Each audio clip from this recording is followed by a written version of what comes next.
He's never believed all the superstitious stories about the place, no matter how creepy and empty it might have been. A building is still just a building, isn't it? But now, watching in abject horror as the foggy split jaw of the specter cackled maniacally, seeing it floating closer, the investigator starts to reconsider his belief. Maybe there is such a thing as ghosts.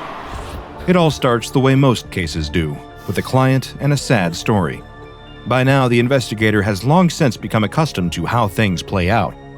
Someone whose case has been thrown out by the cops, left unsolved and without a resolution, they find themselves turning to him, and his most recent client is much the same. It's a missing persons case.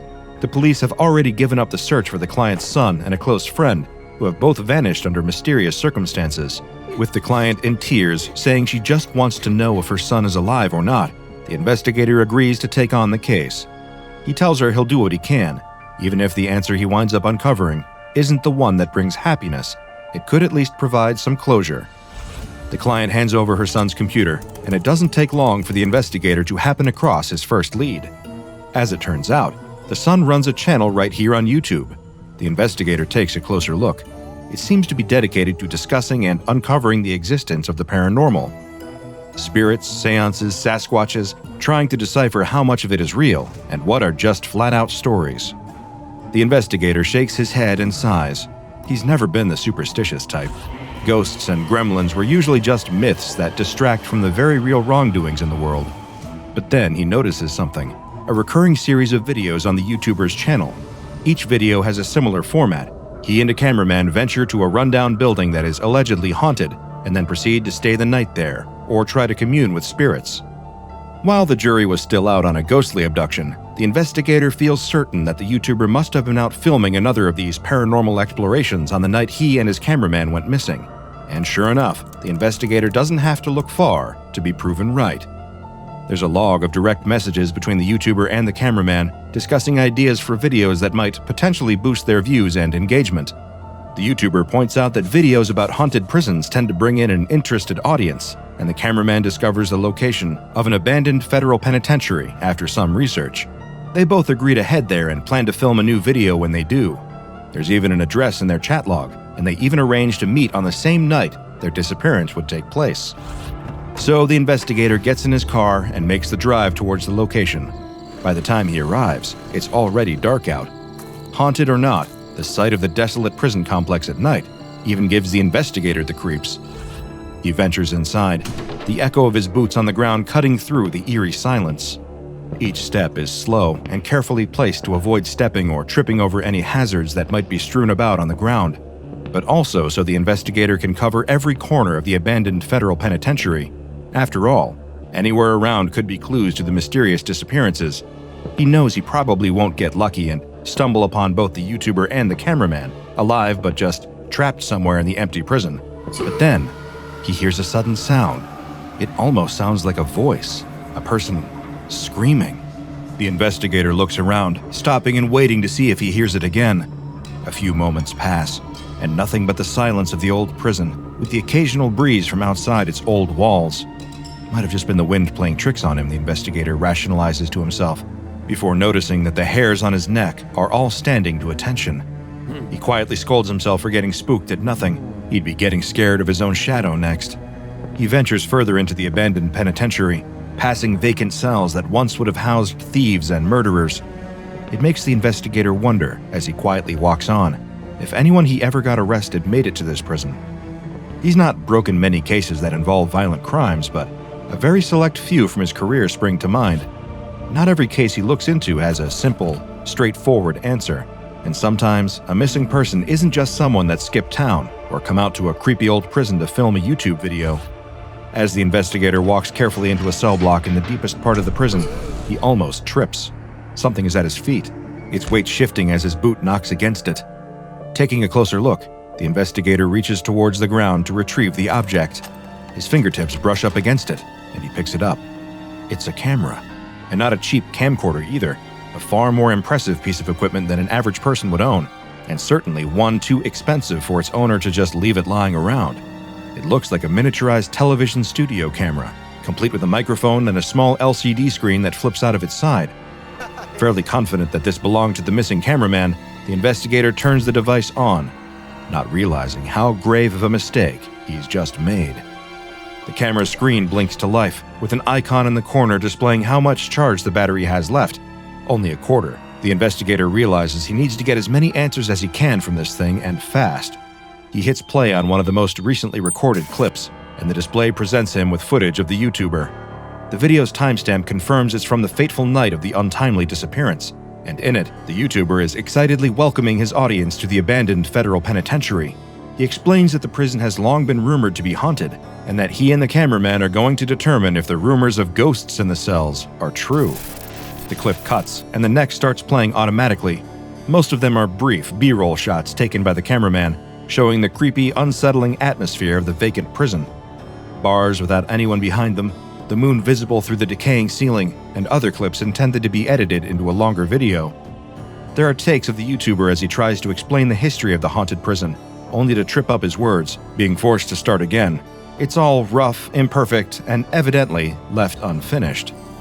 Not much of note takes place, until the YouTuber and his cameraman reach the spot where the investigator would inevitably find the discarded video camera. On screen, the YouTuber explains that they're standing in the death row block, the place where convicts were sent while awaiting their executions. As he's recounting exactly how many met their deaths, calling this particular block the most haunted in the whole prison, a sudden noise distracts the YouTuber and the cameraman filming. They wander deeper into the cell block until they come across a foreboding room with faded lettering over the doorway. The camera's microphone picks up the buzzing of electricity coming from the other side, and the pair venture through to a grim sight awaiting them on the other side. The YouTuber is in awe, perhaps thinking of all the views it will garner from his morbidly fixated subscribers. The cameraman doesn't appear on screen, but his reaction is easy to gauge from what he says as they step into the room. He's horrified. The gravity of what the place is and what it was built and used for hitting him at once, and it isn't hard to see why. The pair are standing in the execution chamber. In the middle of the room is an old chair with worn leather straps on the armrests and the front two legs. A rusted metal apparatus is affixed to the top and back of it too, giving a clear indication that this isn't exactly a comfy recliner. It's an electric chair. Of course, this doesn't stop the YouTuber from excitedly sitting in it, slipping his hands through the straps, and then shaking erratically. He's pretending to be electrocuted. The cameraman urges him to stop, making it known how distasteful he finds the mocking action. But moments later, both of their attention is suddenly drawn to the back wall of the chamber. Something is dripping on the wall. Catching the low light from the video camera and the flashlight on the YouTuber's cell phone, the camera pans closer, only for the cameraman holding it to recoil in shock as he sees what's on the wall. It's blood. Fresh blood. Still wet. He panics and starts accusing the YouTuber of arriving early to smear fake blood on the wall as some kind of prank, all to add to the horror factor of the video by making the cameraman believe it to be real. But the YouTuber insists he'd done nothing of the sort. They take another look at the bloody mess on the wall. It looks like a diagram of some kind that someone has put great effort into painting on the back wall of the execution chamber. Immediately next comes a flood of frightened questions from the cameraman. If it's real, then whose blood is it? Why would someone do something like this? And were they even safe anymore? The YouTuber doesn't answer. The color has drained from his face as he stares up at where the ceiling meets the top of the wall. He's frozen to the spot. All of his bravado and exaggerated, ostentatious presenter persona has fallen away, leaving only one real thing: fear. The cameraman whips the video camera's lens to the spot where the YouTuber is looking, then he sees it for himself. The seam, where the highest point of the wall connects to the ceiling, is bleeding. Long crimson drops start to rapidly spill from the wall and cause the pair to turn heel and run out of the execution chamber. Back out in the death row block of the abandoned federal penitentiary, the YouTuber and the cameraman go into a full-blown panic. Neither one of them can believe what they've seen. The idea that someone else was pranking them is quickly thrown out. Nobody else knows they were coming here, and the blood seems too authentic. The YouTuber is familiar with using fake blood for cheap scares in videos. It's hard to fake the metallic smell of the real thing. Suddenly, a loud cacophony erupts from nearby. It's deafening, the clanging of metal on metal. The cameraman whips the lens over to the cells. Despite being abandoned, Death Row worryingly seems more alive than ever. The rusted doors to the cells are swinging open and shut rapidly, crashing as they slam completely of their own accord. The pair begin to run back the way they came, towards the entrance of the cell block. The YouTuber trips, but as the cameraman turns back to look at him, something inexplicable is happening. He's being dragged back across the floor, like someone is pulling him by the ankle, his hands desperately clawing for something to grip onto in order to save himself. In a second, the YouTuber is gone, dragged screaming into the shadows. The cameraman turns to run again, when something causes the camera to tumble to the ground. Through the tiny screen, the investigator hears the dying screams of the cameraman, while only his shoes are in frame. He hits pause on the footage and notices the timestamp, just over 20 minutes. Combined with the duration of the previous clips, he deduces that the pair were only inside the prison for around half an hour. As to what happened to them, that question still perplexes him. A wild animal attack seems possible, but that doesn't explain the bizarre bleeding walls in the execution chamber. A troubled thought suddenly causes the investigator to check his watch. He's been there for just over 25 minutes himself. A figure has appeared in front of him while he's been distracted. The investigator thinks it's a trick of the light, until he sees, or rather, doesn't see, the legs. The figure is hovering off the ground, missing their legs. Can't be. Surely it couldn't be an actual... It floats closer, and that's when he sees the same grotesque face he's seen before. He still remembers the day they caught the killer. His mugshot was printed in every newspaper. His scarred, twisted jaw reminds the world of his crimes, and now, so does his ghost. There's something sharp and pointed in its hand as it gets closer, a rudimentary blade, and it's the only thing the investigator sees as the killer claims yet another victim. Exploring any abandoned building in the pursuit of internet virality is usually not an advisable course of action. Even less so when that building happens to be SCP-450, the abandoned federal penitentiary. Now, you might be forgiven for thinking that there's nothing inherently dangerous about a building. Naturally, after so many years of neglect, it has seen better days. Much of the now empty prison is in a pretty dire state of disrepair, and collapsing masonry to the head can prove to be fatal if you're standing in the wrong place at the wrong time. However, we all know it wasn't designed to fall into such disuse. Things often decay with time, left to rot like a prisoner in a cell. Structural hazards aside, it might seem on the surface like there's nothing unusual about the penitentiary itself. Naturally, any empty building becomes a little creepy when it's been abandoned for so long, particularly after dark, and especially in a place that was once designed to be filled with inmates and guards. And while it might be true that the empty building itself doesn't pose much of a threat, nobody said SCP-450 was empty. Some of the prisoners that were remanded there during its heyday were no doubt made to serve life sentences for heinous crimes, and some of them are still serving their sentences from beyond the grave. The SCP Foundation's extensive exploration into the abandoned federal penitentiary has determined a number of factors relating to its anomalous properties. For one, the encounters with supernatural phenomena are confined to only one particular cell block of the entire prison. Sounds at least a little bit more manageable, doesn't it? After all, at least if you were able to venture around other parts of the prison, then the only creepy part would be how run down and vacant the place is. But over on death row, things are far, far creepier. It seems only fitting that the most haunted area of SCP-450 is the portion of the prison where inmates were held before execution.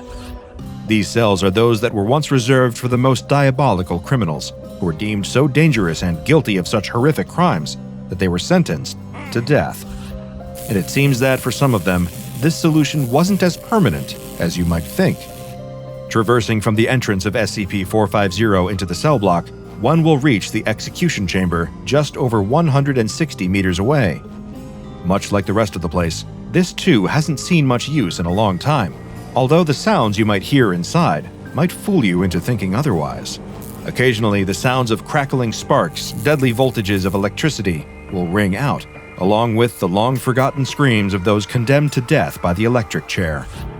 Upon closer inspection, those brave or foolish enough to venture into the abandoned federal penitentiary will notice a pattern on the wall directly behind the old electric chair. What might look like just a complex inscription is, in actuality, a map of the entire prison, and it's drawn in blood. SCP Foundation researchers have discovered that this map has a tendency to degrade over time, thanks to the amount of natural wear and tear SCP-450 has undergone. For that reason, and perhaps so the inmates can find their way around, the bloody diagram is regularly maintained and repainted when needed. Speaking of the inmates, you can surely imagine what they must have been like while they were still alive in order to be held on death row. Now try to picture how much worse they are after having been executed. Descriptions of the numerous entities inhabiting SCP-450 are scarce, and perhaps that's for the better if you happen to be faint of heart. However, one thing the Foundation knows for sure is that they are all hostile. An encounter with any one of the spectral prisoners is inevitably fatal. The Foundation is able to determine a few specific criteria that will cause one of the ghostly convicts to appear. If one or more of these is not followed, then it will lead to a much quicker death sentence than those once served at SCP-450. First, using any other entrance to gain access to the haunted cell block other than the main door. That means no trying to get there by doubling back through empty corridors and taking shortcuts up stairwells. And while you're at it, it's best to keep your movements slow and steady. Traveling through SCP-450 at a speed faster than 0.25 meters per second will attract some unwanted and undead attention. Any personnel the Foundation tasks with performing maintenance within the abandoned federal penitentiary need to follow specific instructions in order to make it in and out in one piece.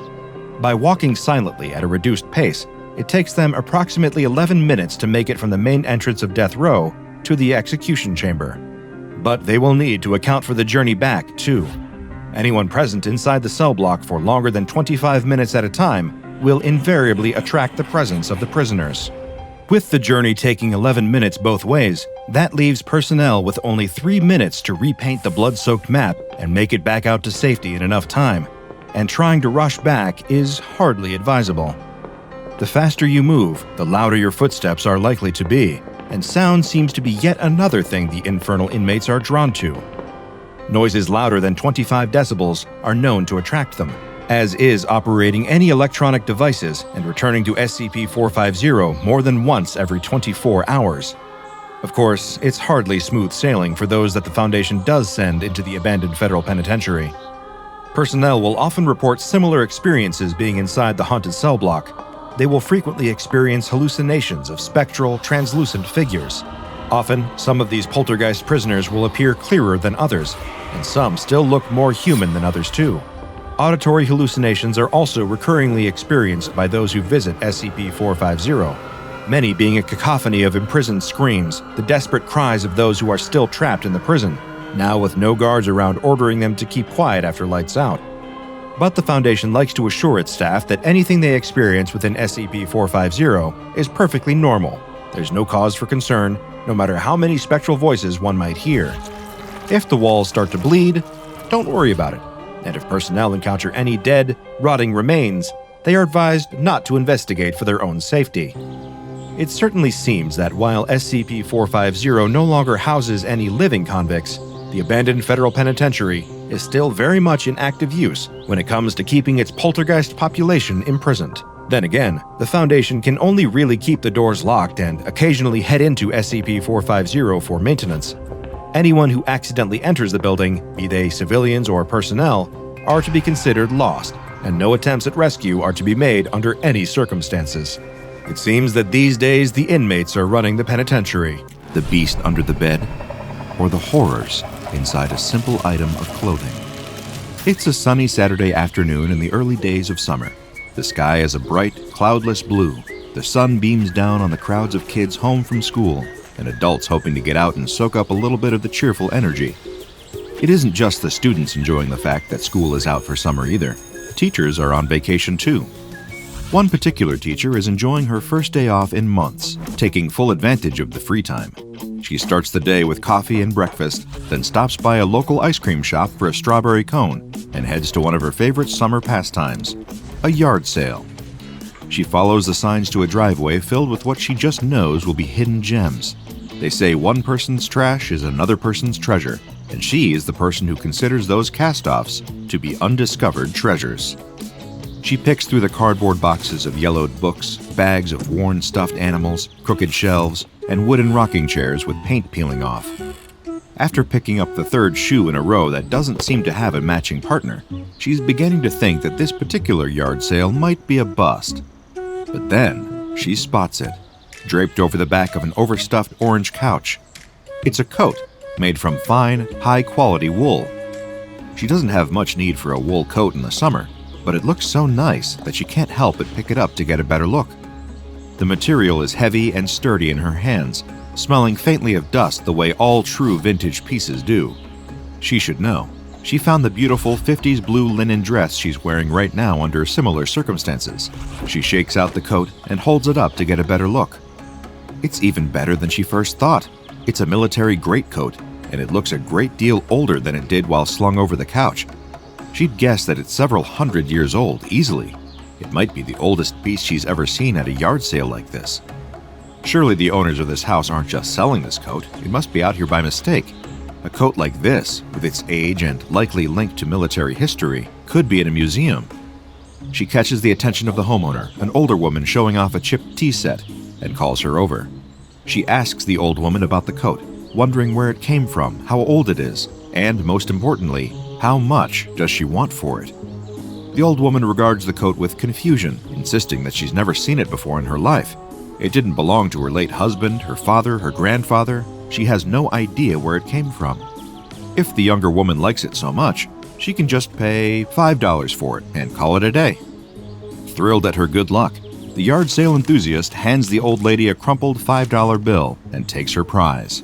On the walk home, she continues examining the coat. No tag, no label, nothing to indicate when it was made or what army might have used it. She doesn't recognize it from any particular era or nation. Between that and the fact that the old lady at the yard sale claimed she had no idea where it came from, the coat seems to be one big mystery. Depending on the angle she looks at it from, it could be from World War I or it could be from the 1600s. She's a history teacher. She should be able to put her finger on it, but she just can't. When she gets home, she rushes upstairs to her full-length mirror, cranks the air conditioning up. She doesn't want to sweat all over an antique after all, and throws the coat on. Maybe taking a look at the silhouette of the garment on a person, in this case, herself, will help her make a better estimate of the coat's origin. She slides an arm into each sleeve and takes a look. Not too bad. Definitely too heavy for summer, but it's beautifully constructed, and definitely a genuine historical garment. It's going to make an amazing addition to her collection of vintage clothes, and in the winter, she'll be able to stay warm in it on the walk to work. She's just about to remove the coat when she feels someone tap her on the shoulder. She spins around, gasping in shock. Is someone in the house? But when she looks behind her, there's no one there. She calls out to the empty room. Hello? Of course, no one answers, and she kicks herself for acting like the foolish main character in some scary movie. If there's an intruder in the house, they're not just going to answer her. But she can't hear anything, can't see anywhere an intruder might have hidden after tapping her shoulder. She must be imagining things. There's no one here. She reaches for one of the coat sleeves again, and again there's the feeling of someone tapping her on the shoulder. But this time, it doesn't stop. The tapping becomes a hand resting on her shoulder, then pushing past her shoulder and along her arm. She doesn't know how. It should be impossible. But the hand is inside the coat with her. She stares into the mirror, mouth open in shock, as a pale hand pokes out of the armhole, hovering just over her own hand. It wiggles its fingers, as if giving her a friendly wave. Horrified and unable to figure out what else to do, she yanks the coat off and throws it to the floor. What else do you do when your new vintage coat starts waving at you with its own hands? Looking at the coat lying on the floor in a heap, it's hard to believe that something so unusual happened only a second ago. Or did it? That's impossible. It must have been heat exhaustion or her overactive imagination. Against her better judgment, she picks the coat back up and throws it over her shoulders again. No sooner has she tugged the sleeves over her arms than she feels the presence of something else in the coat with her. This time, two hands emerge from the sleeves, waving at her frantically in the mirror. She makes a move to take the coat off again, but one of the hands gives her a thumbs down, as if begging her not to. Well, what else do you do when the strange magical coat from the yard sale tries to communicate with you using hands that appeared from nowhere? You listen.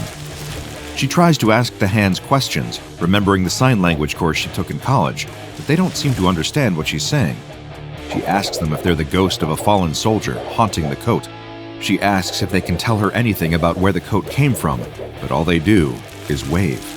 Maybe that's because they don't have eyes. They can't see what she's trying to tell them. Eventually, the hands seem to give up, disappearing back into the lining of the jacket. She's about to take it off again when she feels something slimy slip up her back, emerging from the coat's lining. It wriggles against her spine like a worm before sliding out of the collar and up her cheek. In the mirror, she can see it, though she wishes she couldn't. It's a tentacle, like that of a massive octopus she once saw at an aquarium. It suctions to her cheek, and she can't take it anymore. She needs to get this coat off now. She begins tugging at the sleeves, pulling it off, turning one of the sleeves inside out in the process, and the tentacle takes notice. It wraps itself around her throat, trying to hold her inside of the coat, squeezing tighter and tighter. She thrashes, ripping at the fabric and raking the tentacle with her nails, but it only squeezes tighter and tighter still, cutting off her air supply. Her eyes bulge, her mouth gapes wide, gasping for air as she fights for life. The only way to escape is to get the coat off, but every time she tries, the tentacle only squeezes tighter around her throat.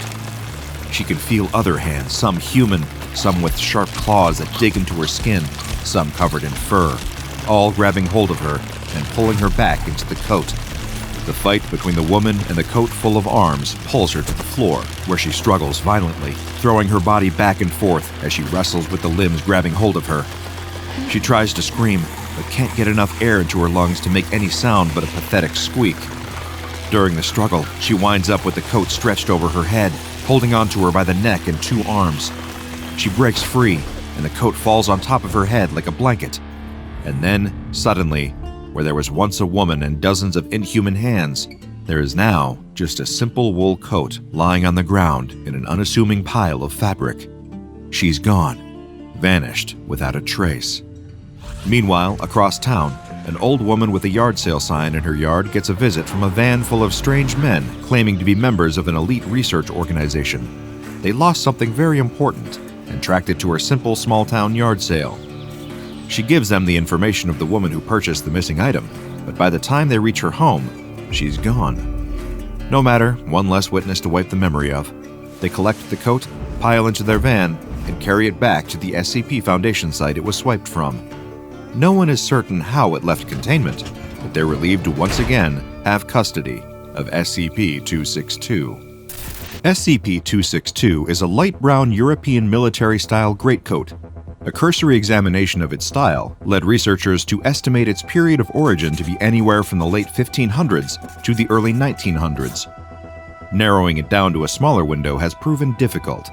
The jacket has no specific markings, tags, or other designations, causing the research staff to theorize that it was an original sample design intended to be pitched to military officials for approval as a new official uniform.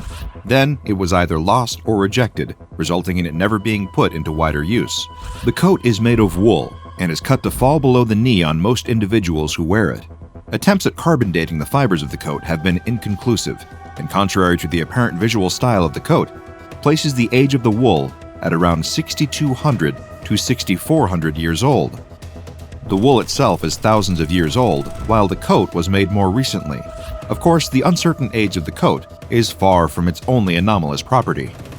SCP-262 is able to manifest a number of arms from its dark inner lining. Any subject wearing the coat may open it in order to materialize hands and arms from within. These arms are, at least some of the time, under the control of the wearer. These limbs can vary widely in skin tone, length, and strength. Some of the arms observed since the item came into Foundation custody include a reptilian scaled tentacle, approximately 13 feet in length, 4 semi-transparent cellulose appendages over 33 feet long, with 4 fingers, 2 elbow-like joints, and no apparent wrists, the clawed paw of a large predatory cat resembling a cougar or mountain lion, as well as a wide variety of feet and legs that manifest at random. The space within SCP-262's lining is regarded as non-Euclidean in nature, and the coat itself is considered a link to an extra-dimensional space. During initial testing, Subject 402M was asked to put SCP-262 over his head in order to see what would happen. When he did so, the coat promptly fell to the ground in a heap as 402M vanished beneath it. Several months later, fingerprint analysis of an object handled by a human arm that appeared from within the coat identified that arm as belonging to Subject 402M. This incident suggests that some, if not all, of the limbs within the coat belong to beings trapped inside the coat's extra-dimensional space. Wearing the coat in an ordinary manner does not result in the subject disappearing into the space within. Subjects wearing SCP-262 as intended, one arm through each sleeve, the coat across the back — you've presumably worn a coat before and know what I'm describing here — find themselves able to manipulate the arms that emanate from within. The amount of control the subject has over these limbs varies. For instance, Test Subject 301F was able to multitask while blindfolded, navigating her environment in such a way that seemed to indicate some degree of awareness of surroundings on the part of SCP-262. The coat seems to maintain this awareness even when the person wearing it cannot see or hear anything around them. Some members of the research team believe that SCP-262 is fully sentient. They arrived at this conclusion after witnessing SCP-262 playing a piano with 2 or more hands, even though the test subject wearing it had no musical training, defending itself and its subject from multiple attackers, several of the limbs fighting each other or defying the will of the subject. The Foundation first acquired the coat when the administrator relinquished ownership of it in the late 20th century. The administrator, due to his status, is not required to disclose the origins of the coat or what he might have done with it in the past. All he said about the coat upon parting with it was, "In the right hands, it could be extremely useful. In the wrong hands, it could be extremely dangerous.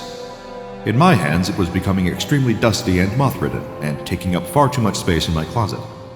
Additional research notes were attached to the SCP-262 file. After perusing these notes, I compiled the most interesting findings for further review. I hope you will find them as thought-provoking as I have. During Trial 7, Subject 722M was instructed to put the coat on properly, then turn the right arm sleeve inside out as he removed his arm from the garment. When he did, a chorus of disembodied voices began to cry out in pain. In spite of this, 722M was ordered to continue inverting the sleeve. At this point, several arms emerged from the lining of SCP-262 and attacked the test subject in apparent self-defense. Subject 722M attempted to retract his arm from the coat, but in the process of doing so, he inverted the sleeve further. This pushed the coat too far, and the long, cellulitic arm emerged from the inner lining of the opposite side, reached around, and up through the inverted sleeve, grabbed hold of 722M's hand and gave it a violent yank. The force of this pull was enough to dislocate the subject's shoulder and injure him severely. Once the coat had returned itself to its preferred position, the chorus of voices silenced, and the arms retreated out of sight. Subject 722M was removed from the coat and given medical attention. His current condition is noted as inconsequential. During Case Study 262-42, SCP-262 was placed on a mannequin. First, SCP-262 was placed on an anatomically correct male mannequin, dressed in attire consistent with an average SCP Foundation personnel. After a few minutes passed, one single human arm stretched out of the inner lining of the coat, reaching up to touch the mannequin's face. It poked and prodded the face curiously a few times, then retreated out of sight and did not emerge again. The following day, researchers placed SCP-262 over the head and shoulders of another male mannequin. After a few moments, the coat collapsed to the ground, and the entire test mannequin disappeared. An added research note revealed that a wooden arm, resembling that of the test mannequin, was spotted emerging from SCP-262 on several occasions following the trial. This further confirms the hypothesis that the limbs inside of the coat originate from entities that were somehow trapped inside. During Case Study 262-307, research staff attempted to observe the behavior of SCP-262 when placed on the body of a recently deceased human being. After a Class D personnel was terminated during an experiment with an undisclosed SCP, the body was placed on a chair in a seated position. The coat was then placed on the body.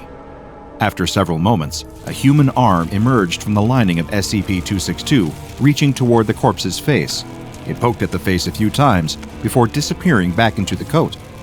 A few minutes passed, and then the body began to shake violently. A popping and snapping sound could be heard, and the hands, which had been poking out of the sleeves, vanished from view. The body then went still again, and a human hand reached up the back of its neck, coming from the collar, and pulled the head into an upright position. Then, an array of other hands and arms crisscrossed over the chest and abdomen, straightening the body's posture. As the research staff watched, 2 arms, cellulitic in nature, grabbed the ankles and legs, pulling the body up into a standing position. Even more arms came down each sleeve. The coat's limbs worked as a combined unit to pilot the body, and managed to escape from the observation room and overpower the security stationed outside.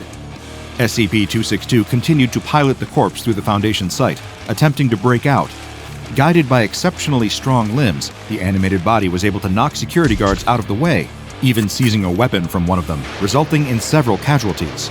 Who knows what might have happened if MTF Epsilon 9, the Fire Eaters, hadn't been in the building at the time.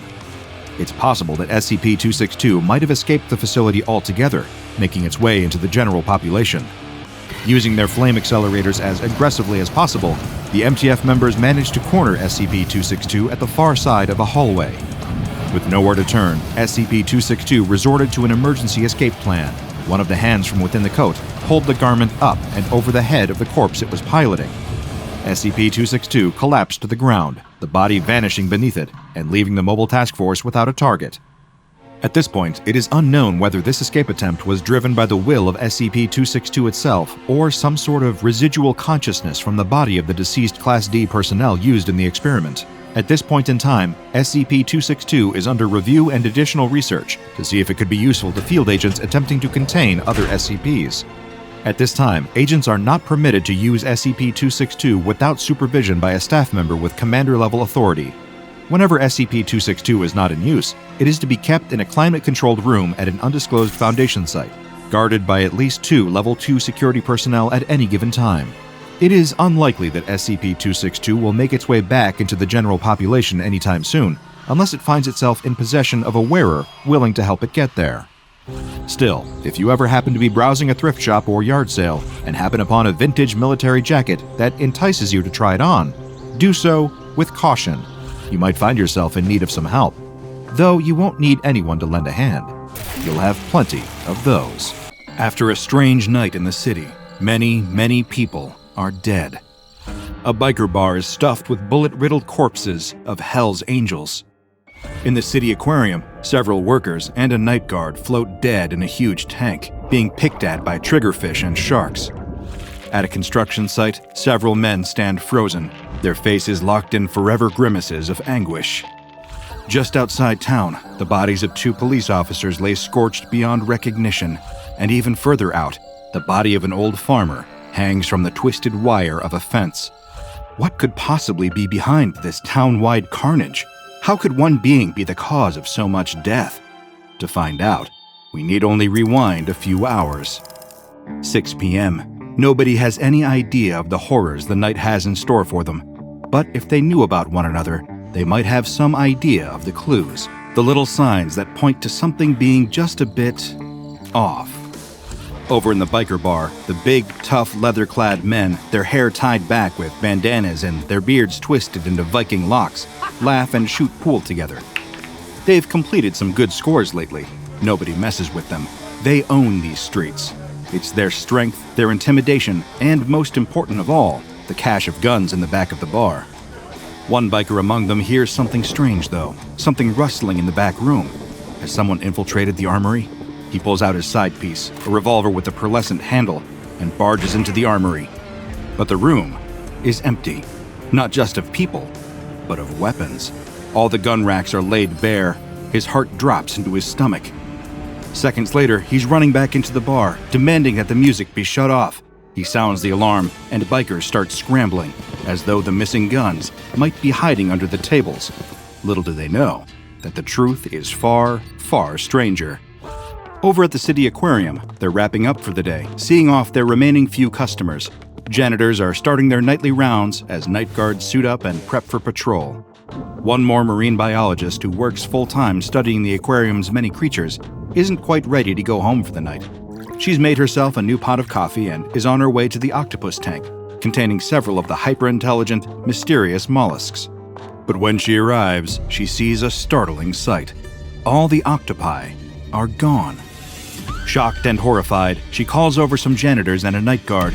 There are a few other possibilities. Either these slimy escape artists had figured out a way to get out and slither away, or someone had stolen them. She's in a full panic now. These octopi are vital to her research, but when the others arrive, There's no trace of the creatures. There is, however, a strange pair of tiny, wet footsteps heading towards the tank.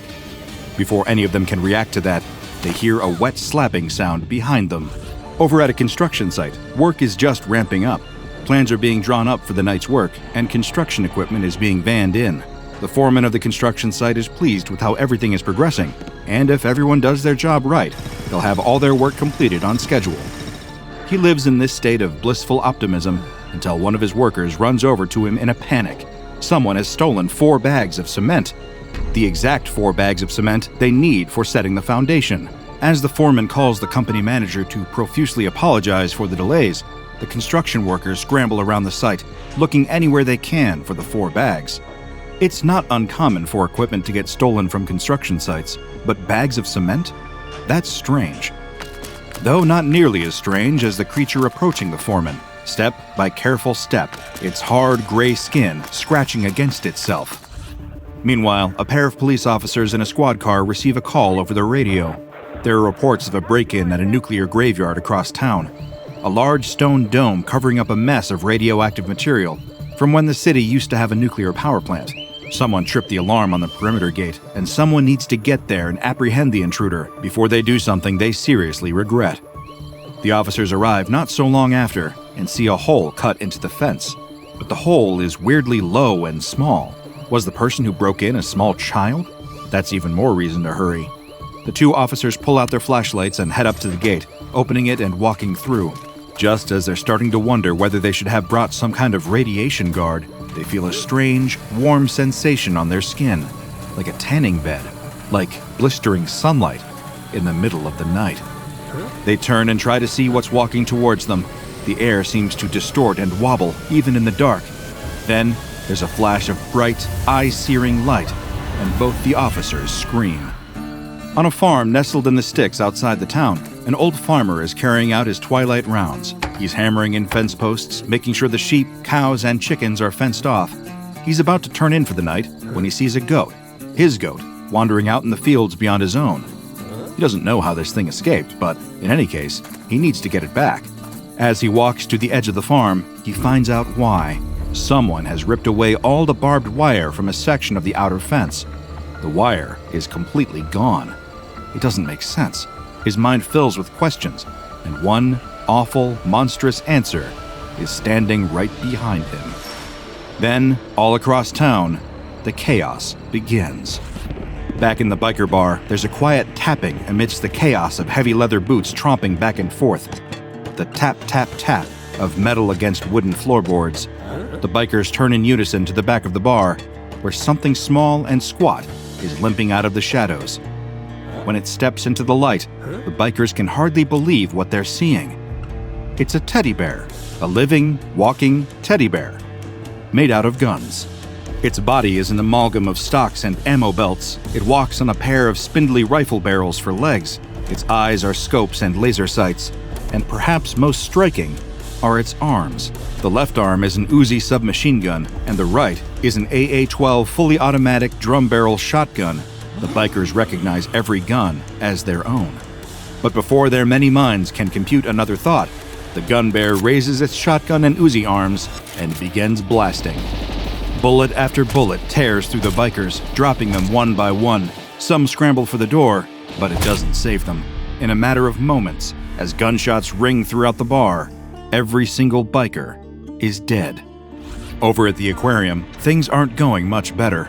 The marine biologist and her co-workers turn to see a strange figure standing atop the tank. It's in the shape of a teddy bear, but the biologist can clearly see that it's about 5 octopi fused together in some nightmarish and unnatural conglomeration. The tentacles stretch out and grab the aquarium staff, lifting them with impossible strength and force them down into the tank. They struggle and thrash against the slimy tentacles holding them in place underwater, but it's no use. The octopi bear is in total control. Bubbles rise as the unfortunate aquarium staff struggle, but those bubbles eventually stop. Everyone in the tank floats, dead. The work of the octopi bear isn't over yet, though. It drags the waterlogged corpses of the marine biologist, the cleaners, and the night guard across the aquarium floor, leaving a wet trail. Eventually, it throws the bodies into the main aquarium tank. and watches with a slimy, blank expression as the fish begin to feed. Back at the construction site, the workers are frozen, but not in fear. The entity that stepped out of the shadows of the construction site is a teddy bear made of solid cement, constructed out of the 4 stolen bags. The second the foreman saw it, he called in the other workers to see, dooming them to share his fate. As some of them reach into their jackets to grab phones, eager to take photos, just to see if this truly is happening, the cement teddy bear screams. It's an awful sound, the screech of metal on metal, like a broken cement mixer spinning off kilter and threatening to explode. But it doesn't explode, it just keeps screeching, and as it screeches, the workers and the foreman are frozen in place. As much as they try with all their might, it's like their bodies are turning into concrete. No, it isn't like that at all. That's exactly what's happening. Their skin is taking on a slate gray hue, becoming rigid and brittle. Little by little, their bodies freeze and harden. Their eyes go after all the rest, as they watch themselves becoming living statues, trapped forever in the shell of their own bodies. The cement teddy bear walks among them, and it begins to dance. Over at the nuclear graveyard, another 2 corpses are about to be interred. That flash of light is actually a localized blast of radiation that would make Chernobyl look positively quaint, frying the officers on a cellular level in less time than it would take for a camera to take a photograph. They lay on the ground, skin burnt, vomiting profusely. They twitch and squirm, not quite dead, but trapped in a void of unimaginable pain, every thought burned out of their head. Their killer walks towards them on tiny, flat feet. As you may have predicted, it's a teddy bear, a living, walking teddy bear, cobbled together out of radioactive material. What it's done to the 2 police officers is horrifying, but if it gets into the city proper, the death toll will quickly climb into the thousands, if not the hundreds of thousands. But the violence and terror of the night is not quite over yet. We return to the farm, where a farmer can only just make out a tiny figure stomping across the grass towards him. He hears it before he sees it and whips around, the strange jangling of metal against metal. He immediately regrets not bringing his gun, but it's too late for regrets now.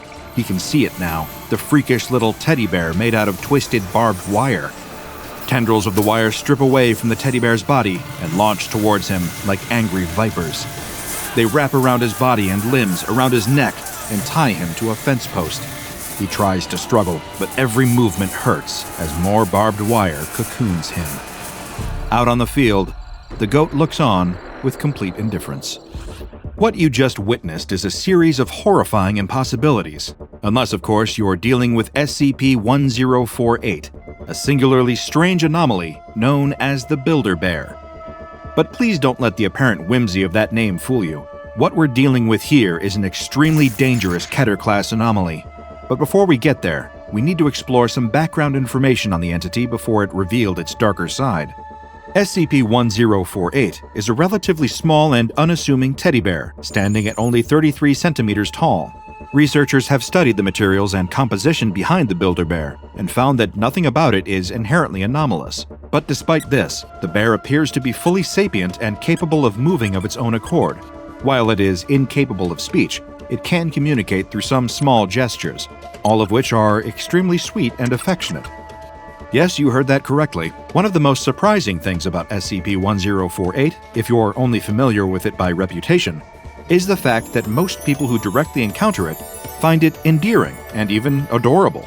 It shows affection to human subjects by hugging their lower leg, dancing, jumping in place, and even drawing childlike crayon pictures for Foundation janitorial staff. Before the darker incidents began, almost everyone reported positive feelings towards SCP-1048, even D-Class personnel who had tested positive for sociopathic tendencies. Despite its seemingly charming exterior, the inner workings of the Builder Bear's mind still remain a mystery. Attempts to communicate with the anomaly directly have failed, because although it is capable of making simple gestures indicating yes and no answers, it will often simply ignore certain questions. Specifically, it will completely stonewall any questions about its origins, which is partly why the Foundation knows so little except for what it can directly observe. Whether the Builder Bear declines to answer because it doesn't know, or because it doesn't want to share, is an open question. And while the Build-A-Bear is capable of drawing pictures, these are purely for the aesthetic value of the pictures themselves, not a means of communication. It's yet another mystery for the enigmatic bear. 7 months after first being contained in Site-24, Foundation personnel were able to first observe the Build-A-Bear's secondary anomalous effect, the one that gave it its namesake. Its ability to create crude living replicas of itself from various materials. This would be fine and dandy, if not for the fact that these replicas are invariably extremely hostile and dangerous. Dr. Carver, the head researcher on the SCP-1048 case, posited that, in hindsight, the reason that the Build-A-Bear behaved so affectionately to staff around Site-24 was to lull its victims into a false sense of security, making it easier to collect materials for its secondary anomalous pursuits. Dr. Carver outlined case studies of the 3 most dangerous SCP-1048 creations that have manifested in Site-24 since the Build-A-Bear started its grim construction project. These creations have been labeled SCP-1048-A, SCP-1048-B, and SCP-1048-C. I'd like to personally warn you that the accounts of these 3 devious bears are disturbing beyond belief, even by the standards of anomalies studied by the SCP Foundation. During the first incident, SCP-1048 was spotted walking with SCP-1048-A down a hallway in Site-24. 1048-A is similar to its creator in size and shape, except that it's made entirely from human ears. Dr. Carver was immediately alerted to the creature's presence, and he dispatched a security team to apprehend both anomalies. However, what seemed like what would be a simple mission instead became a nightmarish case of mass death.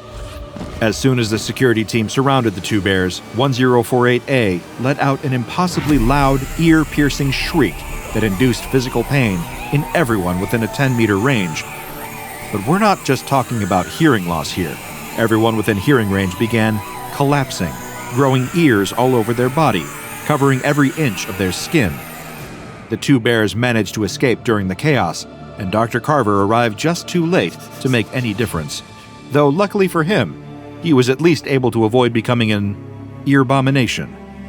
This incident resulted in personnel deaths in the double digits. The cause of death, mainly suffocation from all the ears that had grown in the throats and lungs of all those affected. 1048-A has still not been contained. While 1048-A was hardly a walk in the park, 1048-B was, in this humble scientist's opinion, considerably more revolting. I will have to tread carefully here, as the creation of 1048-B is an extremely traumatic incident for an active-duty member of Foundation personnel who still works at Site-24 to this day. In order to remain within the bounds of good taste, we'll say that 1048-B looks like a frightening cross between a plush teddy bear and a human infant. Before the creation of 1048-B, the anonymous researcher I mentioned earlier was heavily pregnant. Afterwards, she was not. The less said about that, the better. Moving on. The third of the documented SCP-1048 creations is perhaps even more frightening and dangerous than the other 2. 1048-C was first spotted by Dr. Carver himself, lurking in his office. 1048-C is another living teddy bear, made entirely from rusted scrap metal and jagged blades.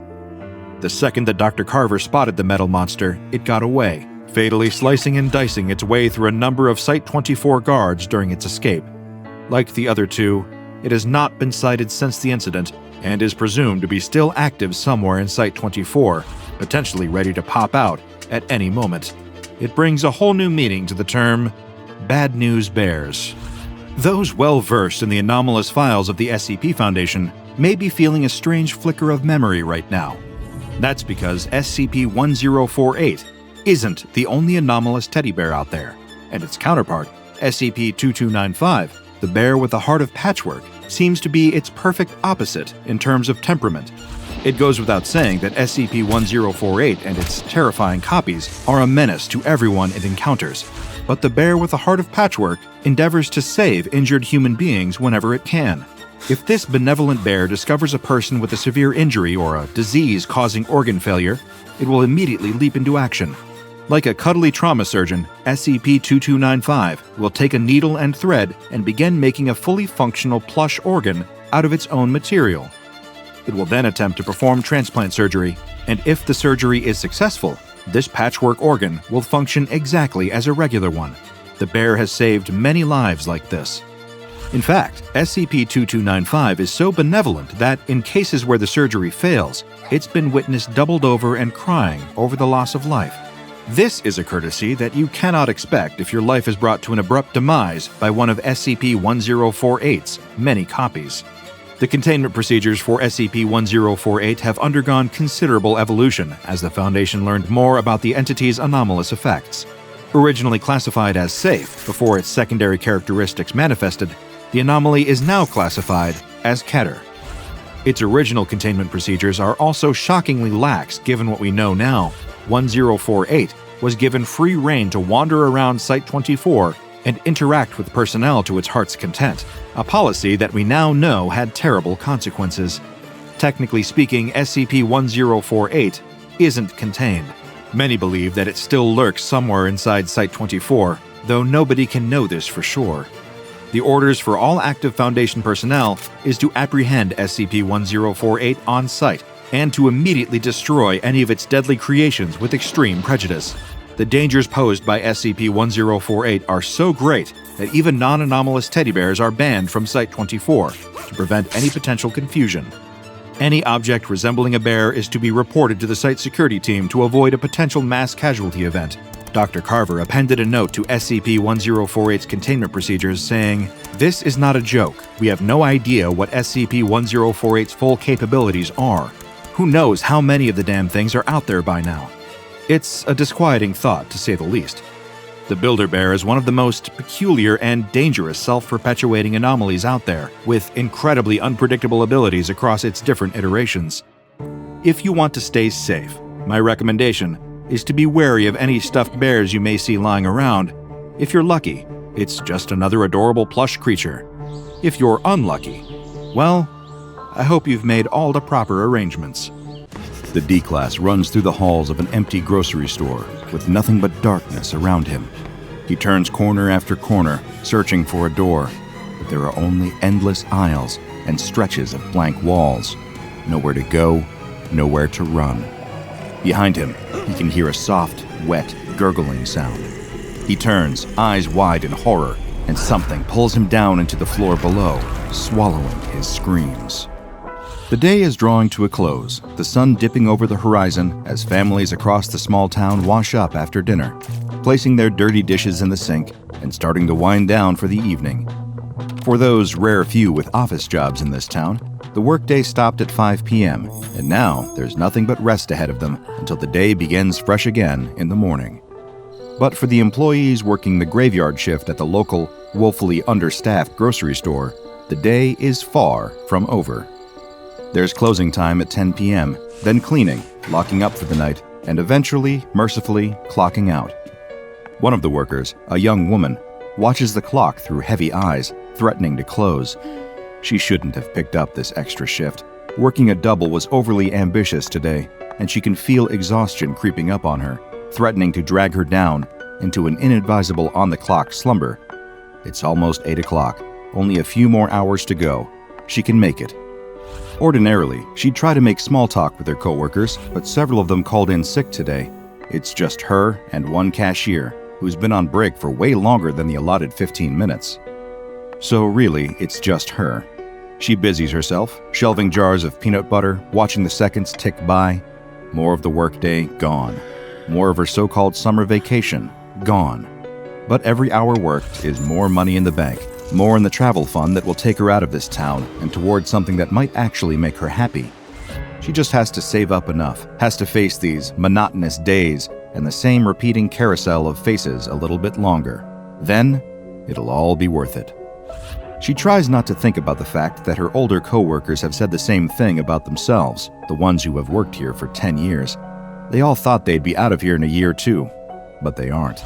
They're still bagging groceries for their neighbors and former classmates, watching the seconds tick by on that grimy old clock. As she reaches down for another jar, someone suddenly speaks just behind her. They ask if they can help her find anything.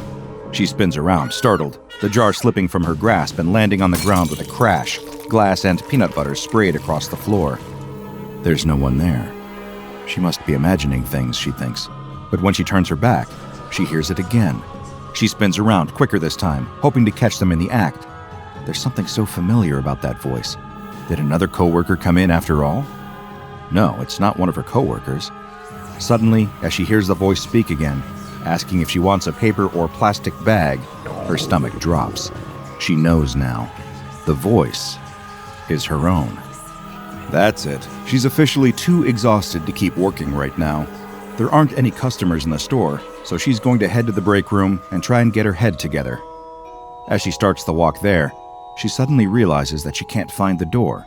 The door to the break room is there, but where's the exit? The door she comes through every single day before clocking in. The doors that she practically sprints toward when her shifts close out. The ones that lead to freedom and home and a chance to remember herself as a person, and not just an endless stretch of meaningless tasks. Somehow, the door is gone. No, that can't be possible. Doors don't just vanish. She's gotten turned around. She's misplaced it. She paces through the store, determined to find the door, but she can't. It truly seems to have vanished. Sweat begins to bead on her forehead, her hands trembling as she retraces her steps over and over again. It isn't an especially big store. She can't be lost. No, it's just her worst nightmare coming true. She can never go home, can never clock out. She's going to be at work for all eternity. Her mouth dries up. She has trouble swallowing, trouble catching her breath as her breathing becomes shallower, tinged with panic. It's an impossible situation, but she just knows that this is it, that she'll never get to go home again. At the same time, she's never wanted anything more in the world than to get out of here as soon as possible. If she doesn't, she could die in here. And she swore to herself that she would never ever die in this town. As she navigates the aisles, she can hear faint whispering, like people huddled together just out of sight, talking about her in tones just too hushed to make out. A few aisles over, she hears a sudden, piercing scream. Is there someone else trapped in here with her? She follows the sound to aisle 3, but when she peers down the aisle, there's no one there. At least, at first, there's no one there, until she looks down at the floor. There, on the yellowing tiles, a pale, translucent hand is poking up from the floor. The tile around it shimmers and ripples like still water disturbed by a pebble. The hand reaches up, further and further, stretching toward her. It wants her to reach out and grasp it, but the thought turns her stomach. That hand can't belong to anything human. So instead, she turns and runs in the opposite direction, stopping when she can hear the blood rushing in her ears and taste metal on the back of her tongue. As the sound of her pulse fades, her heart slowing, she hears another sound that causes it to spike all over again. A long, slow, dragging sound, like someone pulling something heavy across the floor. It thumps, then drags some more. There's a sound with it, too. A wet, strained sound, like a combination of water bubbling up from a drain and someone struggling to breathe. Every fiber of her being is screaming at her to run, to get out of there right now, but she can't move her feet. The sound draws closer and closer and closer, until everything suddenly goes black. If there were anyone passing by the grocery store at the moment, they would hear a scream cut short with a wet gurgle. The next morning, the manager finds her body still lying there in the same aisle. The store closes a few weeks later, never to open again. SCP-3182 is a derelict grocery store in the town of Denton, Missouri that hosts a number of anomalous phenomena during the hour between 7:52 and 8:52 p.m. each day. This window of time is referred to as a Deimos event. Deimos events first began occurring following the store's closure, which is attributed to a combination of an economic downturn and the tragic death of a 17-year-old part-time worker. When a Deimos event occurs, all outside sources of visible light are rendered unable to penetrate the store's interior. Individuals inside during the event will insist that all exits and entrances have disappeared, preventing anyone from leaving or entering. It should be noted that video recordings of SCP-3182 during Deimos events show that the doors do not in fact go anywhere, indicating that SCP-3182 impacts the perceptions and mental states of those affected by it, rather than the environment itself.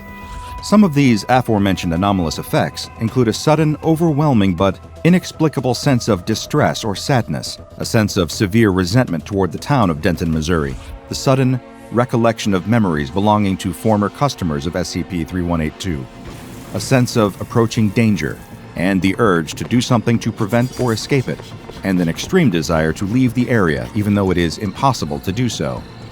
These effects primarily occur in the vicinity of Aisle 3 of the store. In addition to the emotional and psychological phenomena, there have also been reports of disembodied moaning and screaming, the appearance of humanoid apparitions, and the sound of something heavy being dragged across the floor. In order to obtain a more in-depth understanding of SCP-3182 and its Deimos events, researcher Dr. Gradian supervised a series of on-site tests. D-Class 132449 was selected for the first test, during which he was placed within the former break room of SCP-3182 and instructed to remain there for the full duration of the Deimos event. He was equipped with a camera and earpiece to allow for two-way communication between him and Dr. Gradian. At first, D-132449's attitude was casual, even cheerful, as he expressed relief at having nothing to do but sit in a chair for an hour. But after 7 minutes and 32 seconds passed, he began to feel quite differently. The D-Class became anxious, stating, "I've got to get home soon," before correcting himself to say that he would go back to his cell after the test concluded. 22 minutes and 19 seconds passed, and D-132449 became increasingly uneasy, asking Dr. Gradian if he could hear a strange sound. The noise was not detected on the video feed, but D-132449 insisted that he could hear something, and traced the sound to the broken microwave on a nearby table. In this close proximity, the video feed picked up the sound, a soft gurgling from within the closed microwave. Dr. Gradian recommended that the D-Class not interact with the microwave and that he return to his seat. The man refused, insisting that he had to know what was going on with the microwave. The gurgling sound grew louder and more intense, and Dr. Gradian insisted more strongly that the D-Class not open the microwave. But the man did not listen. He opened the microwave, and the video feed cut to black. The remains of D-132449 were later located throughout the plumbing system of SCP-3182. An inspection of the break room microwave found a viscous black liquid inside, which was extracted and taken to a nearby Foundation site. Analysis of the liquid's makeup concluded that it was genetically identical to several hundred past and current residents of the town of Denton, Missouri. During the next test, D-342089 was instructed to examine Aisle 3 during a Deimos event. First, however, he began in the break room. Before beginning the test, Dr. Gradian gave a strong recommendation that the man avoid pursuing the source of any gurgling sounds he might hear. D-342089 asked why, but Dr. Gradian dodged the question, instead asking the D-Class to move toward Aisle 3. Halfway there, he paused, spotting the words, "Get out of here right now," scratched into the wall over the main entrance. The D-Class remarked that this would be impossible given the lack of doors in SCP-3182. He would not respond to any reminders from Dr. Gradian that there were, in fact, doors in the building, particularly the very entrance door he had walked through to get inside. As D-342089 advanced further into the eerie, darkened store, almost at the infamous Aisle 3, Dr. Gradian checked in regarding his mental state. Aside from the atmosphere, which he deemed pretty damn spooky, D-342089 did not report any adverse mental effects. Before he could elaborate any further on how he was feeling, however, he quickly discovered that he was not alone in the store. A figure, a female humanoid in shape, stood at the other side of Aisle 3. She wore a simple shirt and flared jeans, and if one glanced at her quickly, she might pass for an ordinary girl, but she wasn't. As the D-Class stared at her, he could see her face shifting from ordinary human features to a warped imitation of a face, eyes, nose, and mouth moving out of place and drifting into abnormal configurations. As she raised a hand, he could see that it was a formless, fingerless blob. This was too much for D-342089. The panicked man fumbled around on the shelf next to him, searching for a makeshift weapon. He grabbed a cardboard box and prepared to throw it at the apparition. In response, she shook her head rapidly, warped features frozen in a look of terror. She opened her mouth, and the sound of hundreds of opening cash registers came out. She shook her head even harder, trying to communicate something vital to the D-Class. He refused to listen to the apparition or to Dr. Gradian, who warned him not to do anything rash. But he did do something rash. He threw the box at the entity with all his might, and as it made contact, he could hear a soft gurgling sound just behind him. Then, just as it did before, the video cut out. After the Deimos event concluded, D342089 was found alive in a dumpster outside SCP-3182. He was, however, missing something: his skin. An investigation of the interior found that the message he had seen written on the wall had completely vanished following the event. During the third test, D693221 was placed in Aisle 3 and directed to remain there for the duration of the entire Deimos event. Like the other D-Class before her, she was equipped with a camera and an earpiece. As the event began, she reported feeling extremely cold. Dr. Gradient suggested that she remain as calm as possible. She refused, insisting that she needed to leave as soon as possible. When she turned to leave, however, the apparition was standing at the other side of the aisle. Again, she repeated, "I need to get out of here right now. I need to get out of here right now." In response, the apparition nodded in agreement. Dr. Gradient reminded the D-Class that SCP-3182 would not permit her to leave, and she replied, "I need to get out of here right now, or I'll wind up like her." When pressed for further explanation, the terrified D-Class insisted that she didn't understand what she was saying. It was as if the words were being shoved into her mouth, into her mind. She turned to move toward the entrance, and a soft gurgling was suddenly heard. Dr. Gradient warned her to stop moving immediately, and she froze in her tracks. Once she had calmed enough to respond to further instructions, she was ordered to turn and look at the apparition, or rather, as Dr. Gradient referred to it, the ghost. When she met the ghost's eyes, it was shaking its head fervently, eyes wide with fear. The floor beneath it shifted like liquid, the gurgling sound growing louder and louder until human arms burst through the floor, grabbing the ghost and dragging it down out of sight. The ghost gestured frantically toward the exit doors, screaming until it disappeared beneath the floor. The gurgling stopped, the floor was still, and all was quiet for a moment. Then, D693221 was in full panic mode once more, repeating over and over again, "I need to get out of here right now." She repeated this constantly for the remainder of her video footage, running through SCP-3182 frantically, screaming and searching desperately for an exit. Dr. Gradient attempted to direct her, to calm her in some way, but it was as if she could not hear a word he said. She was lost in the dread, lost in the dark. After the Deimos event was through, D693221 was found healthy and unharmed, at least physically. There were no more scheduled tests after this, and she was administered amnestic treatment and returned to the prison population with a reduced sentence. While the woman formerly known as D693221 carried on with her life, the research team reviewed the footage from her test. One researcher analyzed a distinct tattoo visible in one of the spectral arms that reached up from the floor, matching it to that of a man called Colin Mathers. Mathers is the former manager of SCP-3182 and has no reason to be manifesting as a ghostly arm in his abandoned former workplace, given that he is both alive and, as far as anyone can tell, completely ordinary. That is to say, very much not a ghost.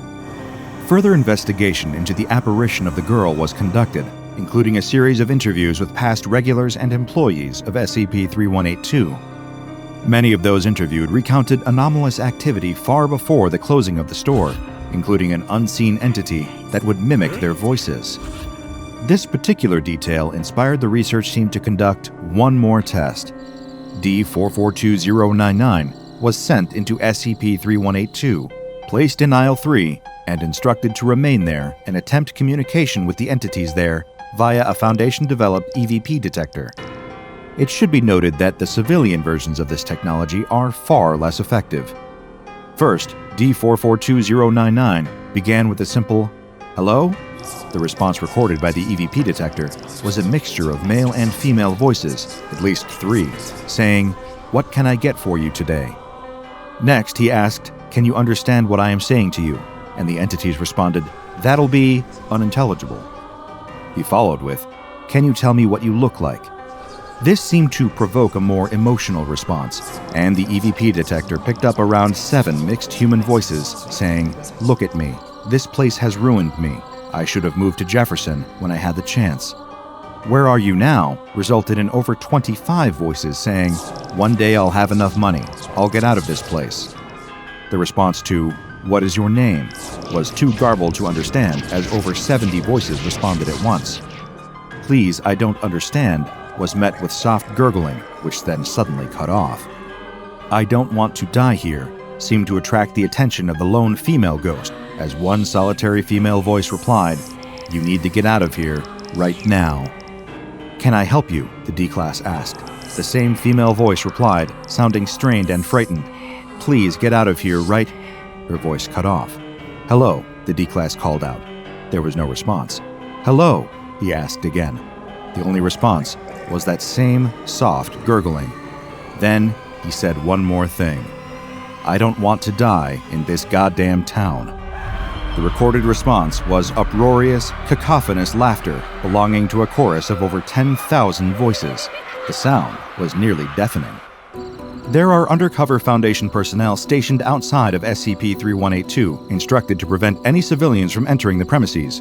Civilians who ask follow-up questions are to be given the cover story involving unstable construction. Any past witnesses to a Deimos event must be located and given amnestics dosed in relation to their level of exposure. Because the town of Denton is relatively isolated, any affected individuals should be easy to track down. No Foundation personnel are permitted to enter SCP-3182 during a Deimos event. Any testing conducted during a Deimos event must be approved by at least one Level 3 personnel. However, if any personnel report hearing a soft, gurgling sound while inside the building, they are ordered to vacate immediately. SCP-3182 is a tragic mystery, an abandoned, decaying piece of a town steeped in misery. Like the town itself, it is filled with fear and uncertainty, with a pervasive sense of hopelessness, of no way out during the darkest moments. I have heard from time to time the expression, dead-end job, and I understand it to apply fairly well in this case. Those working at SCP-3182 while it was open seemed to fill the place with so much misery, so much dread and resentment, that something anomalous began to take root. Something, for 1 hour a day, makes those fears real.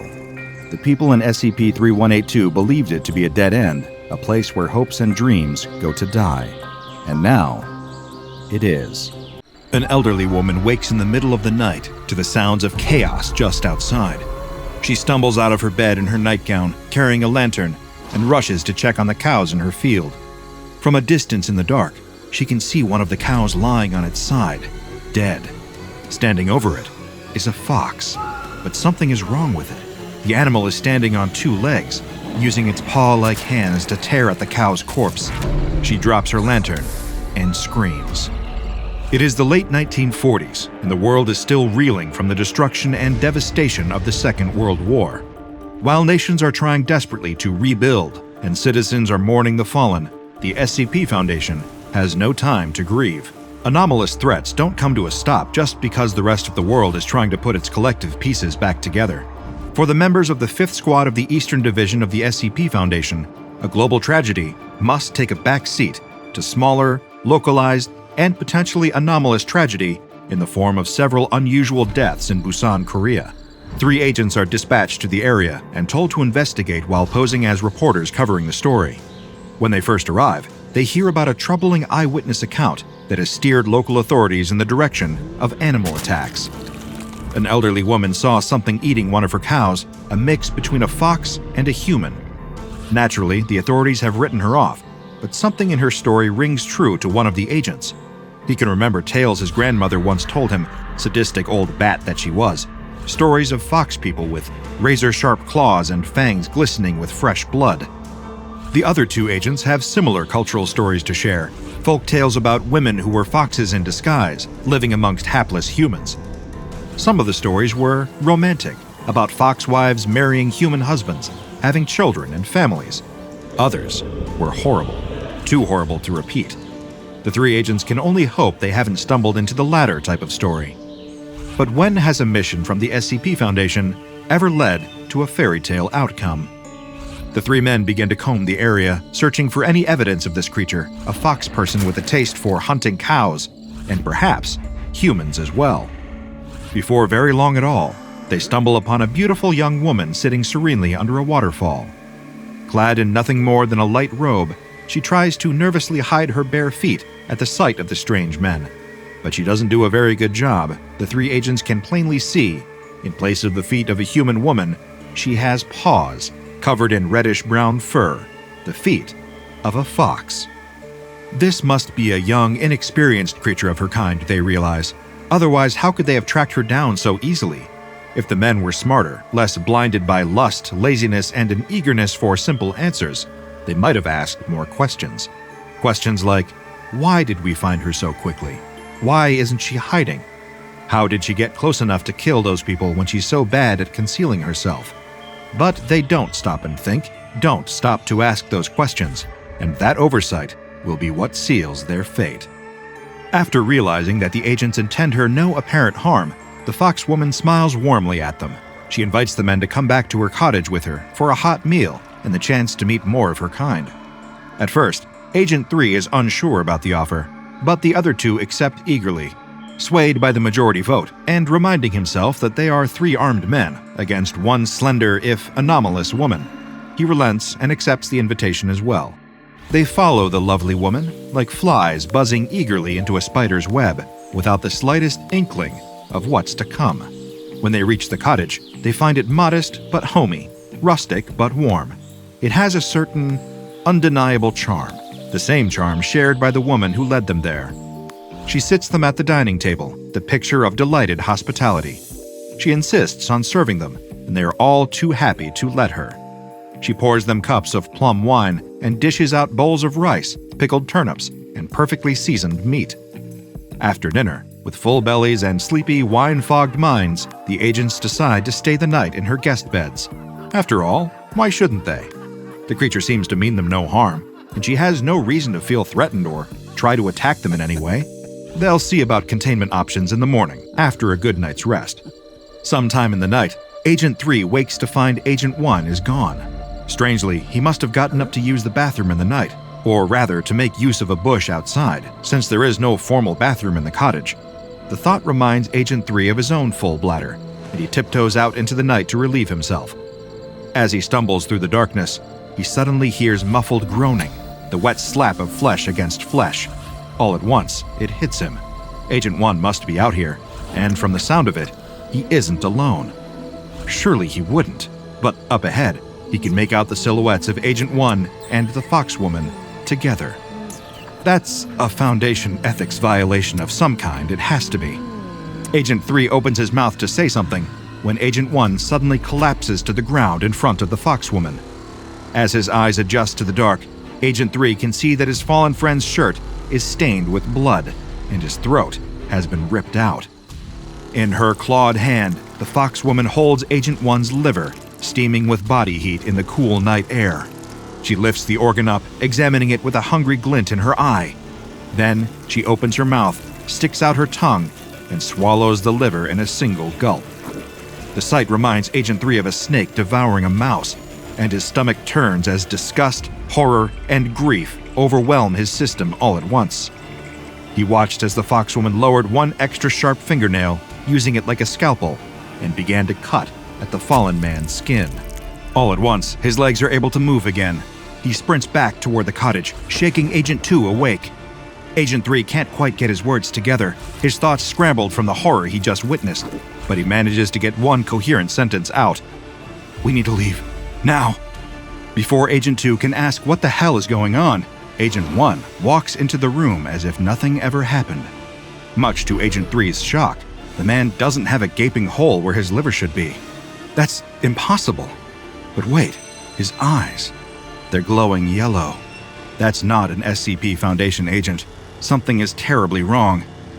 Agent 3 doesn't have time to explain to the other agent what's happening. He doesn't have time to think. All he has time to do is draw his weapon and fire at the imposter.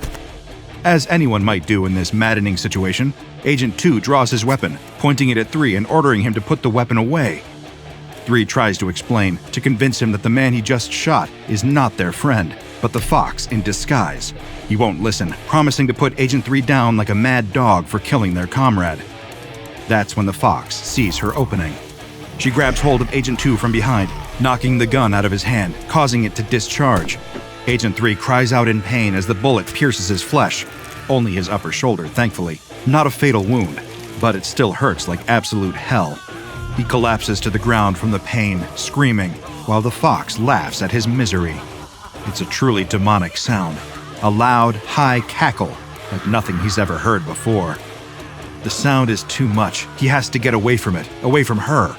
Put something between him and this monster. He drags himself into the living room, pulling the rice paper screen door shut. It won't protect him, but at least he doesn't have to look at her. Unfortunately, another horror awaits him there. On the dining table, laid out like a roast pig ready for carving, is another agent, a man he and the others saw at the base of the mountain a day before. But now, his eyes are wide and glassy, his skin pale and lifeless. He spots the empty bowls, and all at once, the sickening truth washes over him. Their dinner. That meat wasn't pork or beef. It was human.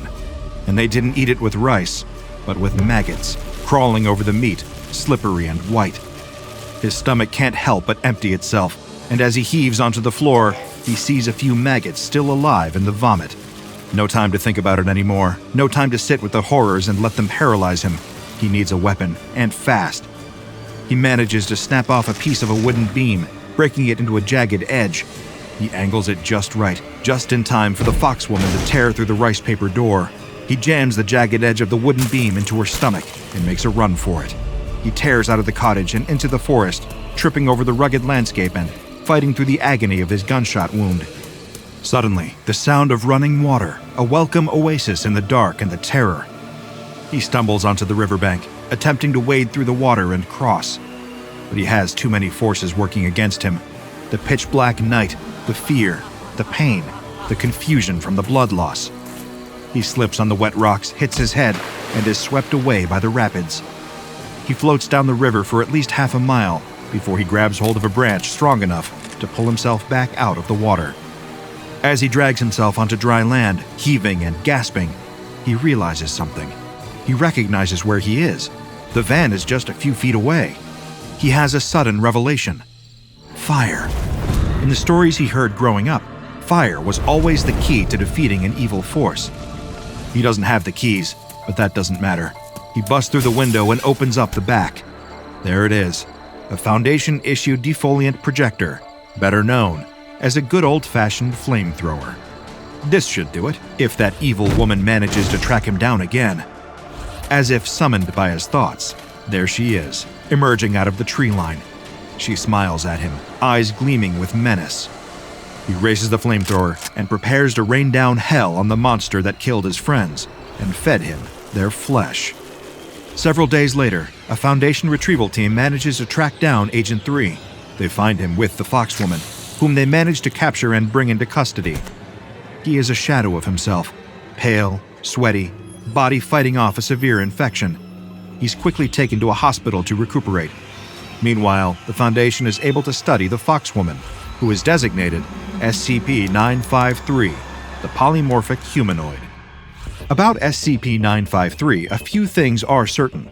She is a female red fox, approximately 8 kilograms in weight, with a spine that splits around her 26th vertebra into 9 separate tails.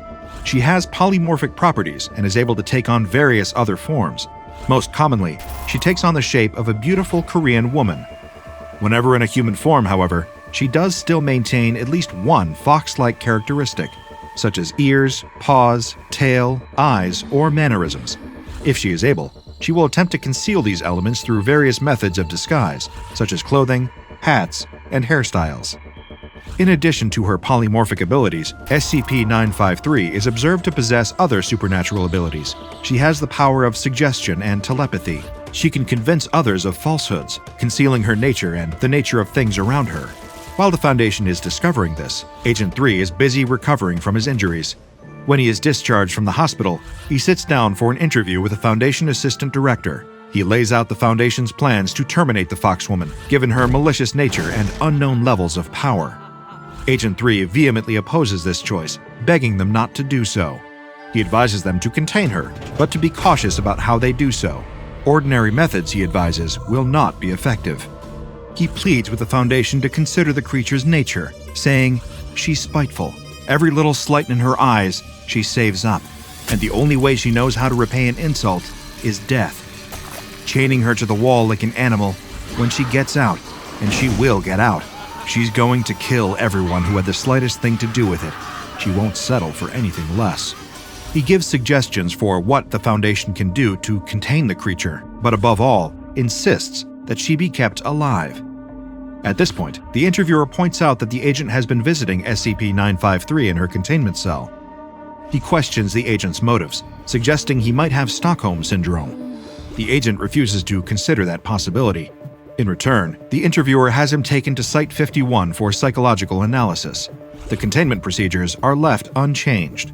The interviewer includes this note with the transcription of the interview. On a side note, I am appalled by the level of superstition expressed by the agent throughout the course of this interview. I am recommending that his suggestions regarding containment be disregarded for a more scientific approach. We're not old Korean fishwives here. I'm sure we can think of something more effective than dogs and needles. Not long after the interview, SCP-953 escapes from custody, killing several Foundation personnel in the process. They managed to recapture her, but she escaped again, and again, and again. After her sixth escape, the Foundation is unable to track her down. She remains unseen for years, sneaking around under the radar, as the Foundation waits for the inevitable bloodbath that will ensue when she gets bored enough. Years pass, and the date of the annual YIFCon rolls around again. This is of little interest to the Foundation. Why would they be monitoring the goings-on of a small furry convention? Well, maybe they should be, because there is no better place in the world for a foxwoman to pass unnoticed. If anything, with only her ears and tail showing through her human form, she's a bit underdressed compared to the rest of the attendees. A few convention-goers stop to admire the beautiful woman with the reddish-brown fox ears and tail, but most of them don't even give her a second glance. Unfortunately for the convention's attendees, she has far more malicious plans than supporting small businesses by purchasing some art or a body pillow. She passes out cards with her room number on them to various strangers, inviting them to an after-hours party in her room. With her friendly face and gorgeous smile, how could they say no? After all, it's a friendly event, and nothing bad ever happens at YIFCon. When a dozen anthropomorphic animal enthusiasts arrive at SCP-953's room, they find a few bottles of wine and an uneasy atmosphere. Still, they're excited to socialize and thrilled to have been invited to an after-hours party. They don't notice her sliding the deadbolt into place behind them, placing her body between them and their only exit.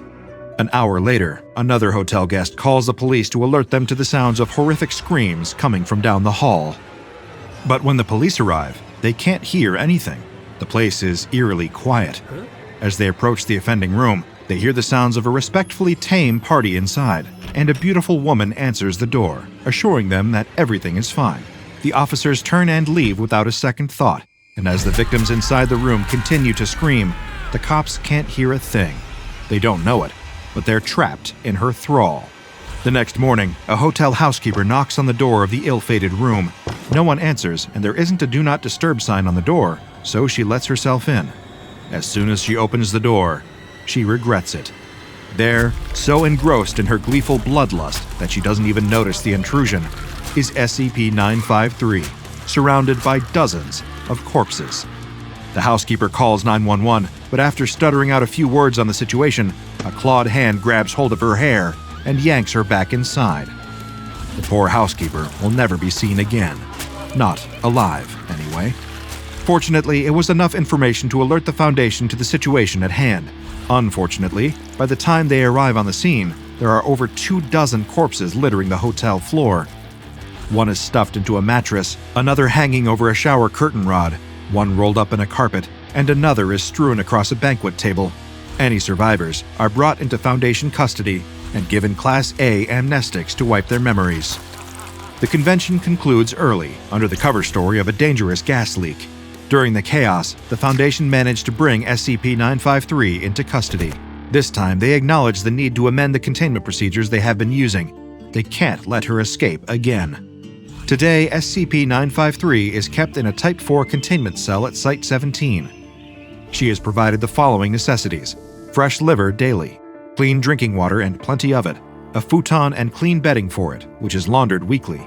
When she is on her best behavior and has been especially non-violent, she is occasionally presented with a small luxury item, such as a book, a dessert, or a bottle of plum wine.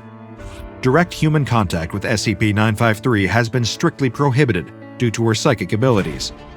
Delivery of her food or any other items is to be carried out by an automated robotic assistant. In addition to her physical containment, psychological measures with a folkloric origin have been employed. The entrance to her containment chamber is lined with open-cage dog kennels containing Korean Jindo or American Foxhound dogs. She will not approach any canines out of an apparent aversion, especially when one is barking. SCP-953 is considered extremely hostile, dangerous, and armed at all times, given the nature of her razor-sharp claws and numerous deadly abilities. I found this addendum attached to her official file concerning folklore control procedures as they pertain to SCP-953. As a reminder, staff assigned to SCP-953 are to follow all instructions for interacting with the subject, no matter how odd or arbitrary they may seem. Keep in mind that the people of Asia interacted with these beings for centuries before we came onto the scene. What we think of as fairy tales were their version of special containment procedures. Personally, I hope to never encounter SCP-953 under any circumstances. Though, as I say that, a disquieting thought crosses my mind. It's entirely possible I have, at some point, and simply didn't know it. After all, she is capable of shifting her shape in countless ways, and is a master of trickery and deception. I may very well have crossed paths with her before. I suppose I'll never know for sure. All I know is that I still have my liver. For now. And for that, I am very, very grateful. Dragon snails, dragon snails, dragon snails! What happens when you cross a dragon with a snail? Do we have to spell it out for you? Dragon snails! The latest fiery hot kids trend from Dr. Wondertainment that will leave your house in ashes. Just kidding. But seriously, watch out for that. Does your kid love Pokemon but hate the fact that they aren't real and don't pose any danger to their health and well-being? How boring! With dragon snails, you'll never have a dull moment again. They may move slowly, but their fire moves quick. Just one little puff, and they'll get you a fireball big enough to scorch your eyebrows off or start a modest log fire. The perfect Christmas gift to keep your house warm all winter. We've got green ones, we've got blue ones, we've got stripy ones. Breed them to start your own little empire of shell-dwelling hellraisers. Just remember, always keep a fire extinguisher close by. Start your collection today. Dr. Wondertainment is not legally, morally, or financially responsible for any injuries, death, or property damage resulting from the unsafe use of dragon snails or any other Dr. Wondertainment products. The intern leans in close to the glass, bored out of his mind. When he'd joined the Foundation 6 months ago, they'd told him that he would be key in securing, containing, and protecting some of the most incredible anomalies the world had ever seen. The reality of his day-to-day is very disappointing. He's on snail detail. Contained in a 5 meter by 5 meter by 5 meter plexiglass terrarium are 12 dragon snails. At first, he'd been so excited by the concept. A dragon and a snail mixed together? Genius. Until he realized that they actually just spend most of their days acting like snails. They very slowly slime their way around the walls or retract into their shells. Very occasionally, 2 of them would get into an argument and spurt a bit of fire, but the snails were all so small that a puff of fire was about all they could manage. Come back a few hours later, and you might see another one. In the meantime, they needed a nice long nap and a bite of lettuce. That's his job, by the way. Lettuce duty. Once a week, it's up to him to drop in 3 kilograms of iceberg lettuce. His nickname around the site quickly became Lettuce Boy. In the other rooms, he can hear demons from other dimensions roaring in fury, and occasionally the facility's power will dip out as a phase-shifting cyber ghost drains half the grid's power this side of the Mississippi. It's not unusual to see agents and researchers running through the hallways carrying futuristic alien weapons and talking of Keter-level threats. Meanwhile, he's Lettuce Boy. About once a month, a couple of the snails will get it on. Pretty X-rated stuff, not appropriate to show here, but feel free to let your imagination run wild. Whenever that happens, it's up to Lettuce Boy to mark a tally in his notebook, retrieve the egg, and transport it to the biological wing for freezing. He's pretty sure the senior researchers have forgotten about the dragon snails entirely, given that they've got several hundred in frozen storage at this point, with no real goal as to what to do with them. It stinks of some researcher kicking the can down the road to the next person to figure out what to do with. As if on cue, one of the snails pops out an egg. He lifts the lid of the enclosure, leans over, and scoops up the egg. The mother lets out a territorial puff of fire at him, enough to burn his fingertips. Another perk of the job is he's permanently got burnt hands. The flameproof gloves are on the way, apparently. They'll get here any week now. The floor rumbles as Lettuce Boy dutifully carries the egg along the corridor. A door to his left bursts open as a bus with spider's legs tries desperately to crawl its way to freedom. One on his right dematerializes completely, leaving an empty void of psychedelic colors. One ahead of him hangs wide open, with a creepy presence just out of sight around the corner. Lettuce Boy turns away from that one heading along the biological wing. He can hear tiny Play-Doh soldiers waging war in the coffee room again. A swarm of agents try their best to break up the conflict. Why can't he join their team? It's just not fair. Lettuce Boy goes into the room with the giant freezer and opens the glass door. Frozen air curls up to meet him. Hundreds of eggs just sitting there. They're all different patterns and colors. A few are even translucent. He adds his own little egg to the pile and sighs. Is this really all his job is going to be? He hits the light switch on his way out. Except, of course, it wasn't the light switch at all. He'd missed and hit the power on the freezer. But Lettuce Boy didn't know that. He just wandered back down the busy hallways, ignoring the sounds of chaos all around him, wondering when his job was ever going to get interesting. What's wrong with you? That's never a good way to start your workday. Lettuce Boy turns around to see one of the agents standing in the doorway scowling at him. He asks what's wrong. Your stupid snail dragon things, you've got to keep a better eye on them. One escaped.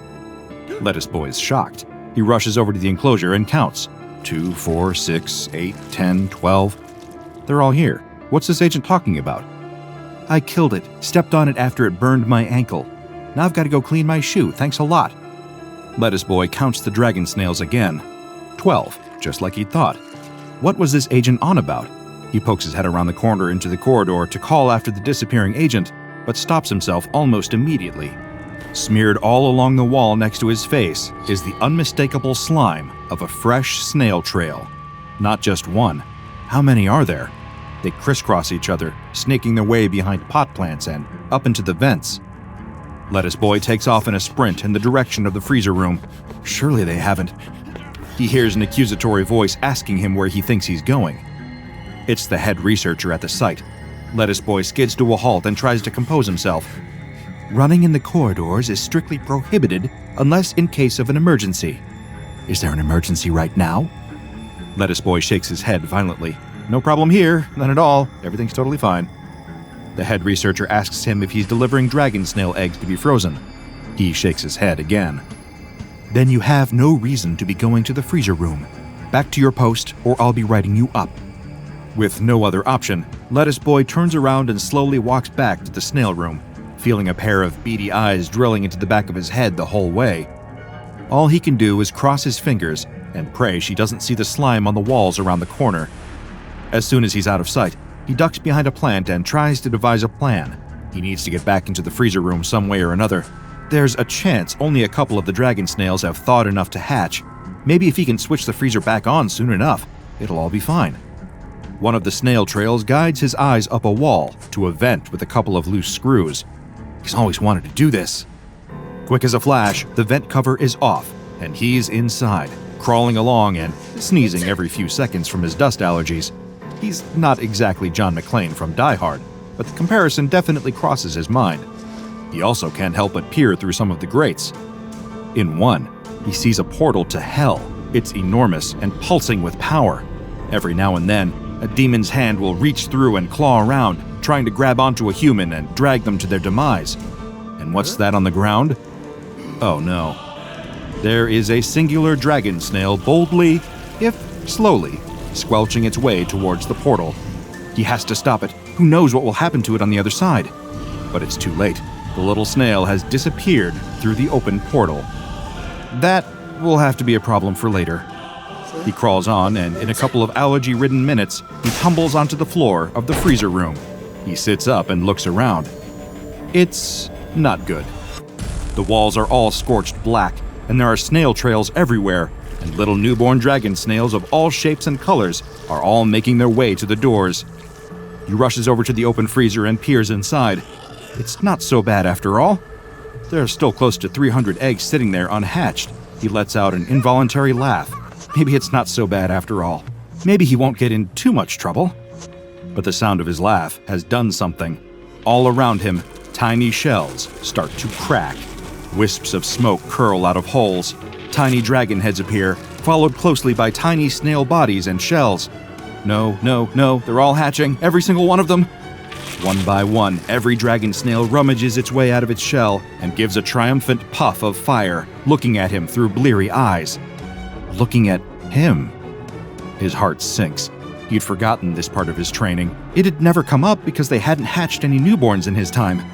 Dragon snails imprint. Just like baby ducklings, they attach themselves to the first living thing they see, thinking it's their mother. And as Lettuce Boy looks around the room, he suddenly has the dawning realization that he's got a whole lot of children now. He isn't ready for this kind of responsibility. What if he wanted to travel, to see Europe, to get a motorcycle? He couldn't do any of this now. He's got children to take care of. It's all too much. He needs a minute. But at that exact moment, there's a cough from behind him. The head researcher stands in the doorway, arms crossed, glowering. In unison, Lettuce Boy and all turn around sheepishly, knowing they are in big trouble. But as the head researcher starts to shout, something peculiar happens. The dragon snails all start to slowly but surely creep over to the intern's boss. The more she yells, the more dragon snails join the crowd congregating at her feet. Her tirade gets louder and louder, culminating in a "You're fired!" As soon as the words leave her mouth, a fireball fills the room. All at once, all of the dragon snails gathered around her spew out as much fire as they can manage.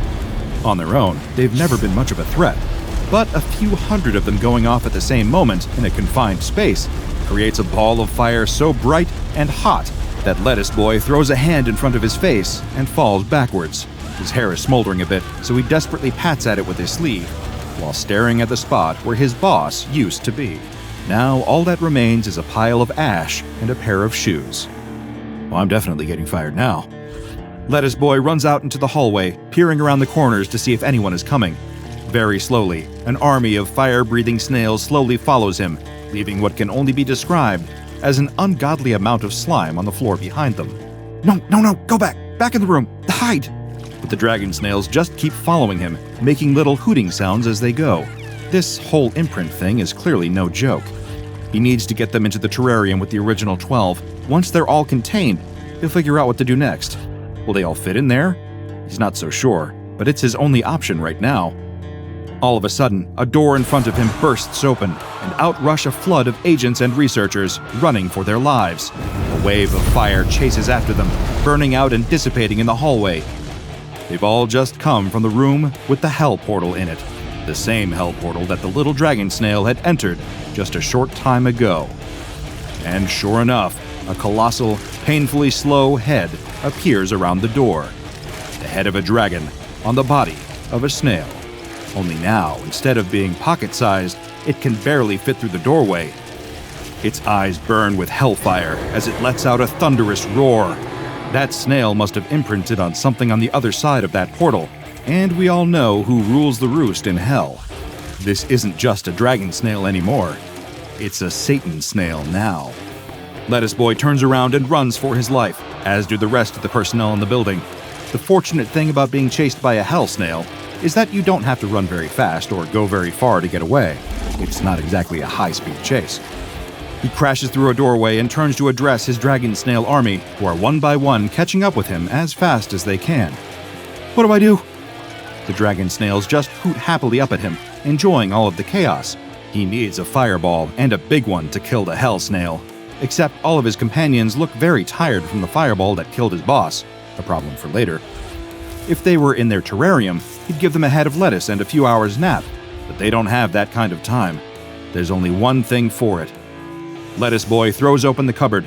574 dragon snail eyes stare in wonder. It's beautiful. It's glorious. It's lettuce. Kilos and kilos of lettuce. Their mouths hang open in ravenous excitement as Lettuce Boy lives up to his name, shredding head after head of the crisp green vegetable. Tiny mouths crunch and swallow as fast as they can as the ominous sound of fat, heavy slaps fills the room. A giant shadow falls across the doorway. And then the head of the dragon appears, its growth supercharged in the furnace of the underworld, its eyes driven mad with evil. The shell must weigh as much as a small car. The hell snail turns its head to him and gives a wet, oozy roar that sprays snail slime all over Lettuce Boy's face. He wipes a sleeve across his eyes and clenches his fists, determined. Dragon snails, attack! A couple of the snails cough. One manages to splutter a few sparks. Most of them are still enjoying their lettuce so much they haven't even noticed their aggressor in the doorway yet, happily chomping away with gummy little mouths. The hell snail rears up and opens its mouth wide. Lettuce Boy closes his eyes and takes a deep breath. If this is how he dies, so be it. He's ready for the fire that's about to consume him. Any second now. He's ready. He opens a hesitant eye. The hell snail's mouth is still wide open.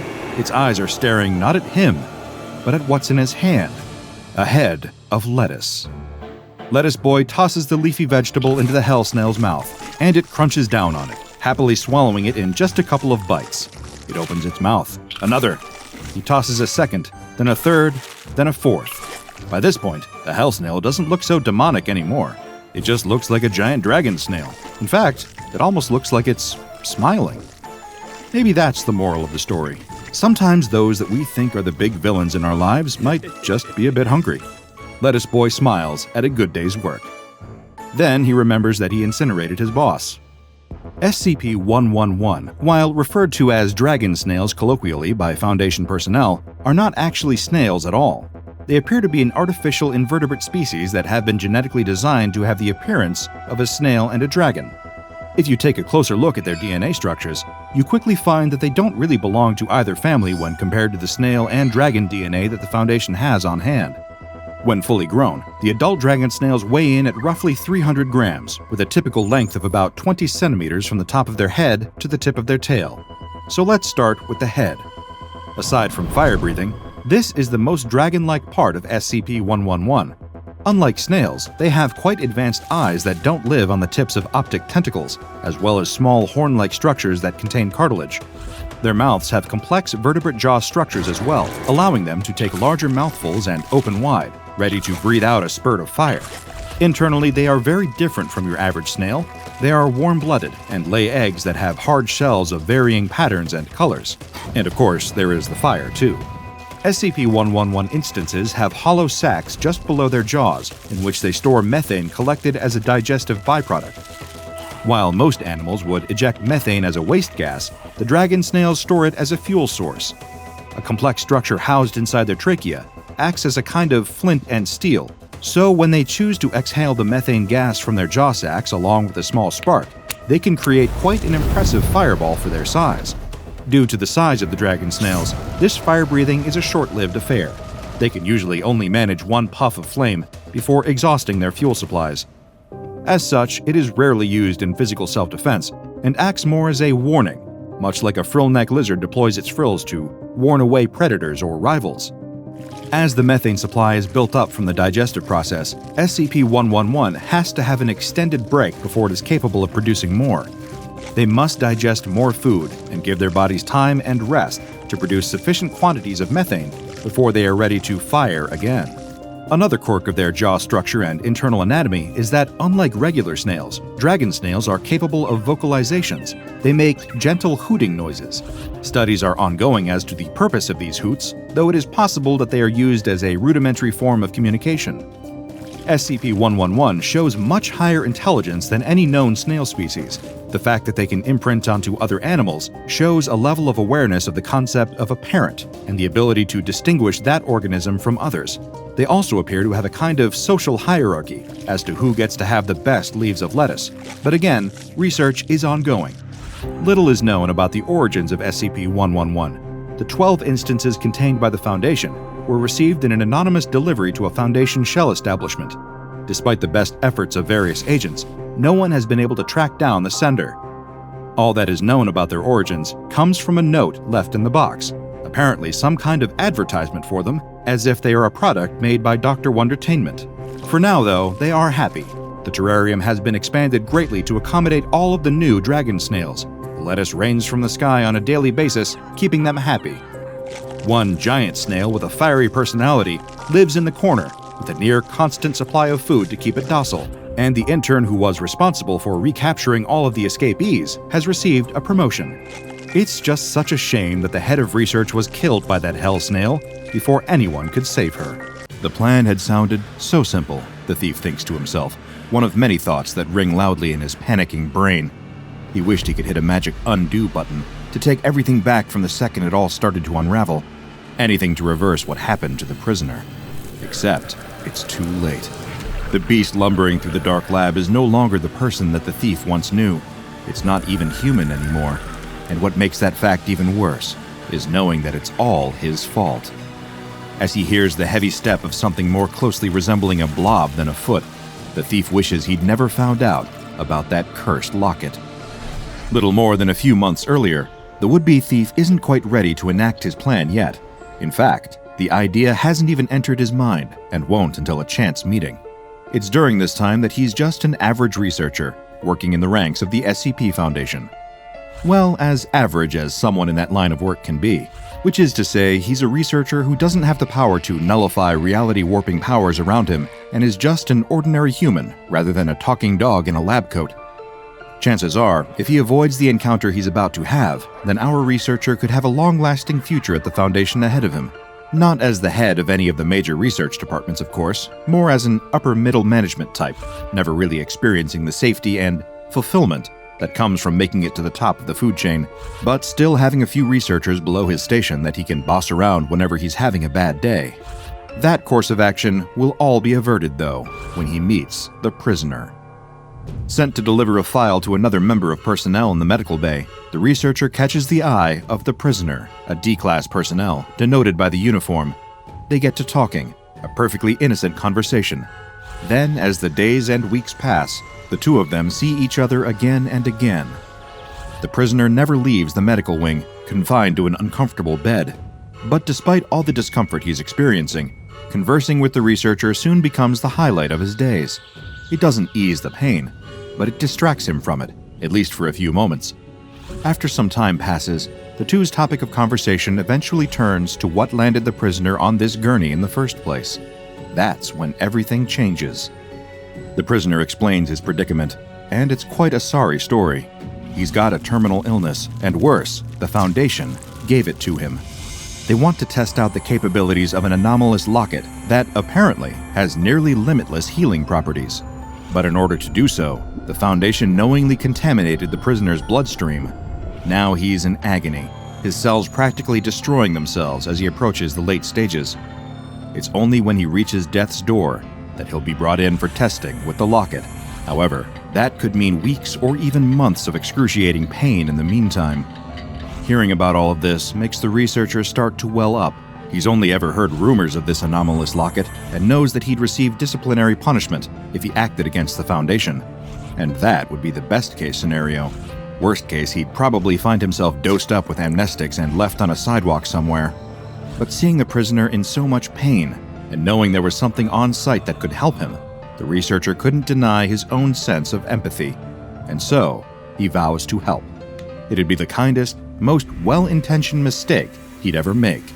It's just a shame that, like they say, the road to hell is paved with good intentions. The thief tries to sneak through the corridors of the facility as naturally as possible.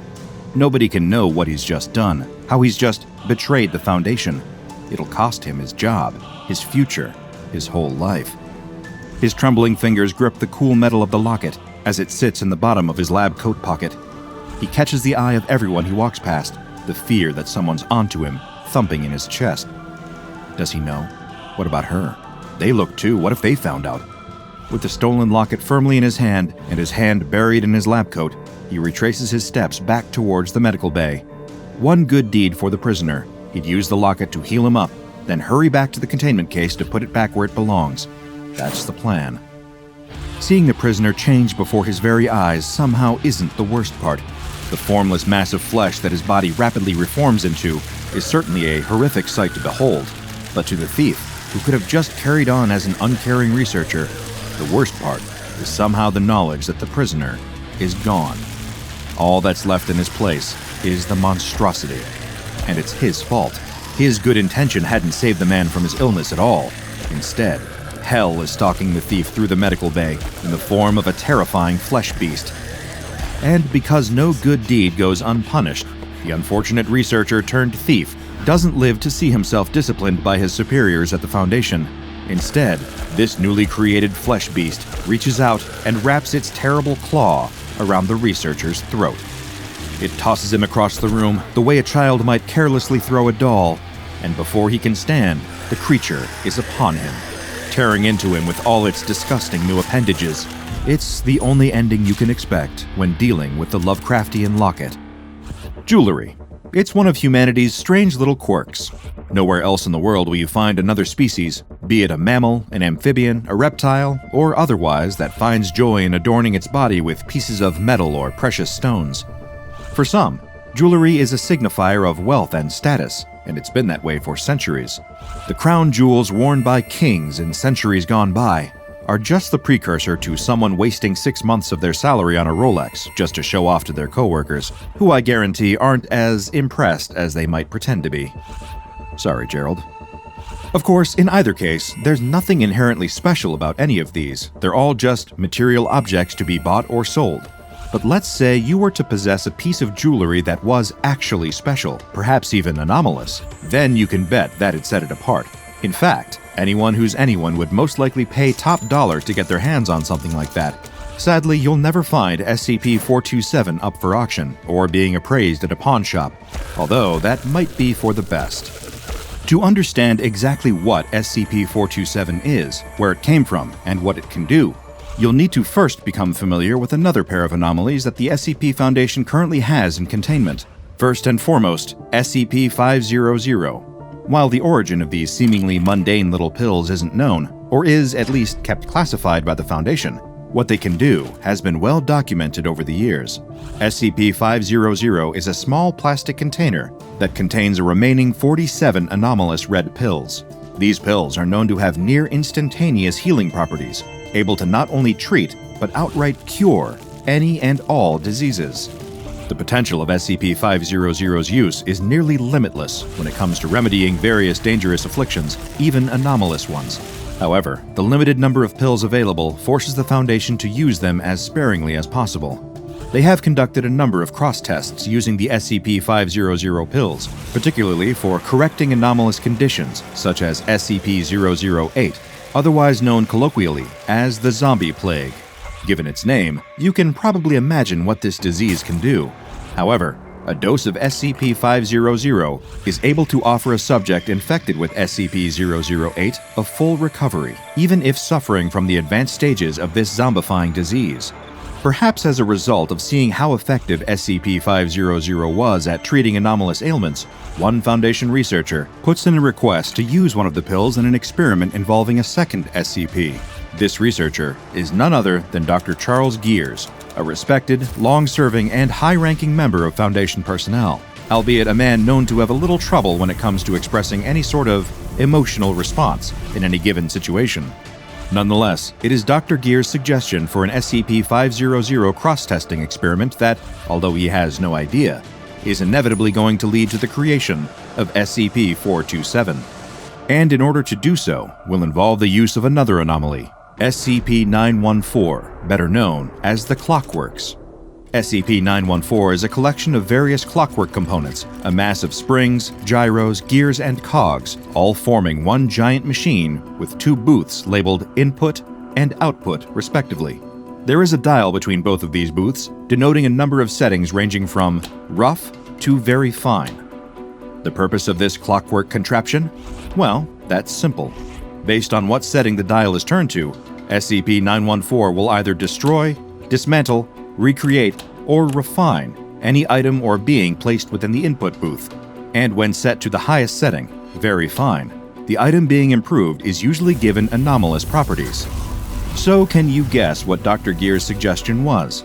He puts in a request for one of the SCP-500 pills for testing with SCP-914. Not all requests are approved, given how limited the number of pills are, but knowing what the Clockworks is capable of, and that refining SCP-500 has the potential to create a more effective version of the all-curing red pills, the Foundation higher-ups grant approval for Dr. Gear's request. He's cleared to go ahead with his experiment, and so is given one of the SCP-500 pills to place into the Clockworks input booth. Turning the dial of SCP-914 to the Fine setting, which usually improves an item but rarely adds any anomalous properties to it, Dr. Gears takes a step back to a safe distance as the machine whirs to life. Components start turning and ticking, the Clockworks refining the little red pill it's been given, turning it from just one single dose into, well, not what anyone has been expecting. Dr. Gears perhaps most likely thought that SCP-914 would produce a new, more effective version of the SCP-500 pills. It's hard to see how a pill that cures all diseases could be improved upon, of course, but regardless, what the Clockworks turned that one pill into was perhaps the furthest thing Dr. Gears or anyone else thought they'd get out of this experiment. After the noise of the Clockworks grinding to life dies out, sitting in the output booth is an entirely new object. It's like the machine conjured it from out of thin air and made it brand new out of nowhere. It's not a pill, not even a serum, a topical ointment, or any other form of new and improved wonder drug. It's a locket, a piece of jewelry, an item that will henceforth be classified as SCP-427 once the Foundation learns exactly what this anomalous object can do. Naturally, Dr. Gears is eager to inspect and test out the capabilities of this new anomaly of his own, albeit accidental, creation. The locket itself is quite a beautiful thing. A small metallic sphere made of a polished silver substance, decorated with ornate carvings.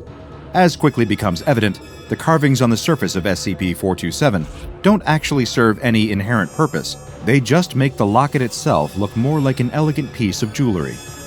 As Dr. Gears and his research team examine the locket, they notice no unusual or abnormal qualities presenting themselves, aside from the anomalous nature of SCP-427's creation. Although that's only as long as the small silver locket remains closed. When it is then opened up for examination purposes, that's when they find something curious inside. Within SCP-427, visible when it's opened up, is a small glowing orb contained in the center of the locket. Worried this orb might be dangerous, Dr. Gears orders an immediate test of the anomalous item's radiation levels, but luckily, it is quickly discovered that the object at its center emits no radiation or energy of any kind beyond the visible light energy that causes it to glow. But having SCP-427 open, that's when something strange happens. One of Dr. Gears' research assistants possessed some rather severe burns on his skin, the result of an accident that occurred when the assistant was a child. However, upon opening SCP-427, it quickly becomes evident that the scarring left behind from the assistant's unfortunate burns have been rapidly healed. Dr. Gears is astounded and instructs another of his colleagues to open up SCP-427. The hand-picked researcher has been suffering with the common cold, sniffling and coughing all over the facility. Normally, a minor infection like that takes between 3 to 10 days to make its way through the immune system and eventually leave. But as the phlegmy researcher stands in the presence of SCP-427 while the locket is open, his cold is rapidly cured in the space of only a few minutes. It is soon determined that the healing properties of SCP-427 are emitted directionally, meaning that someone has to be standing within direct line of sight of the glowing orb at the locket's center. And of course, it doesn't take long for additional testing to take place.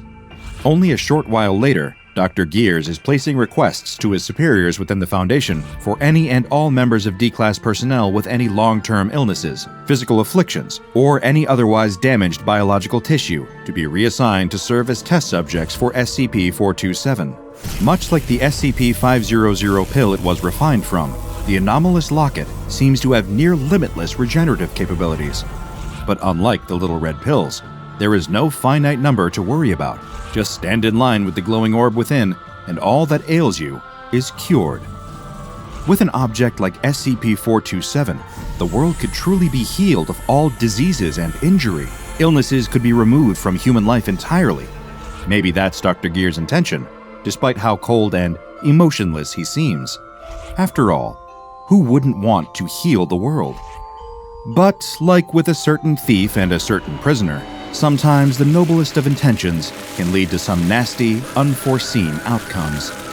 The Foundation records don't indicate which was the first experiment with SCP-427 to produce the more undesirable side effect to its anomalous healing capabilities. Although knowing Foundation protocol, it's highly likely the subject of this experiment is a member of D-Class, and it's a safe bet that the outcome of such a disaster is what will give SCP-427 its new ominous nickname, the Lovecraftian Locket. The thing is, SCP-427 doesn't just heal, it improves. As it repairs cellular damage, acting in much the way SCP-500 does when taken orally, the Locket also optimizes the natural systems of a person's body. And in one subject in particular, the Foundation soon observes the risks that come with the overuse of SCP-427. We'll call this subject, our mystery member D-Class personnel, the patient. Following exposure to the Lovecraftian Locket, the patient's natural resistance to diseases, toxins, and other dangers to their immune system is increased by 500%. And that's only after 10 minutes of healing time from SCP-427. Better than full immunization against anything and everything. Curious to see how much further the Locket can improve a subject's natural resistances, if it even can at all, Dr. Gears and his researchers place the patient within the range of SCP-427's regenerative effect once again. This time, the exposure goes on for an extra 5 minutes, taking the duration up to 15. Monitoring all of the patient's vitals and charting any internal or external bodily change, the research team noticed that the patient seems to be getting stronger. Their muscular system is optimized, as if someone has programmed their body to its peak level of performance. Conducting further testing, Dr. Gears determined that the patient's pain tolerance and overall physical strength shows an increase of between 200 and 300%. Then they try exposing the patient again for over an hour this time, and that's when everything goes wrong. Before the researchers' very eyes, the patient's muscle and flesh start to mutate rapidly and uncontrollably. They shift from a normal human to a thing ripped straight out of a nightmare. What the Foundation scientists are only just realizing, in the most horrific fashion, is that the effects of SCP-427 are cumulative. They stack on top of one another, and continued exposure accelerates the amount of time it takes for the human body to apply the changes granted by the Locket, meaning that after so much exposure to SCP-427, the patient is converting at a rapid rate into a sickening, shapeless mass of tissue until they're not even human anymore, but a terrifying beast of nothing but flesh. These flesh beasts, as the researchers take to calling the creatures thanks to their horrific appearance, quickly prove to be highly aggressive. The security personnel that move in to contain the beast that was once the patient learned this in a quick, brutal fashion, as the newly formed flesh beast attacks the guards on site with messy, fatal results. Drawing their weapons, the surviving security officers open fire at the creature, which shows itself to be highly resistant to conventional firearms. Despite being comprised of flesh, the beast shrugs off bullets like they're little more than minor annoyances.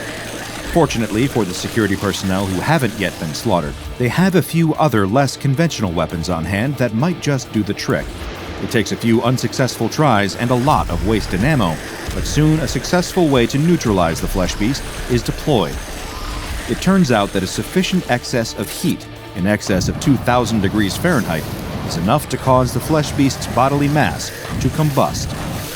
Given how aggressive the creatures are towards Foundation personnel during subsequent intentional attempts to recreate them, Dr. Gears and his fellow researchers can't gauge exactly how intelligent the flesh beasts are. But by mapping the biological optimizations that SCP-427 grants the subject, Foundation researchers have determined that the Lovecraftian Locket causes a significant enhancement to the brain, as well as the muscle and immune systems. After all, the brain is responsible for regulating all bodily functions. This means that the intelligence levels of a fully transformed flesh beast could exceed that of the average human. For now, despite the risks of mutation, SCP-427 is used as a partial replacement for the SCP-500 pills, given their limited number. While the Locket is able to cure any ailment that the pills can, total exposure time must be recorded, as the optimizations granted by SCP-427 are cumulative in all subjects. Given the potentially adverse side effects of continued SCP-427 use, only medical staff with a Class 3 clearance level are permitted to handle or use the Lovecraftian Locket. The O5 Council deems this to be an acceptable risk, and should anyone show any signs of sufficient mutations, they are to be terminated before they transform into a flesh beast. Any instances of a full mutation, now referred to as SCP-427-1, are to be killed immediately through means of incineration, since they are considered too aggressive to communicate with or experiment on.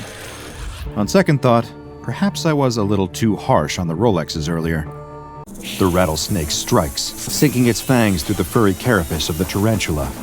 It writhes briefly on the golden sands, then goes limp. The desert is a brutal place. Here, it's eat or be eaten. A man walks through a remote desert landscape, a pack on his back. The sun dips down over the horizon, a welcome reprieve from the heat, but bringing its own new threats. The dangers of the day may be gone for now, but the dangers of the night are just beginning. As he walks, he hears a strange sound behind him. He turns, and by the dim light of the moon, he sees a mound of sand advancing toward him, as if blown by a storm, but there's no wind blowing. Frightened, he tries to run, but the dune gains on him until he is completely submerged. After a moment, the sand disperses, revealing nothing left but a skeleton. The dune travels off into the distance, disappearing from view. The desert is an unforgiving place for a traveler. The days are hot and dry, baking you with the relentless heat of the sun. The nights are cold and just as inhospitable as the desert's wild inhabitants come out of hiding, ready to attack any perceived threats or invaders. The year is 1908, and a cavalry troop on their way back to base are getting a crash course in just how brutal the Arizona desert can be. The trip has taken longer than anticipated, and their horses are growing sluggish from thirst, trudging slower and slower through the dust and sand.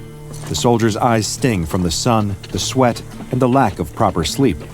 They need a place to hang their hats for the night, to have a hearty meal and a tall glass of water, and maybe something stronger too after all this trouble. As if in answer to their prayers, the men suddenly spotted a faded sign for a town further down the road. Only 1 mile left to Fredericksburg, it said. They would be able to reach the town by sundown, a welcome reprieve from sleeping on the ground and watching their supplies dwindle day by day. The mile seems to stretch on forever, but they persist and reach their oasis, the town of Fredericksburg. They aren't exactly expecting a welcome parade upon their arrival, but they're still shocked by how tepid a reception is waiting for them. Here they are, members of the Army Cavalry, and no one comes out to greet them, or even to see who the strange men in uniform on horses might be. As a matter of fact, the men don't see anyone at all. Not one single soul. They stop in the middle of the town square, climbing down from their horses, and call out, shouting at the top of their lungs. Still, no doors fling open, no windows are cracked, and no one comes to see what all the commotion was. The only evidence that anyone was ever there at all is the buildings themselves, and a few handwritten signs posted throughout the area. The signs are all in German, and none of the soldiers can speak enough German to read them. If they could, they would probably leave the town as quickly as possible, hop on their horses and gallop away until it vanishes from view.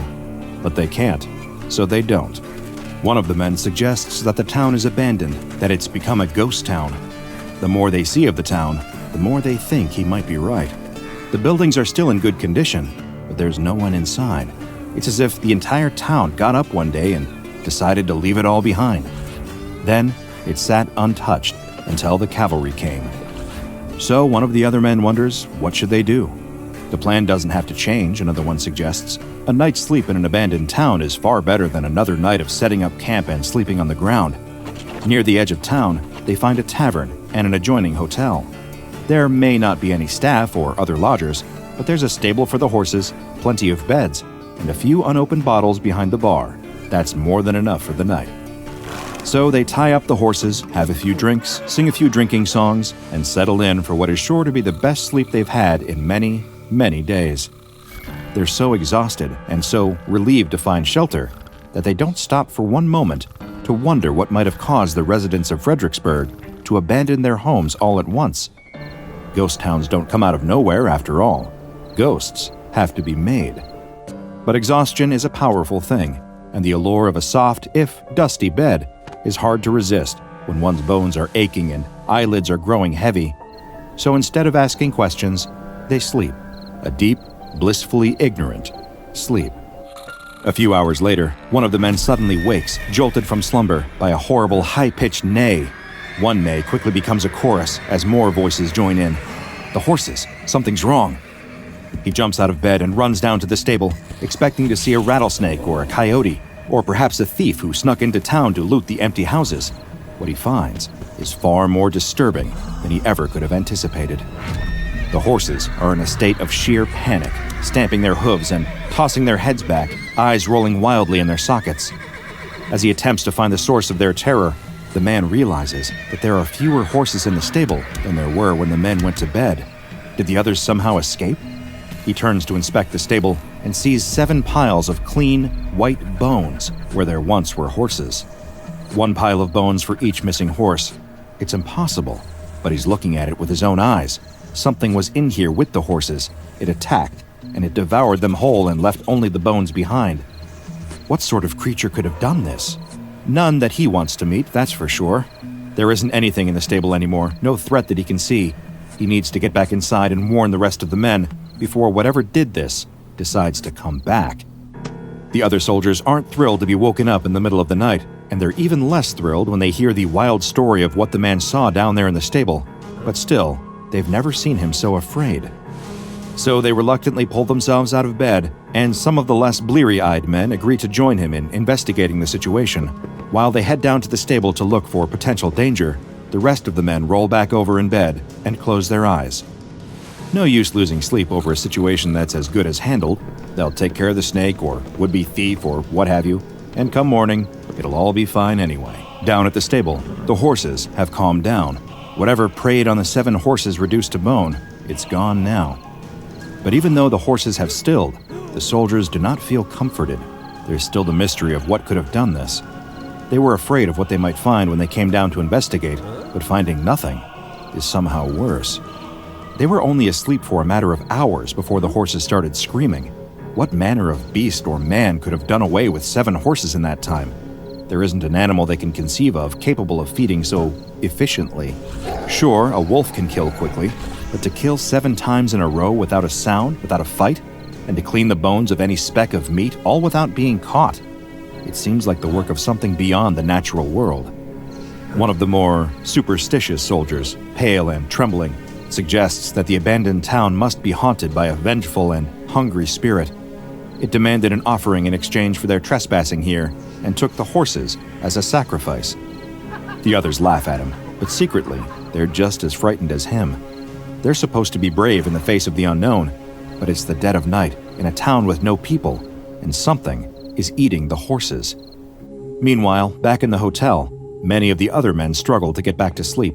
They're exhausted, the remnants of sleep still clouding their eyes and weighing down their heads, but the insistent, nervous pounding of their hearts is keeping them awake.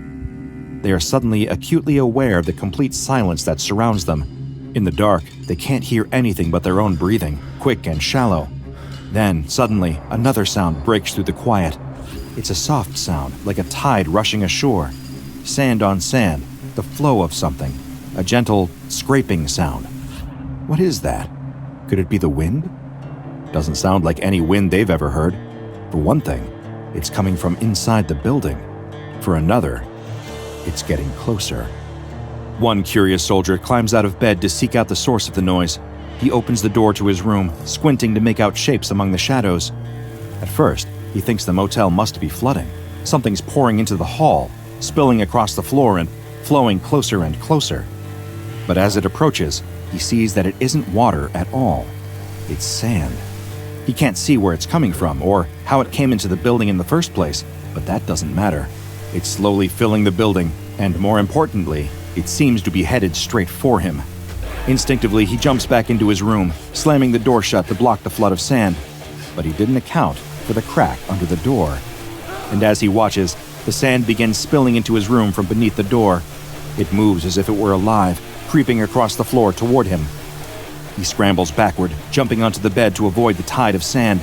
Still, it advances closer and closer, piling up until it can reach him there. There's no doubt about it. This is no ordinary sand. It isn't just filling the room at the urging of gravity or some sort of indoor storm. It's deliberately creeping, advancing, hunting. He glances around the room, desperate for a means of escape, but there's nowhere to run. The only way out is the door, blocked by the ever-increasing tide of sand. It rises to the height of the bed, spilling onto the mattress and preparing to engulf him.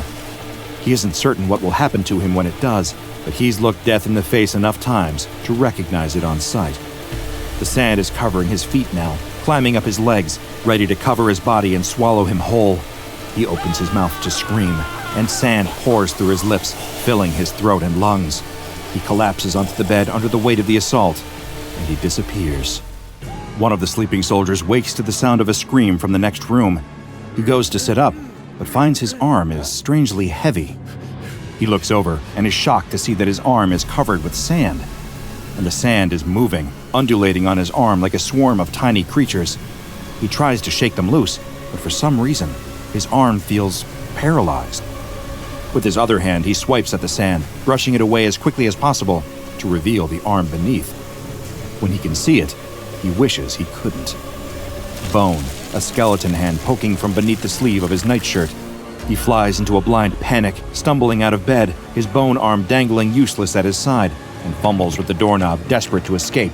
But the sand is relentless, already swarming around his feet and weighing him down. Before he can take a single step out of the room, the swarm of sand overtakes him, and he is buried in a living grave. Throughout the hotel, once thought to be abandoned, but now clearly occupied by something hungry, the men flee their rooms, abandoning belongings to the flood of sand. As they run, they see more and more sand pouring into the walls like waves and waves of water ready to drown them. They pull on their boots to protect their bare feet and sprint as fast as their legs will carry them, jumping and weaving around the piles of sand to avoid being eaten until they make it outside. There, the other men have begun to prepare the horses, the horrified screams from inside having served as a pretty clear indication that it is time to take their leave. As they mount their horses and prepare to flee, they realize that 4 men are missing from their ranks.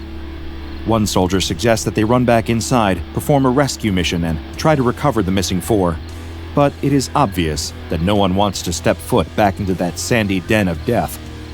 They don't want to leave any men behind, but the choice is between 4 men and all of them. The sight of another wave of sand pouring through the hotel's door makes up their minds for them, and they climb onto their horses, some riding 2 men to 1 horse, and gallop out of Fredericksburg into the night. The 4 men lost to the sands will never be seen again, joining the rest of Fredericksburg's ghosts. Though it wouldn't be classified for many more years, these unfortunate men had encountered the deadly appetite of SCP-165.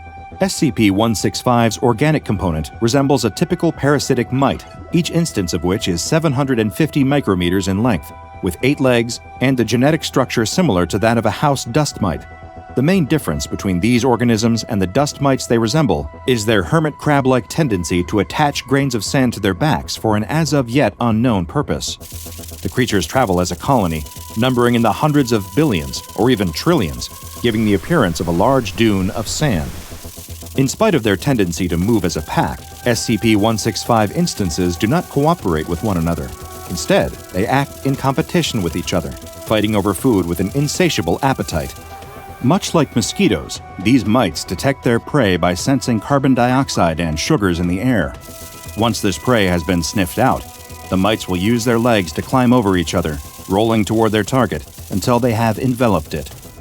The bite of SCP-165 releases a numbing chemical toxin, similar to the toxins found in mosquito and flea bites. The subject will be unable to tell that millions of mites are biting at their flesh until it is far too late. The swarm stripping them down to the bone in minutes. This numbing effect works so well that some victims have been completely devoured in their sleep without ever once waking up. The SCP-165 mites are nearly invulnerable, resistant to all but the deadliest pesticides. They do, however, avoid heat, seeking shade whenever available and being the most active at night. They show a preference for large, sleeping prey. This dislike for heat and apparent vulnerability to it is the most useful method for containing the mites. While investigating the initial discovery of SCP-165 by the SCP Foundation, I discovered an addendum to the official file. Though some portions had been redacted for, I presume, security purposes, I was able to piece together the most relevant information. From what I can surmise, the United States government has been aware of the existence of SCP-165 for at least 80 years. The mites were first discovered in Fredericksburg, Arizona, a forgotten town formerly populated largely by German immigrants. This town is also, I must note, located in the Tule Desert near the Goldwater Air Force bombing range. Fredericksburg was founded in the late 1800s, and by 1908, it had become a ghost town. Its sudden, strange emptiness was discovered by a passing cavalry troop, who quickly discovered that there was a reason for the disappearance of Fredericksburg's inhabitants. This much I essentially already knew. What I didn't know, however, is that the United States government attempted to exterminate SCP-165 in the late 1950s. In fact, this goal is attributed to the creation of a bombing range in the area, though I was unable to officially confirm this. The bombing range and its subsequent use was able to successfully reduce the population of SCP-165. However, the explosives were insufficient to completely eradicate the threat. So, in the late 1980s, the SCP Foundation opted to intervene and deploy a ground cleanup and extraction team. Mobile Task Force Epsilon 9, aka Fire Eaters, was dispatched to Fredericksburg to extract and contain SCP-165 by any means necessary. Upon entering the decrepit town, the task force was met with an ominous sight. Vacant buildings lined the streets, left in disrepair but otherwise untouched. The only sign that life was ever there at all was the bones, animal and human alike, littering the dusty ground. One MTF member spotted a sign, hand-lettered in German, reading, Vorsicht vor dem kriechenden hungrigen Sand. Though he didn't speak German, one of his fellow task force members did, and translated it for the others. Beware the creeping, hungry sands. With this ominous warning in mind, MTF Epsilon 9 advanced into a nearby house to investigate. There, they found the floors completely covered with mounds of sand. The untrained eye might just assume that this was ordinary sand, but the task force knew better. These were instances of SCP-165 hiding from the heat and sunlight beneath the shelter of this roof. At the first sign of movement, their suspicions were confirmed, and the MTF members produced their flamethrowers, assaulting SCP-165 with blasts of fire until the movement ceased. These measures proved highly successful, melting the sand to glass and repelling whatever mites were not trapped inside. A living dune made up of 4 metric tons of SCP-165 was contained and transported to ABC Area 14. SCP-165 is contained in a facility at Armed Biocontainment Area 14. SCP-165 is considered to be a contagious, pathological organism, and so containing it requires the highest sterilization and quarantine procedures to be followed. There are microwave field generators placed around SCP-165's containment area in order to restrict the movement of the dune. Once every 9 days, the mass of SCP-165 is to be fed at least 750 kilograms of live cattle. Attempts to feed the entities via pre-slaughtered food sources have proven ineffective. For whatever reason, they prefer live prey. Unfortunate for the cows, but the Ethics Committee has proposed that they be sedated prior to feeding time in order to minimize potential suffering. We tend to associate sand with discomfort, whether it's intruding on a day at the beach and wedging itself into the most inconvenient crevices, or sticking to anything and everything placed in its vicinity. As someone once said, it's coarse, it's rough, and it gets everywhere. But if SCP-165 ever breaks containment and spreads to other parts of the country, or even the world, it could do much more harm than some simple irritation. That is, if it isn't already out there. The mites feed so quickly, so efficiently, it's possible they're dwelling in other sandy areas and just haven't been discovered yet. How many small desert towns have they picked to the bone? How many beachside communities have been decimated? I can't say for sure, but I can say this. Next time you take a trip to the shore and decide to feel the sand between your toes, make sure to look down from time to time, just to make sure your toes are still there. It's Halloween night. A man collapses, bleeding from the mouth. He's alone in his apartment, watching a horror movie marathon, and now he thinks he might be dead by dawn. But how? All he'd done was eat a microwaved mini pizza and drink a soda he picked up from a nearby candy store. Was it poison? Why do his guts feel like they're twisting themselves into knots? As he falls to his knees, spluttering and retching, clutching his agonized stomach, his organs lurch, and he vomits a red-tinged mess onto the floor. He can't believe what he's seeing. Is his puke? full of broken glass? Across town, some trauma surgeons at the local hospital are having an extremely unpleasant evening, as a few patients with severe gastric distress are rolled into the ER in need of urgent medical attention. Of course, adding a layer of surreality to the whole event, the patients in question are in costume, as Beetlejuice and Elsa from Frozen, respectively. Only on Halloween, the team thinks, somehow in unison. They start taking emergency x-rays and are astonished at what they see. Worms. But not standard intestinal worms, the kind of nightmarish worms that would seem far more at home at the bottom of the deep ocean. The kind with big, sharp pincers full of painful venom. The kind of worms you definitely wouldn't want to be on the business side of, let alone having swimming around in your guts. One of the doctors in attendance exhaustedly remarks that this is even worse than the person they had in earlier that night, whose intestines were inexplicably full of disgusting rotten berries. People seem to do bizarre and crazy things on Halloween, he thinks to himself, as the nurses draw the "cut here" lines on the stomach of the screaming patients, and the doctor readies his scalpel.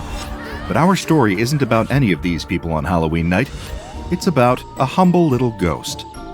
Happy Halloween, please take one. The neighbor's sign had been pretty explicit about that. Hearing the blood-curdling screams filling the room, frozen to the spot in terror, and watching wide-eyed as a person convulses on the ground, the ghost wishes he'd heeded the warning.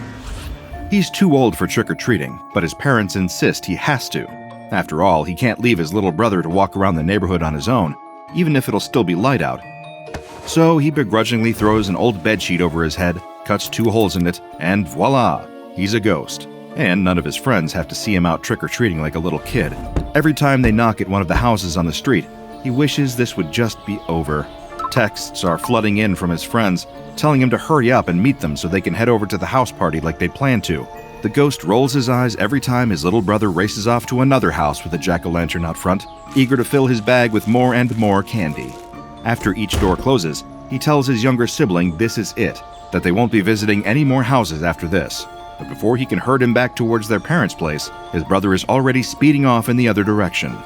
They arrive at one of the quieter houses on the block. There are hardly any other trick-or-treaters around, barely anyone else in costume. The ghost urges his little brother to come back home, insisting it doesn't look like anyone's here. The house isn't even decorated. All the lights are out, save for a candle flickering inside a carved pumpkin. Immediately, the brother rushes over to knock on the door. There's no answer, just a silence that hangs in the air and stretches out every second. He knocks again, but still, nobody answers. No one to answer the door for the boy to ask, trick or treat to. The ghost tries to urge his sibling to leave. The owners, whoever they are, seem to have left a bucket of candy in front of their door, with a sign encouraging people to help themselves. Another text from his friends makes the ghost all the more eager to go. By now, he's missing the party. His brother insists that he can't take the candy unless he gets to ask the owners trick or treat. Eventually, growing frustrated, the ghost has to drag his little brother away. Before he leaves, he looks over his shoulder to see if anyone else is watching, before swiping the full, unattended candy bucket and tipping its contents into the sheet of his ghost costume, deciding he might as well take them as party favors. But before we go on, I want to thank the sponsor of this video, War Thunder. Imagine commanding a vast arsenal of over 2,500 tanks, planes, helicopters, and ships, ranging from the raw power of the 1920s to the cutting-edge technology of modern fighter jets and main battle tanks representing 10 major nations. And forget about something as simple as hit points. In War Thunder, each vehicle component, from engines to ammo racks, can be individually damaged or destroyed by enemy fire for an unmatched level of detail in combat. And the damage doesn't just happen unseen. The game's X-ray view allows you to witness the precise impact of your strategies, showing exactly where and how your actions affect the enemy, bringing a new level of depth to your combat tactics. But War Thunder isn't just for the hardcore simulator fan. Whether you're looking for quick, action-packed encounters or the ultimate realism challenge, there's a game mode for you. From the fast-paced arcade mode, the balanced realistic mode, to the fully immersive simulator mode, each offers a unique way to experience the game's breathtaking battles. And the best part? You don't need any fancy hardware to jump into the action. Whether you're piloting a plane or driving a tank, a simple mouse and keyboard or controller is all you need, even in the most realistic simulator mode. Join the ranks of a global community of over 70 million players by clicking on my link in the description to grab your massive bonus pack. This exclusive offer for new and returning players who haven't played for at least 6 months includes multiple premium vehicles, an exclusive vehicle decorator Eagle of Valor, 100,000 Silver Lions, and 7 days of premium account. But remember, it's only available for a limited time. Now back to our trick-or-treater. Returning his brother home, the ghost races back out just as the evening turns into night. Crossing town as quickly as he can, he arrives at the house party, greeted by his friends dressed as werewolves and vampires. He hadn't realized everyone would still be doing costumes, breathing a sigh of relief under his ghost sheet, only to wish he'd put more effort into the costume. He dumps the stolen candy into a big communal bowl, overflowing with sugary snacks, before heading into the party. It doesn't take the ghost long to realize that the event isn't all it's cracked up to be. Feeling too awkward to go up and talk to anyone, he floats around, boredly sipping a drink from a plastic cup, like a literal ghost at the feast. He started feeling guilty about being a jerk to his brother, making him rush trick-or-treating so the ghost could come to a lame party. But just as he's about to leave, somebody screams. One of the party guests is holding a packet of gummy bears in one hand, the same ones that the ghost swiped earlier. The other hand is clutching his stomach in pain as something seems to be moving. The ghost blinks, certain it's a trick of the strobing lights at the party. He moves to get a better look, just in time to see the guest collapse. People nearby start panicking, telling each other to call an ambulance, worried that someone's having a severe allergic reaction. Then, something moves again. The limp body of the party guest starts thrashing around, convulsing on the floor. It's like there's something inhuman, some creature inside his stomach, moving around and trying to claw its way out. And then, it does. And it roars. The ghost stares in horror as what looks like a small bear tears itself free, flecks of blood staining its bright green fur and dripping from its paws. The screams erupting around it startle the creature, and it lunges for the nearest person, baring its sharp teeth and clamping them down in a vicious bite. The ones who are far away enough start running. The ghost isn't so lucky. The mint green bear leaps off of its latest victim and fixes its confused, murderous eyes onto the ghost. He's frozen in place by pure terror as the little bear lunges for him, flecking the blood of its previous victim onto his formerly white sheet. As the bear's jaws close around his face, his closing thoughts are of his younger sibling. He should have just stayed trick-or-treating tonight. Out on the ocean, the blades of a matte black stealth chopper slice through the air.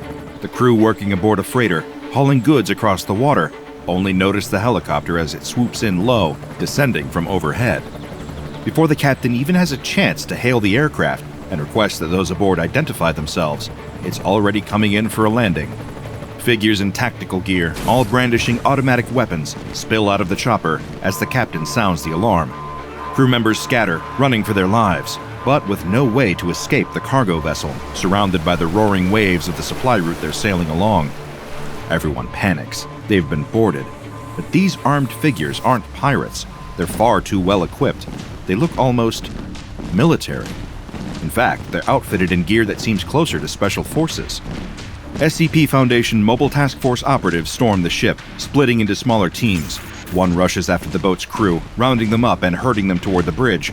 The other squad sweeps the deck, weaving in between the rows of towering shipping containers, searching the cargo for something. Within minutes, the freighter's crew are helplessly kneeling on the floor of the bridge, hands placed on the backs of their heads in compliance with the orders of these soldiers bearing a strange, unfamiliar insignia on their uniforms. The group's commander instructs 2 of his men to search for a cargo manifest, and in moments, they've found the relevant document, relaying the serial number of one of the containers to the squad on the ship's deck. The commander begins questioning the captain of the vessel and his crew, seemingly interested in the contents of this one container. Not one of them knows what's inside. All they know is it's bound for the port they were heading to. What nobody notices, though, is the accidental adjustment to the ship's course, caused by a turn of the main wheel during the commotion. The freighter is passing down a narrow waterway that is part of the trade route, only now, instead of sailing straight, it's traveling at an angle. On the ship's deck, the MTF operators locate the shipping container they've been directed to. It's locked, naturally, but the team has come prepared. As the rest of the squad form up and cover the crate, One of them rushes to the front, buzzsaw in hand. Sparks fly as the spinning blade slices through the various locks, keeping the long metal container shut tight. In seconds, the saw severs each one, and 2 of the MTF soldiers stow their weapons, wrenching the container's doors open, while the others keep their guns trained on what might be inside. The MTF quickly examines the contents of the shipping container, noting the various cardboard boxes inside. One hears a command squawked through their radio from the commander, stating he needs visual confirmation that what they're looking for is, in fact, inside those boxes. The operator unsheaths their combat knife and effortlessly slices through the tape holding the box shut, and sure enough, inside is... The arrival of the SCP Foundation on a cargo freighter might to some indicate that some kind of anomalous creature is being transported across the ocean, or that the ship's crew are perhaps smugglers, stashing anomalies aboard their vessel's cargo hold on behalf of a shady group of interest like the Chaos Insurgency. The only thing that nobody would expect would be for the Foundation to send its operatives to intercept a shipment of... candy. Packets upon packets of gelatin gummies and prepackaged berries are inside most of the boxes, with others full to the brim of cans of soda and cellophane wrapping to keep them secure. The packaging has been purposely designed to mimic popular brands. The operator almost had to squint to notice the logos for a company named Pure Foods. They held the items close to their body cam, highlighting that these weren't products from the likes of Haribo or Coca-Cola, no matter how much they looked to be. Confirming they'd found what they'd been sent for, the commander radios back to the Foundation, telling them to dispatch an extraction unit to retrieve the intercepted shipment. Within minutes, the huge twin rotors of an enormous VTOL craft are whipping the air around the freighter. Down on the ship's deck, MTF operators attach cables and chains to the shipping container, signaling the pilots above once it's secure. The long metal crate is hauled up into the air beneath the tilt rotor, met with words of protest from the captive crew members, which are soon silenced as the Foundation operatives administer each of them with amnestics. The manifest is replaced with a falsified one, with the relevant container's number missing, its existence completely covered up. Suddenly, the ship lurches beneath their feet, the rumble of impact causing a deafening creak as hundreds of tons of metal collide with something. The MTF troops scramble back to their feet, weapons at the ready, expecting to see an anomalous threat has attacked the boat. Instead, from the ship's bridge, the commander sees clearly what has happened. The freighter has been traveling at an angle and is now wedged against the narrow banks of the canal. Barking a panicked order at his troops, the commander and the rest of the MTF make a hasty retreat, the chopper departing just as the crew of the Ever Given awaken, finding themselves very confused and very stuck. The bafflement felt by the ship's crew, now trapped in the Suez Canal, would soon be shared by people across the world, as this single vessel blocks a waterway crucial to the global supply chain. But luckily, despite the disruptions their actions had caused, the Foundation had at least succeeded in securing a shipment of SCP-5110 before it could reach the port. Sure, the raid by their mobile task force might have led to a ship becoming accidentally stuck in the Suez, but it was deemed an acceptable outcome by the O5 Council. If those Pure Foods products had been distributed to retailers, they would have become even harder to track down.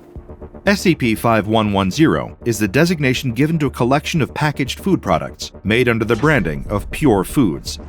So far, the Foundation's efforts to track down the owners of Pure Foods or any potential parent company that owns the brand have all been dead leads.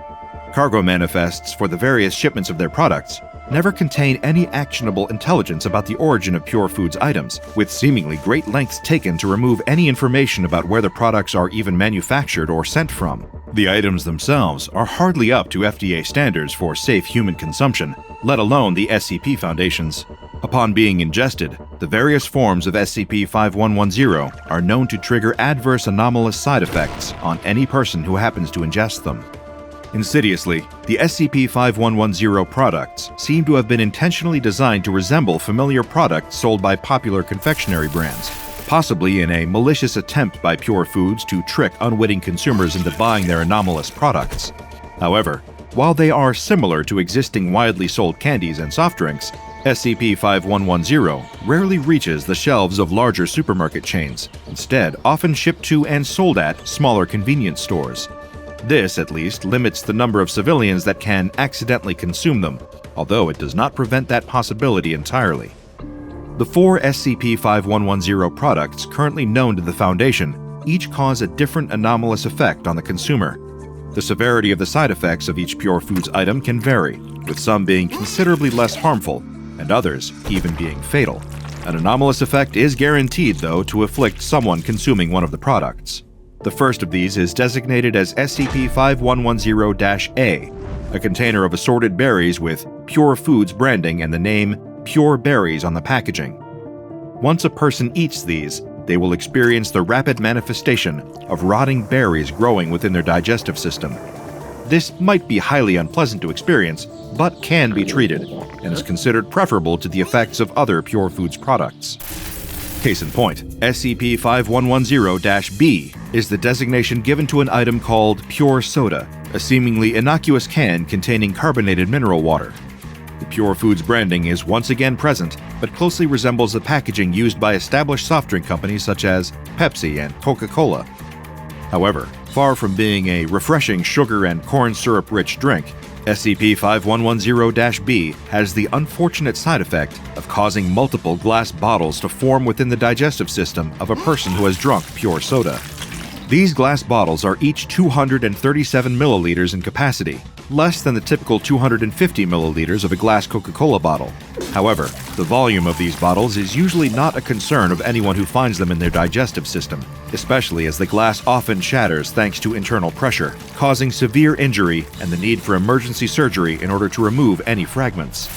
Pure worms, or SCP-5110-C, are one of the varieties of Haribo-like candies created by Pure Foods. Contained within the packaging are colorful gummy worms containing various different flavorings and sweeteners. Should a person ingest any of these candies, then they will experience arguably the worst side effect of all Pure Foods products.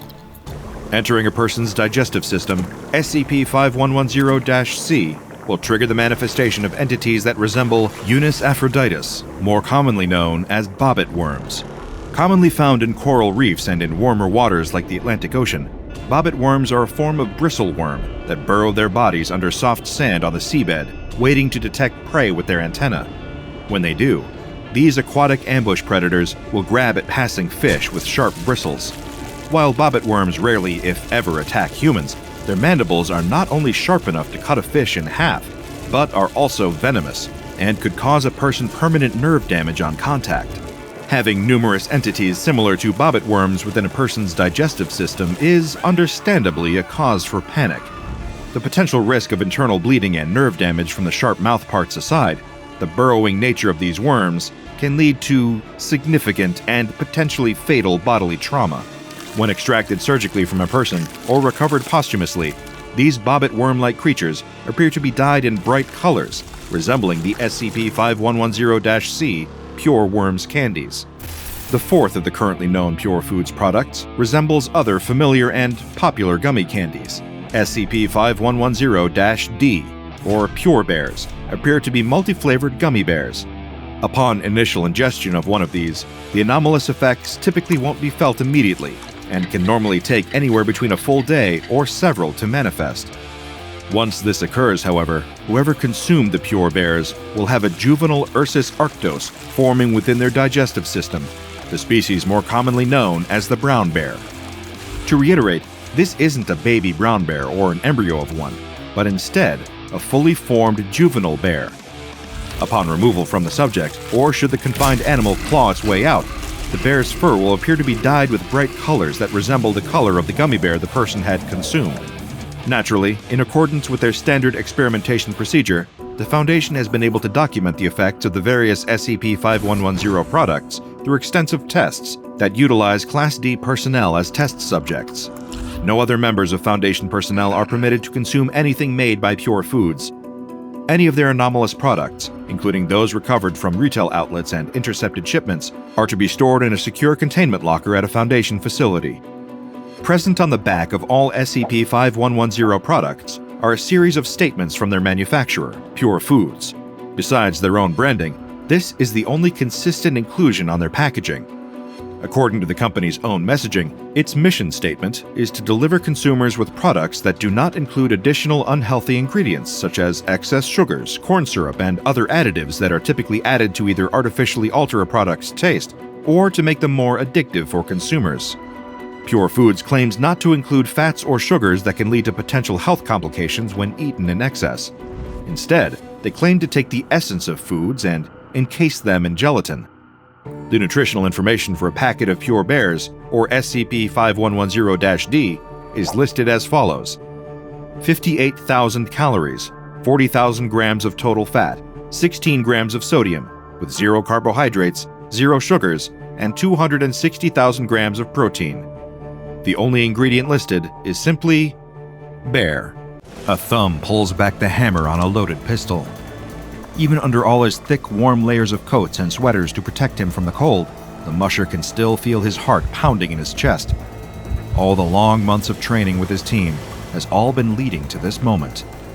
He grips the reins as tightly as he can, all 8 of his dogs attached to the other side of the sled beneath his feet. It's about to start. Any second now. Bang! The shot of the starter pistol rings out, and the second it does, all 16 pairs of paws are dashing through the icy Alaskan snow. The musher catches specks of white as they spray out from the sled in front, and encourages his pack to pull harder, run faster. The race is on, and he intends to win. Then, all of a sudden, he hears an agitating, grating voice calling out to him, trying to divert his attention away from the race. Out of the corner of his peripheral, he notices the movement of another pack of dogs, pulling another sled up alongside his. They wouldn't try to ram him and knock his sled off course, but the musher still expects them to try and overtake, so he shoots a glance to his fellow competitor.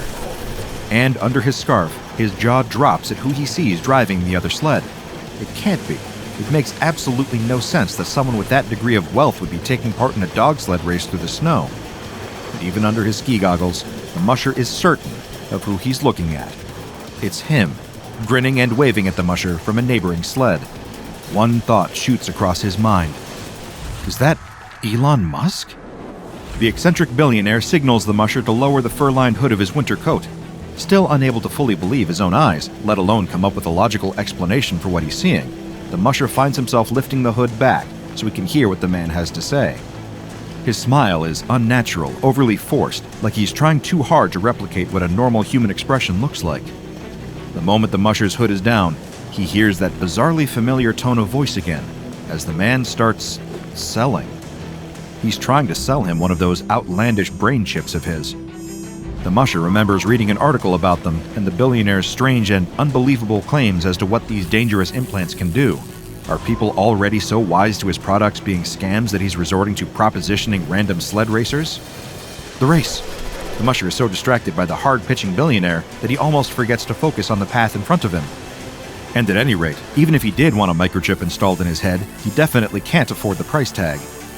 He tells the man to get lost, then focuses on his dogs, only to hear the deafening sound of a jet engine erupting next to him, followed by a huge wall of snow. It's an avalanche! Hours later, the musher wakes up in the hospital, having been dragged out of the snow. The doctor asks him what happened, and when he tells the doctor that he was distracted by Elon Musk trying to sell him cutting-edge technology, the doctor orders an immediate brain scan. However, the results of the brain scan come back clean. No brain damage, no illicit chemicals, but no matter what, the musher sticks to his story. Elon Musk distracted him on the slopes that day. Elon Musk and his gaggle of cyborg dogs. A nondescript man in a black suit turns up later that day, claiming to be a psychological specialist. The doctors leave the man in the black suit alone with the musher. The strange man notes down every detail of the story. He doesn't judge, he doesn't dispute, he just listens to every bizarre detail. Elon Musk, cyborg dogs, avalanche, and all. When the story is done, the man in black pulls a photograph from his jacket and asks if this was the man the musher saw out there on the slopes. But no. The photo shows a bizarre creature, vaguely human-shaped but with multiple pairs of arms and horns sprouting from the top of its head. The only thing it has in common with the man he saw on the slopes is the creature's face. It's the face of Elon Musk. This whole ordeal makes the musher feel incredibly distressed, but the man in the black suit remains calm. He tells the musher that he can make it all better. He gives the musher a special medication that makes the memory of his time on the slope fade away. It feels as strange and distant as a half-remembered dream. But that doesn't mean it wasn't real. The warning of buyer beware is always applicable, but especially when you're buying from a businessman with a history of dubious claims, or at least someone who looks an awful lot like said businessman. Meet SCP-3710, or as those working among the staff at the SCP Foundation have taken to calling it, Elon Mush. Now, SCP-3710 isn't a single entity, but rather a collection of strange anomalies that manifest together to form the SCP in question. On their own, each entity is just a component, but you put them all together and you have, well, one of the strangest anomalies in the Foundation's catalog. Primarily, SCP-3710 consists of a pack of 8 dogs, except of course, these aren't the average pooches you'd find at the local pound. They're highly anomalous. Each one of these peculiar pups has been extensively cybernetically enhanced, and even bears a close resemblance to the dogs that form SCP-2624, an anomalous cybernetic space dog. How enhanced are we talking exactly? Well, if you're looking for technical specifications, how does a miniaturized Raptor rocket propulsion device sound? Each of these cyber canines is equipped with one of these methane-powered rocket boosters, and Foundation researchers believe that the propulsion system of each one is fueled by the dog's digestive system. All 8 of these cybernetic dogs are reined to a sled in what seems to be a weird mix of high-tech and low-tech transportation. But SCP-3710 is clearly another of the many anomalies that aren't concerned with making sense. The sled itself appears to be totally ordinary from the outside, apart from the addition of the 2 twin Raptor rocket propulsion devices welded to the back. Okay, so it's a dog sled that's been modified by someone who either really likes to go fast or is a complete lunatic. Or maybe both. A large white X is also painted on the wooden bed of the dog sled, but that is far from the strangest physical property of the wood itself. The material used to construct this part of SCP-3710 is stronger than any wood known to man.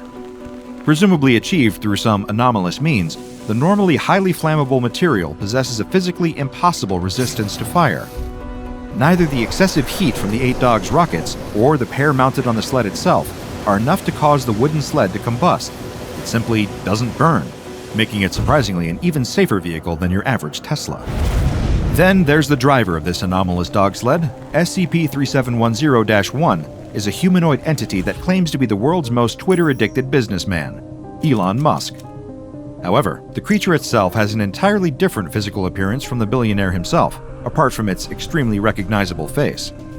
The most striking baseline physical dissimilarities are, of course, the fact that the creature possesses 4 arms and horns that protrude noticeably from its skull.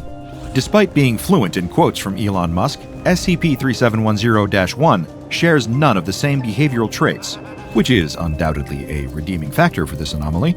The SCP Foundation researchers who study SCP-3710-1 have discovered, through all recorded interactions with the entity, that its mannerisms more closely resemble that of a door-to-door salesperson than an abrasive CEO.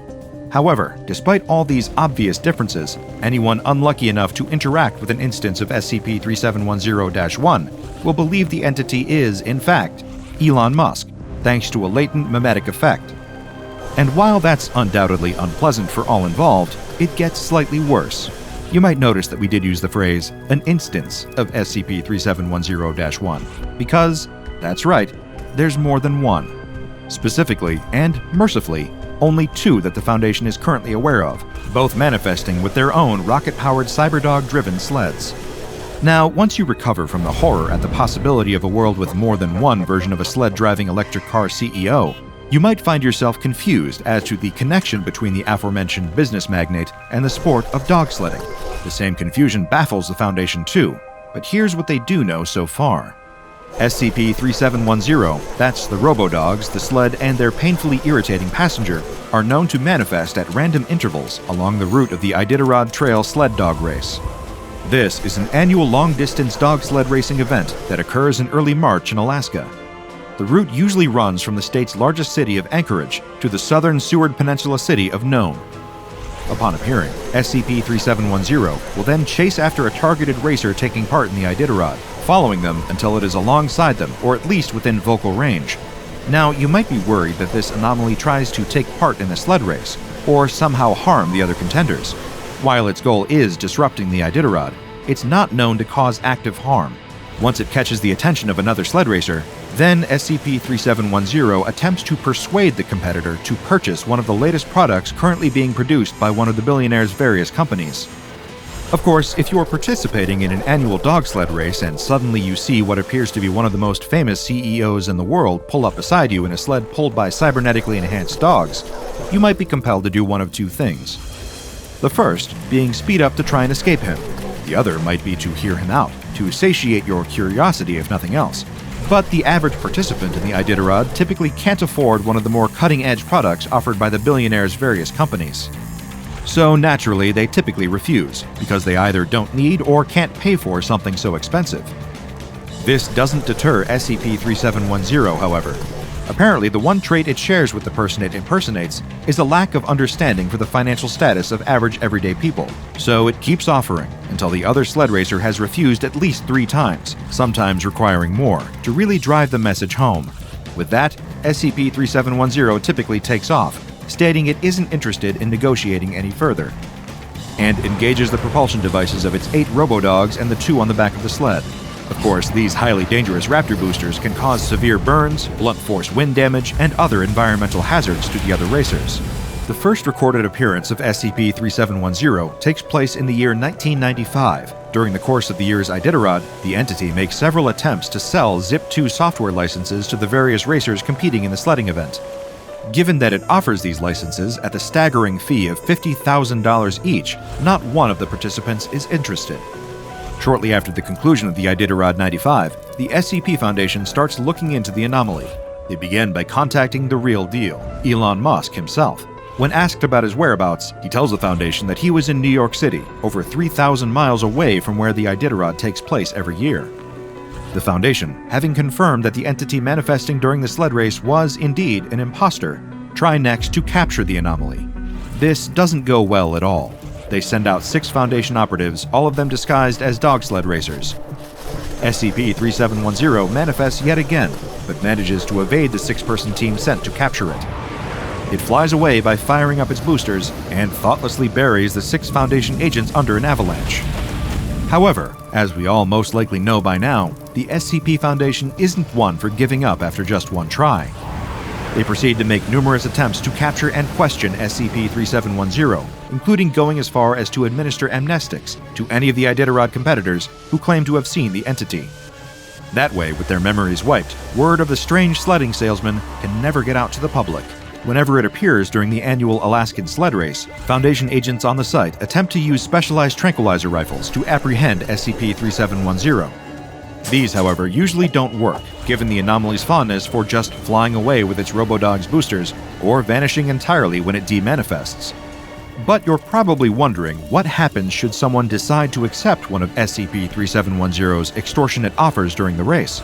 Can somebody actually purchase an overpriced electric car or a potentially deadly brain chip from the anomaly? The Foundation ponders the very same question, and during one of their many containment attempts, is able to get an answer. Agent Cheyenne McCormick is sent undercover to participate in the annual Iditarod Trail Sled Dog Race. Her instructions from the Foundation higher-ups are clear. Should she encounter SCP-3710, she's to reject its first 2 attempts at selling her anything.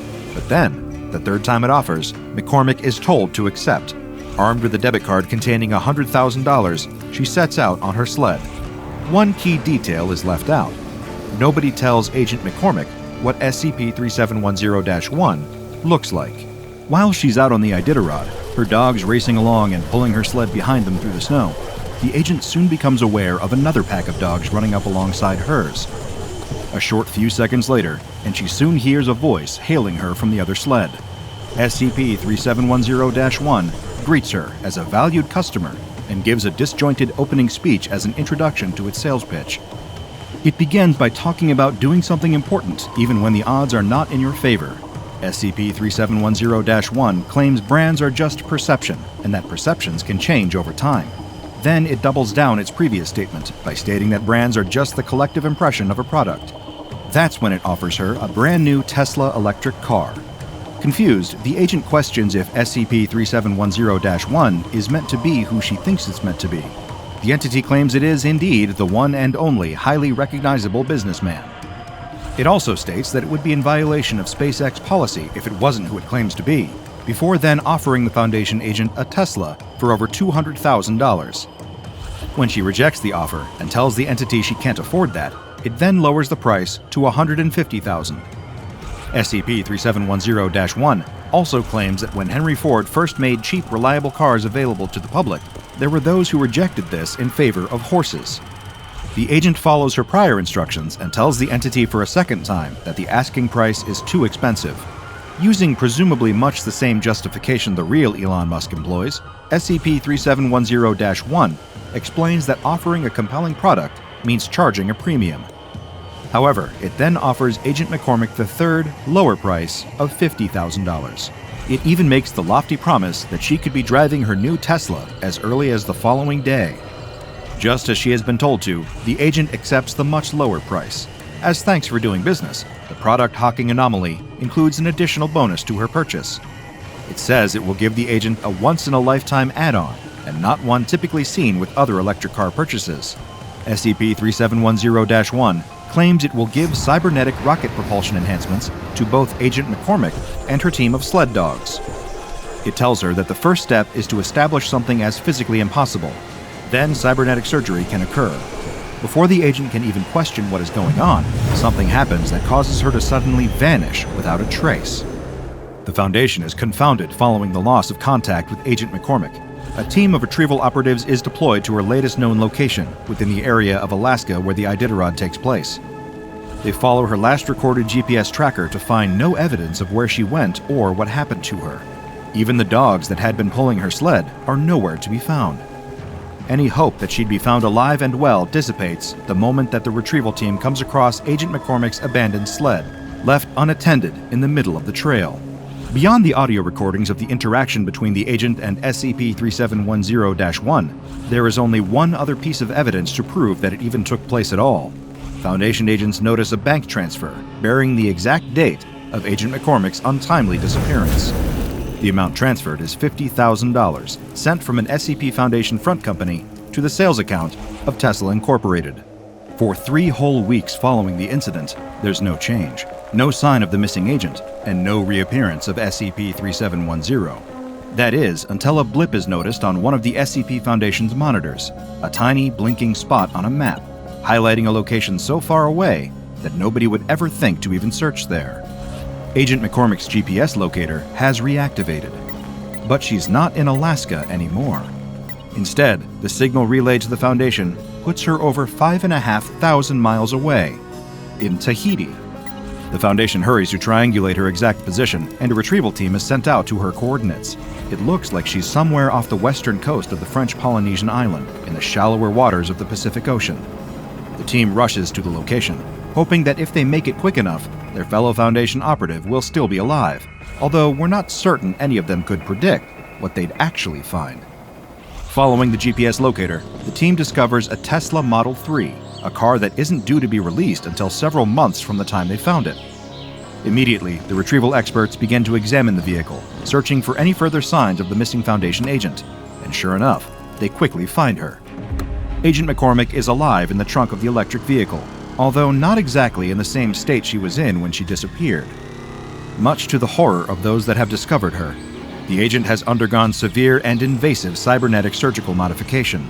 Anyone with an affinity for that type of enhancement might hope for a mechanical arm that shoots rockets, or has hidden blades, or maybe a spinal device that can make a person run faster than the human eye can perceive. But Foundation Agent Cheyenne McCormick isn't so lucky. Her entire lower jaw, including her esophagus, has been replaced with a Raptor propulsion device. Whoever is responsible for the mechanical modification of the missing agent had left a handwritten note attached to Agent McCormick's forehead, which read, "Thank you for purchasing from Tesla Incorporated. We deeply regret the conditions under which we are forced to return your representative. An accident occurred when they attempted to prevent the agreed-upon dog modification, as stated in Article 1, Subsection 3 of our verbal purchase agreement. Upon purchase, the customer shall cede all dogs in his or her possession for propulsion modification, in preparation for SpaceX's excursion to Enceladus." The note then concludes with a link to fill out a customer satisfaction survey. Foundation experts would later discover that this URL posed a cognito-hazardous threat. Additionally, the note contained thanks for the agent's contribution of money and dogs towards the Tesla SpaceX Rocket Dog initiative. After stating he hopes they'll shop with Tesla again, the note is signed with the all-too-familiar name of the company's infamous CEO. The following year, the Iditarod starts up once again. And just like many times before, SCP-3710 makes its usual repeat appearance. But this time, there's a slight difference. Now, a second identical instance of SCP-3710-1 manifests alongside the original, with its own matching rocket-powered sled, complete with cybernetically modified dogs. The dog team pulling this new instance's sled matches the description of the dogs that had pulled Agent McCormick's sled a year earlier. But of course, they too have seemingly undergone the same cybernetic surgery to implant them with Raptor propulsion devices. The SCP Foundation's researchers theorize that SCP-3710 manifests during the Iditarod race primarily for two reasons. For one, it's an isolated route through the snowy tundra of Alaska, with not a lot of witnesses, save for the participating sled racers and their dogs. But therein lies the second reason: the dogs. Given the intense physical training these sled dogs undergo, it seems that makes them ideal candidates for SCP-3710's cruel, sadistic, and unapproved cybernetic experiments. As the old adage says, buyer beware, and as a general rule of thumb, we'd recommend not buying anything from someone who claims to be a genius. The townsfolk of Temperance huddle in their homes, trembling in the dark. They sit beneath windows clutching their prayer beads and muttering desperately to a god they hope is still out there. There's no light in the town, no breeze either, just the slow, rhythmic boom of colossal footsteps. The deputy stands with his back to the wall, not daring to look out of the next window. On the table is a dusty old glass of water. Each footstep sends ripples across its surface. He clenches his jaw, grips his rifle, and stares at the glass as the ripples get stronger and stronger. What curse had befallen this town? What grievous sin had taken place here that had heralded the arrival of these demons? A shadow passes across the window. The deputy presses himself even harder against the wall, closing his eyes and trembling. The footsteps are so loud now that he feels the earth shaken beneath him. A photograph of him and his maw falls to the floor. The deputy dives for it with his hand. He prays into his bloody fist that the demon outside doesn't hear. But the footsteps stop. The shadow that had passed by the window returns. He hears the sound of breathing, loud as a pair of bellows, right against the other side of the window pane. In the reflection of the shards of the broken photo frame lying there, he sees it. An eye the size of his head, demonic and hungry, staring through the window just feet away from himself. If he'd had any courage, he'd turn around now and shoot the demon right in the eye. But all that happens instead is a warm, damp patch spreading across his denims. Outside in the street, a commotion kicks up. Voices yell and holler, and then, in a split second, the shadow is gone from the window. The deputy lets himself have just a second to catch his breath and come to terms with the fact that he's still alive, before that familiar sinking feeling tugs at his stomach. He wheels around to look out of the window in horror. The preacher man and several of his congregation have run out of the open church doors, waving around their crucifixes and rosary beads. At the top of their lungs, they chant prayers at the demon, running this way and that in an attempt to surround it. But before they can do anything, their fervent prayers are drowned out by an ear-splitting, ferocious roar. Then, the Tyrannosaurus Rex lunges at the preacher man. Talk of the rapture had never been far from people's lips in the town of Temperance, Montana. Living out in the Wild West in a town of just 40 souls, out here often felt like the destruction of the world had already come. Surrounded by the Montana boonies, with only the occasional trader or Roman pack of bandits passing through, it was entirely possible that the destruction of the world had happened, but God had forgotten to send any angels out to Temperance. Until the Flash happened. That's what the townsfolk called it, the Flash. Everybody, men, women, and children, all reported experiencing the exact same thing at the exact same time, a white light filling their vision. They'd all then stepped out onto their porches, squinting into the summer sun, trying to work out what on earth had happened. The deputy remembered the moment clear as anything. That was the moment he looked out and realized they weren't in Montana anymore. The dry grasslands around them were gone. The shape of them was still there, sure, but the grass was gone, the air was different, and the sky was heavier. All around them, trees had sprung up. Not just young trees, mind you, but tall, luscious ones with a thick undergrowth surrounding them. It felt humid. The air was almost richer. So rich that you breathe in and go a bit lightheaded. That was when one of the townsfolk started screaming. The deputy rushed over to help, but by the time he got there, it was too late. The body was already dead. In total, 6 people died during the flash. Old Pete, Mary, and all 4 of Annette's descendants. Most of the chickens were also dead. And one of the horses was slumped on the ground outside the saloon, its head half floating in the water trough. No one could quite figure out what it was that had killed him, and why everyone else was alive. But even those that made it felt pretty rough. Heads pounding, mouths dry, with waves of dizziness overtaking them, staggering for the rest of the day. The deputy tries his best to recount these events in his journal. He was never much of a scholar, only learning to read when he was 17. But he's 19 now, steadily getting better with his words. He racks his brain as he sits at the desk trying to make sense of the day he's had while also remembering which squiggly shape makes which sound. This here feels important to him. Even though he wants nothing more than to go to bed, he knows he needs to get it all down so no one forgets. Outside his window, he hears the sound of the townsfolk. Many of them had been theorizing all day that they've wound up in paradise, that their God has seen their good, hard work in this town fit for his kingdom, and chosen them to be the first to arrive in the Garden of Eden. The deputy himself was quite optimistic, seeing the lush greenery all around him. It was only after a chat with the sheriff that he started to see the gravity of the situation. He clears his throat just as the clock on the wall chimes. It's time to do the job he's been dreading all evening. The deputy gets up from the table, walks over to the back door, and picks up the shovel.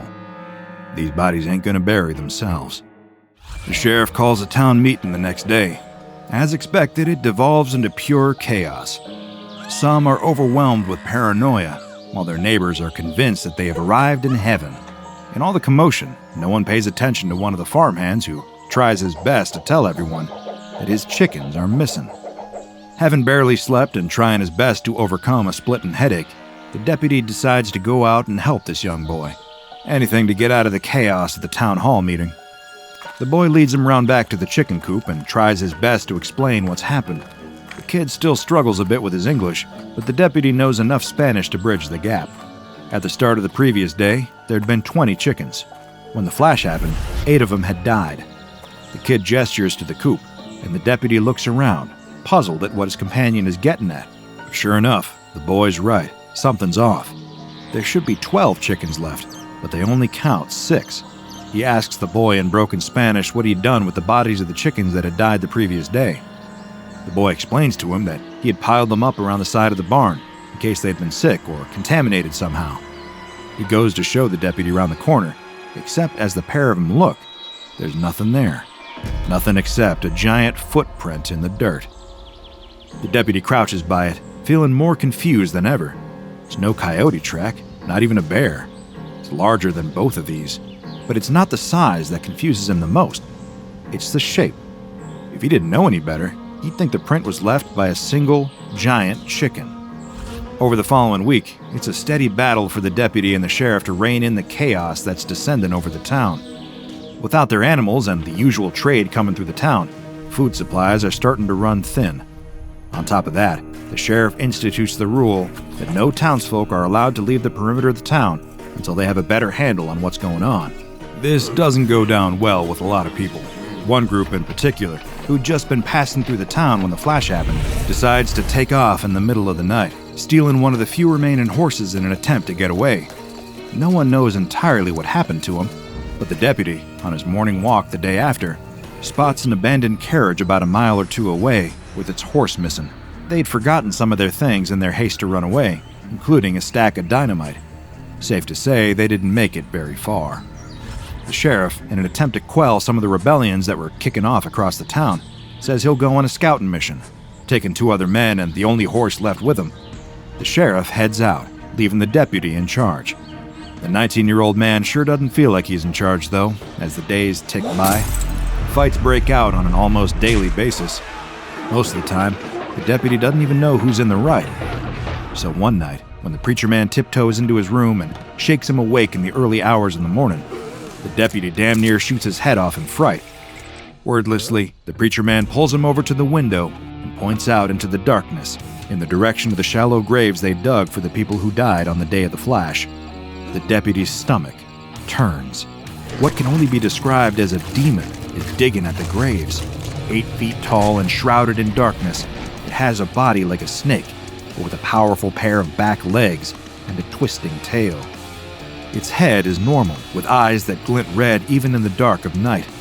It's chomping and chewing at the open grave, swallowing whole parts of the man buried there. With trembling hands, the deputy fetches his rifle, pushes open the window, and takes aim at the monster. The crack of a gunshot and a flash of light interrupt the darkness. The creature half turns and then goes back to its meal, clearly unconcerned. A puff of dust at its feet tells him that he'd missed his first shot. He steadies himself and fires again and again, this time managing to hit it. The demon hisses and turns to him in frustration, barking and yelling in a strange kind of voice, before turning and going back to its meal. It just took the rifle round to its thigh, as if it was nothing. As soon as he saw that, the deputy didn't feel like firing his gun anymore. Chaos had been bubbling for the recent few days. The following morning, it boils over.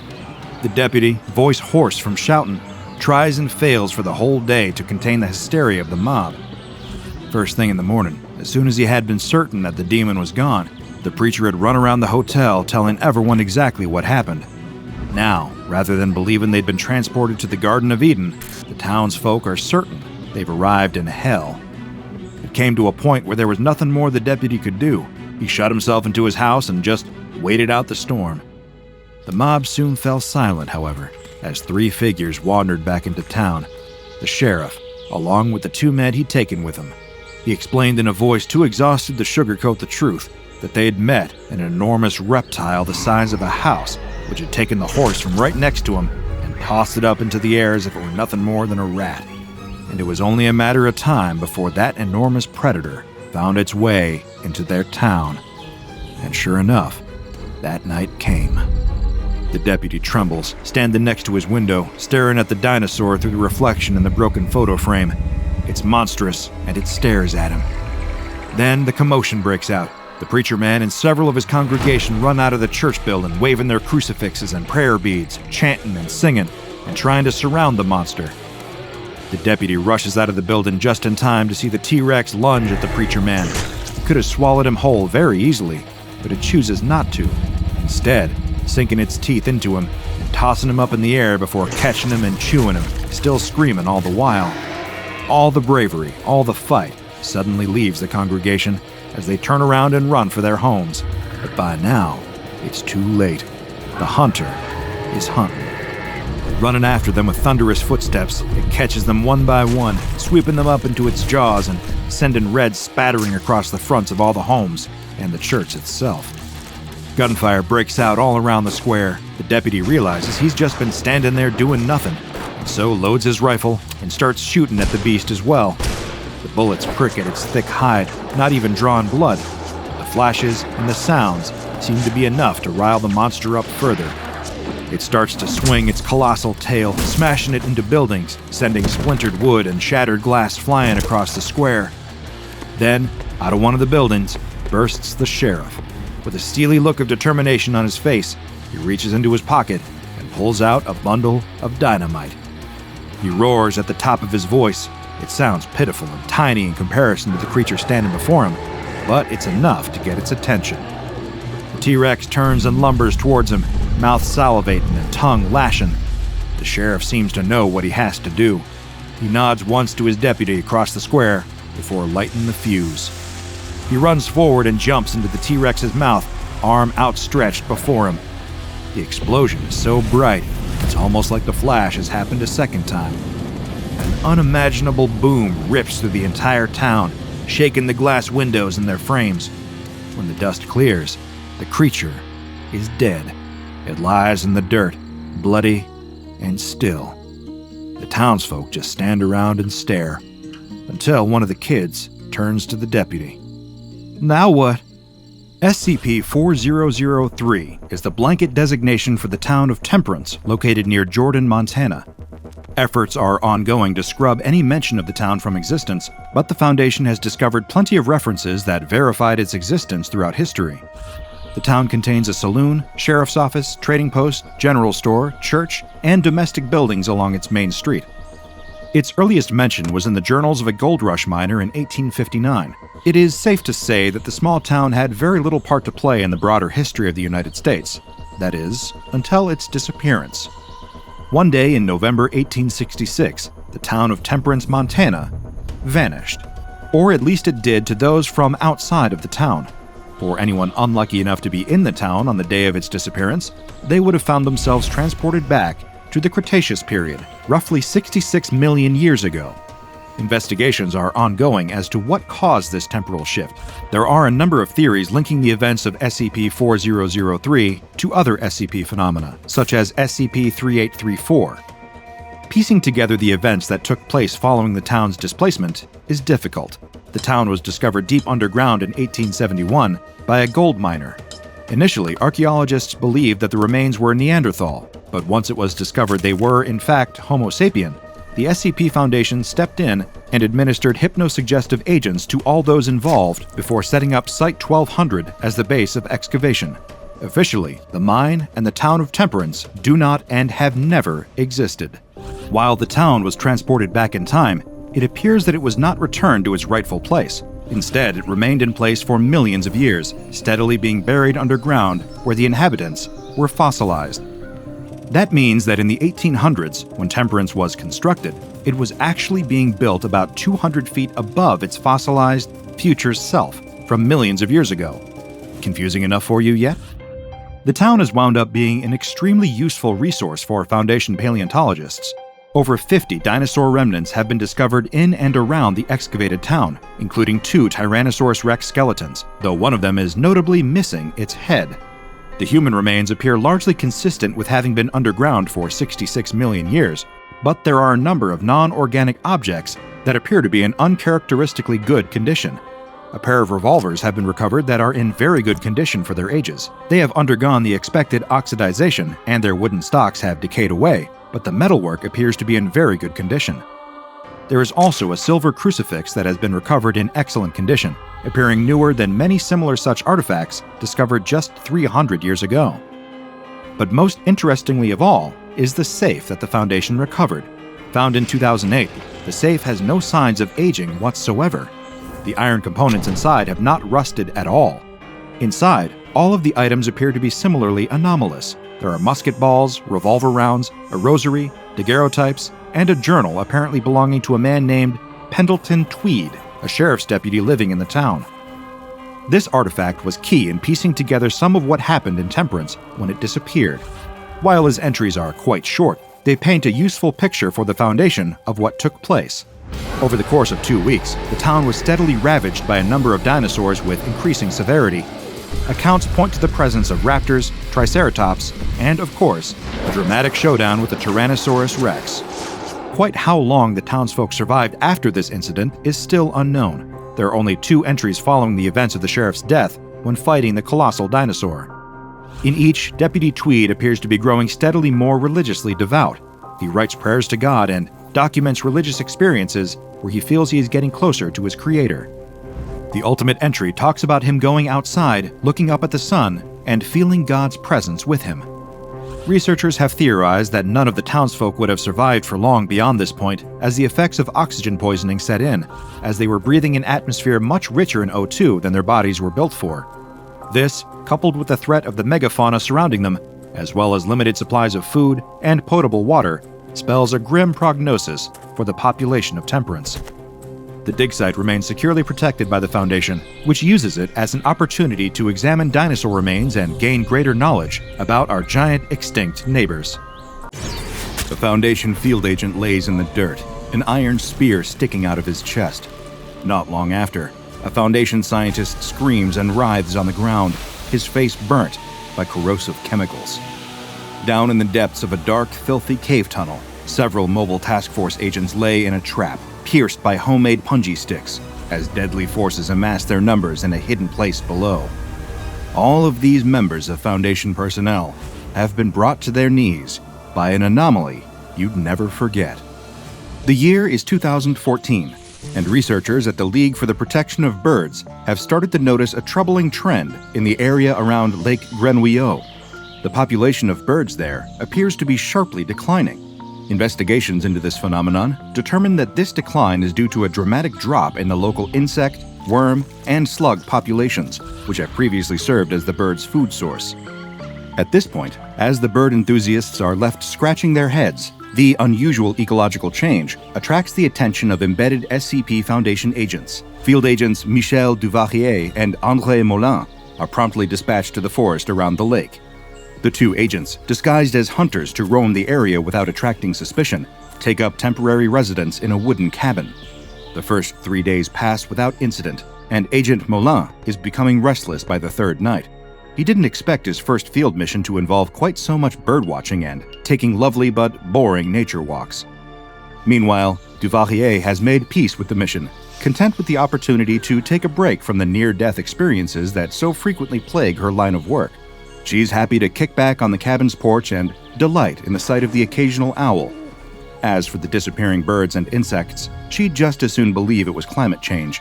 Not everything is anomalous all the time, after all.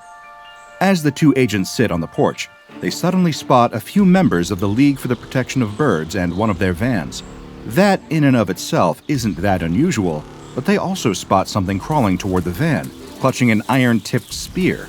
Agent Molin can scarcely believe his eyes, but sure enough, there is a 1.5-meter-tall frog person, dressed in a dark green uniform, brandishing a weapon. Uncertain of the situation and eager to evaluate it further before making a move, the two agents remain where they are, watching as the frog creature pokes at the empty van with its spear. It pries open the vehicle's hood, removes the oil container, and nervously retreats from the area.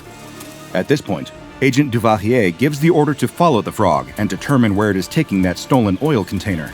They track the frog, careful not to be spotted by the anxious amphibian until it reaches the shore of Lake Grenouillot. Then, it suddenly stops, inflates its vocal sac, and croaks, long and loud. Two different voices croak in response, and two frogs emerge from the woods to meet it. Another emerges from the woods, a bit too close to the agents. It spots them and screams in terror, hopping away and running toward the water. The other frogs, startled and suddenly aware of the intrusion, dive into the water. Agent Molin, unwilling to give up the chase so soon, pursues the running frog. It looks at him with wide, fearful eyes, shrieking in shockingly fluent French for him to stay back. In an act of desperate self-defense, the frog throws its spear, piercing Agent Molin in the chest. As he collapses, Agent Duvarier moves quickly, drawing her hunting rifle and shooting a tranquilizer dart into the frog's neck. It falls to the ground, unconscious. Thanks to Agent Duvarier's quick intervention, Agent Molin is rushed into treatment and able to fully recover from his injuries. Meanwhile, the frog person is brought to the nearest testing site, where it is given the official designation SCP-5457. As soon as it regains consciousness, the frog begins to display hostile behavior. It attacks testing staff, showing an impressive grasp of various combat styles and strategies. Notably, its aggressive behavior seems to be entirely motivated by panic. The frog is utterly terrified of seemingly every human it encounters. In order to get to the bottom of the creature's behavior and hopefully understand its motivations, Dr. Beranger sits down for an interview with it. First, the frog is placed in high-security full-body restraints to prevent it from using the ability to coat its limbs in mucus and slip out of standard restraints, which it displayed several times when first brought into custody. Next, Dr. Beranger enters, escorted by two armed guards. The frog becomes immediately distressed, fixated on the sight of Dr. Beranger's white lab coat. It refers to him, with notable dread in its voice, as a chef. Perplexed, he corrects the amphibious prisoner, identifying himself as a department chief. First, Dr. Beranger asks the creature for its name. It introduces itself as Sergeant Martin Duval and insists upon its commitment to its people, who it will not betray no matter how many knives are used on its slimy body. Dr. Beranger scoffs at this and inquires about the frog's obsession with torture. He attempts to engage the frog politely, offering to make its cell more comfortable in exchange for cooperation. The frog goes silent, staring at the scientist with a look of solemn determination. It takes a deep breath. Assuming the frog is about to admit something sensitive, Dr. Beranger encourages it to release whatever it's holding on to. And it does. It spews a massive amount of corrosive bile directly into Dr. Béranger's face. The doctor lets out a scream of agony, falling to the ground. One guard rushes to his aid as the other tightens the frog's restraints. Though the frog is exhausted and overwhelmed by the ordeal, its lips purse into a satisfied smile as Dr. Béranger is carried off to the medical ward. There, he's kept under observation for 2 days as his body is racked with high fevers and severe intestinal pains. Eventually, the symptoms subside, and he is discharged and cleared to return to work. In case of any future incidents, the medical staff develops an antitoxin that can be used to counter the effects of another similar attack. During Dr. Béranger's time in the medical ward, staff attempted to conduct several follow-up interviews with Sergeant Duval, but it refused to answer any questions and attempted to attack anyone who got too close. Meanwhile, back in the area surrounding Lake Grand Rio, agents have been spotting more and more of the frog people gathering resources from the forest. When the agents track these groups of frogs, they discover a massive cave system that appears to house an entire civilization of these intelligent frog people. They will later learn this is the République de Basse-Grenouille, or the Republic of Under-Frogia. A task force of 25 agents is sent to explore the caves and gather as much additional information as possible. None of the agents could have ever predicted the strength of the Republic's military forces or the frogs' preparedness for a potential invasion.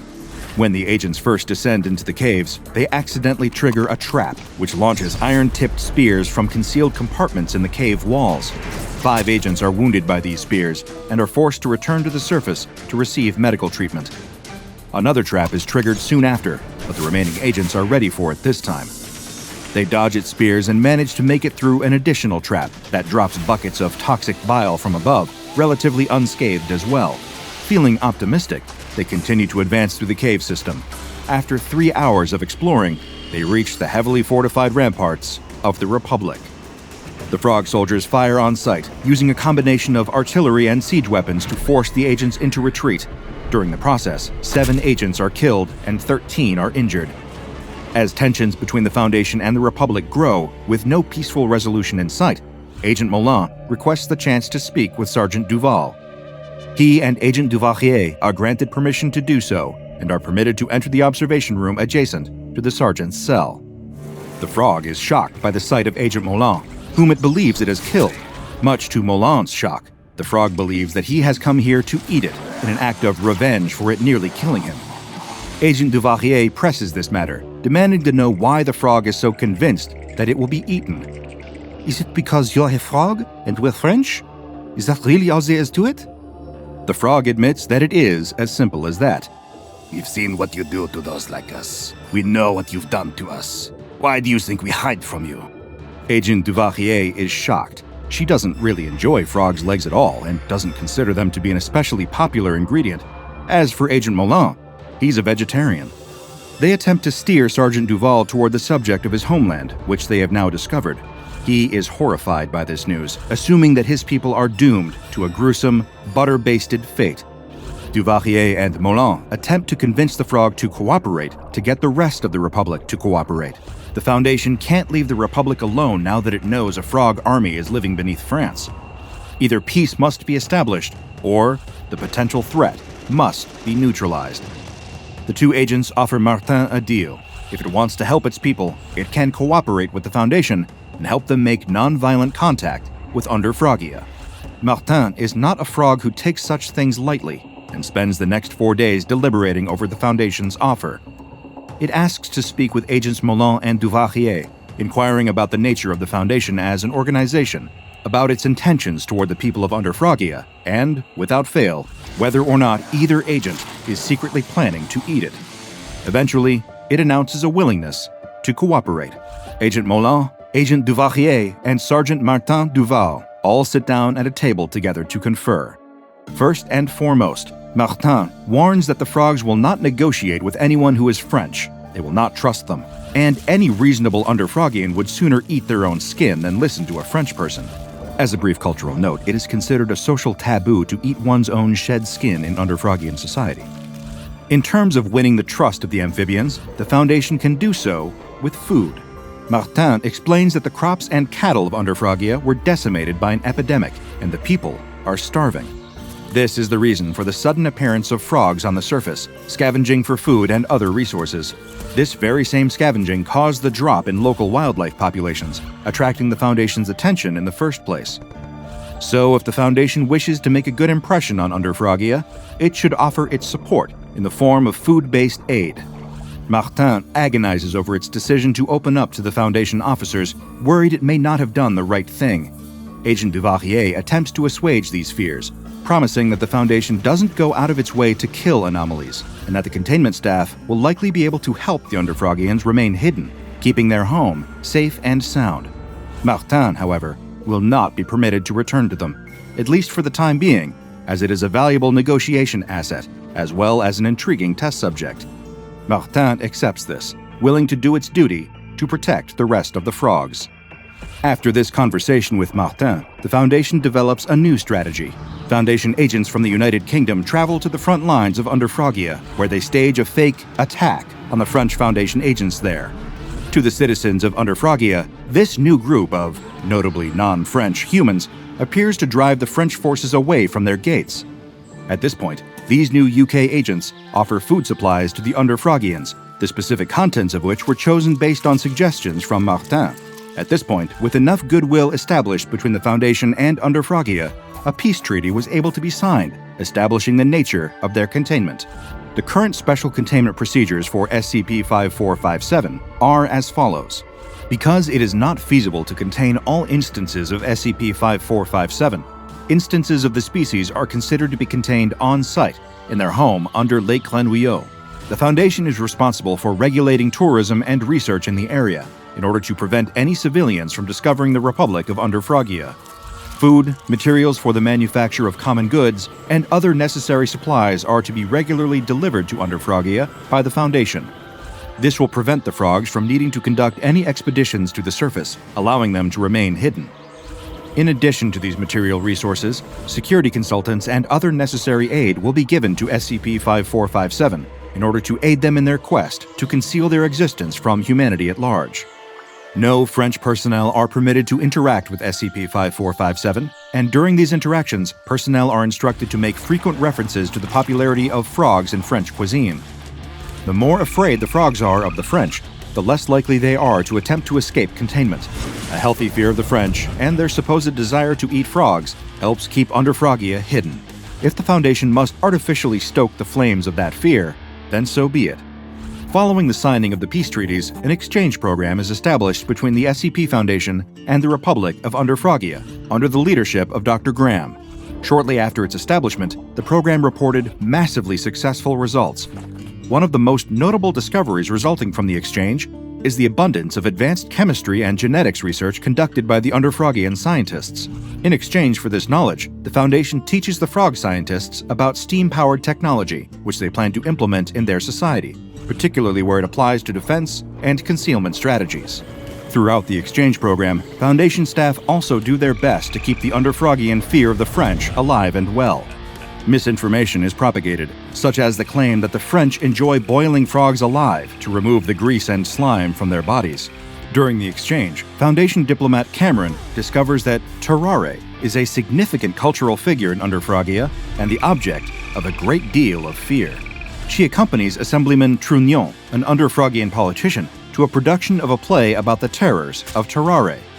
After the production, she takes the opportunity to bond with Trunion over the fear of being devoured by a Frenchman. She shows the Assemblyman some carefully curated and edited footage of SCP-082 Fernand the Cannibal as he devours all manner of meat, human and otherwise. The Assemblyman is sick to his stomach at the sight, and the very next day introduces a bill to increase the Under-Frogian military budget, specifically with regard to the development of heavy siege weapons. As the Foundation's relationship with the frogs improves, some older frogs reach out with concerns about the impact the human-frog peace is having on the youth. The young frogs and tadpoles are no longer as afraid of humans and seem to be confident they could safely venture to the surface. To nip this in the bud, Dr. Graham performs a series of lectures at Under-Frogian schools, teaching the children about the evils of the French. He shows them footage of frog dissections performed in human science classes for good measure, scaring any surface-dwelling aspirations right out of them. Years pass, and the Republic of Under-Frogia begins to resent the continued containment of Sergeant Martin Duval. They demand its return on the basis that it is no longer needed as a hostage in light of the stable diplomatic situation. The Foundation agrees, and Martin is returned to its beloved home in the Republic. As Martin readjusts to life in Under-Frogia, it sends letters to Agents Molan and Duvalier. But that isn't the only way it's passing its time. In secret, Martin has been organizing a rebel movement of frogs, convincing them that the Foundation is lying and that they can live safely on the surface. The number of frogs involved in this movement steadily climbed, reaching 370 by 2017. At this point, Martin cannot wait any longer. They attempt to break out of containment once and for all. Soldiers and scavengers alike exit the perimeter without much trouble. Foundation security personnel attempt to stop them, but only capture 12 frogs. The rest of them scatter, vanishing into the forest. The only thing the Foundation can think to do is dispatch a response force, sending Foundation agents into the forest to recapture the frogs. One of the agents assigned to this task is none other than Agent Duvalier. She tracks Martin to a forest guard outpost, where he is hiding with 22 other frogs. When she enters the room, all of the frogs dart toward the back wall, pressing themselves against it in fear. Martin encourages them to calm down and greets his old ally. Michel. She responds in kind. Martin. It inquires about André and his whereabouts, and Duvalier responds that he's left for a position with the mole rats, and she hopes she won't have bad news for him when she sees him next. She pleads with Martin, asking it to return to Under-Frogia. The other frogs will certainly follow. Martin refuses. Home? You mean this damp and dark hole? Normal? You mean living under a lie that suffocated us for generations? We were stuck down there, stagnating in the caves, and it was all for nothing. That's what I told them. Showed them that we could live on the surface. It's amazing here. We can feel the sun on our faces, the wind on our pores, drink fresh and natural water. So, no, Michel. At this point, Martin croaks loudly, signaling all nearby frogs. Agent Duvalier steps outside to find frogs exiting the woods, surrounding her location. Martin steps outside after her, moving to block her path. She draws her weapon, aiming it at the frog she had begun to consider a friend. You can't hide here. People will find you. They'll freak out. Sure, Martin responds. but it's not like they'll eat us. She pleads with Martin, begging the frog to retreat, to not force her to do something they will both regret. Martin refuses. A frog soldier has its duty, and this is Martin's duty for the people of Under-Frogia. Martin promises that it will never back down. Agent Duvalier turns, surveying her surroundings. There are hundreds of frogs watching, waiting to see what happens next. Martin continues. In time, all of us will conquer our fears, and we will become examples for the rest of the people of Under-Frogia. We'll show them that there's no reason to fear the Frenchmen, just like I am showing them that I do not fear you. My people will live free from terror. Agent Duvalier takes a deep, long breath. Tears sting her eyes as she prepares to do something she once promised she would never do. She steadies her aim. She opens her mouth. She tries not to think about what her duty now requires. Days later, Agent Duvalier writes a formal request to Site Director Verne. It reads as follows. Director Verne, I understand that I need my full memories for the Ethics Committee hearing tomorrow. After all, I have to be able to provide a full account of what happened. But whatever the verdict may be, I am formally requesting to go under amnestic treatment after the conclusion of the hearing. I won't need those memories anymore. And I really want to forget the taste. Sincerely, Agent Michel Duvalier. Duty can be the force that propels us, that helps us fight for the greater good. But it can also drive us to do truly terrible things. You know, I've never had very much interest in trying frogs' legs. Now, after looking into the details of SCP-5457 and the horrors they faced, I can say that my small amount of interest has been reduced to zero. It's best to leave things be, I find. As they say, let sleeping dogs lie. And let sentient frogs with an intricate societal structure and an understanding as well as fear of their own mortality, well, live. The flashlight beam casts demonic shadows that twist and shift with the trembling of his hands. It makes the feeling worse, seeing those shadows twitch against the walls like they're somehow alive. But shadows can't be alive, can they? Another noise, a creak that sounds distinctly like the weight of someone's soul against the floorboard. Now the man knows he hasn't been imagining it. The beam of light sweeps over the room towards the source of the noise, to reveal the source of his torment is nothing. There's nothing there. And yet every feeling, every instinct, tells him that his eyes are wrong. Listen closer. Someone's here. And yet, there's no one. Not a soul. The man sighs. He swears he thought someone had gotten inside. He decides to double-check, creating more dancing, unsettling shadows with his flashlight as he scans the rest of the living room. Nothing again. Then the kitchen. Still nothing.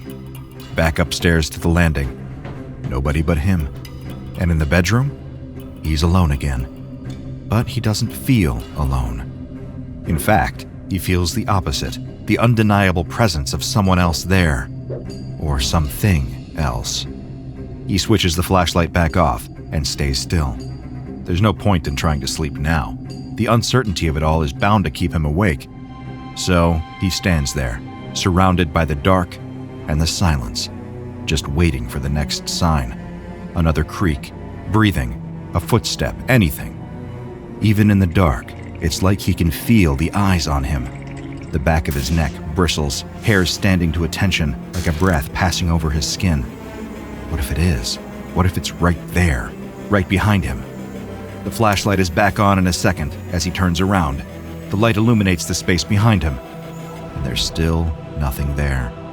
But despite finding no sign of anyone else in the apartment, despite knowing for certain he's alone, the man doesn't feel alone. It feels like there's someone watching. In fact, it's always felt like there's someone watching. Has this ever happened to you?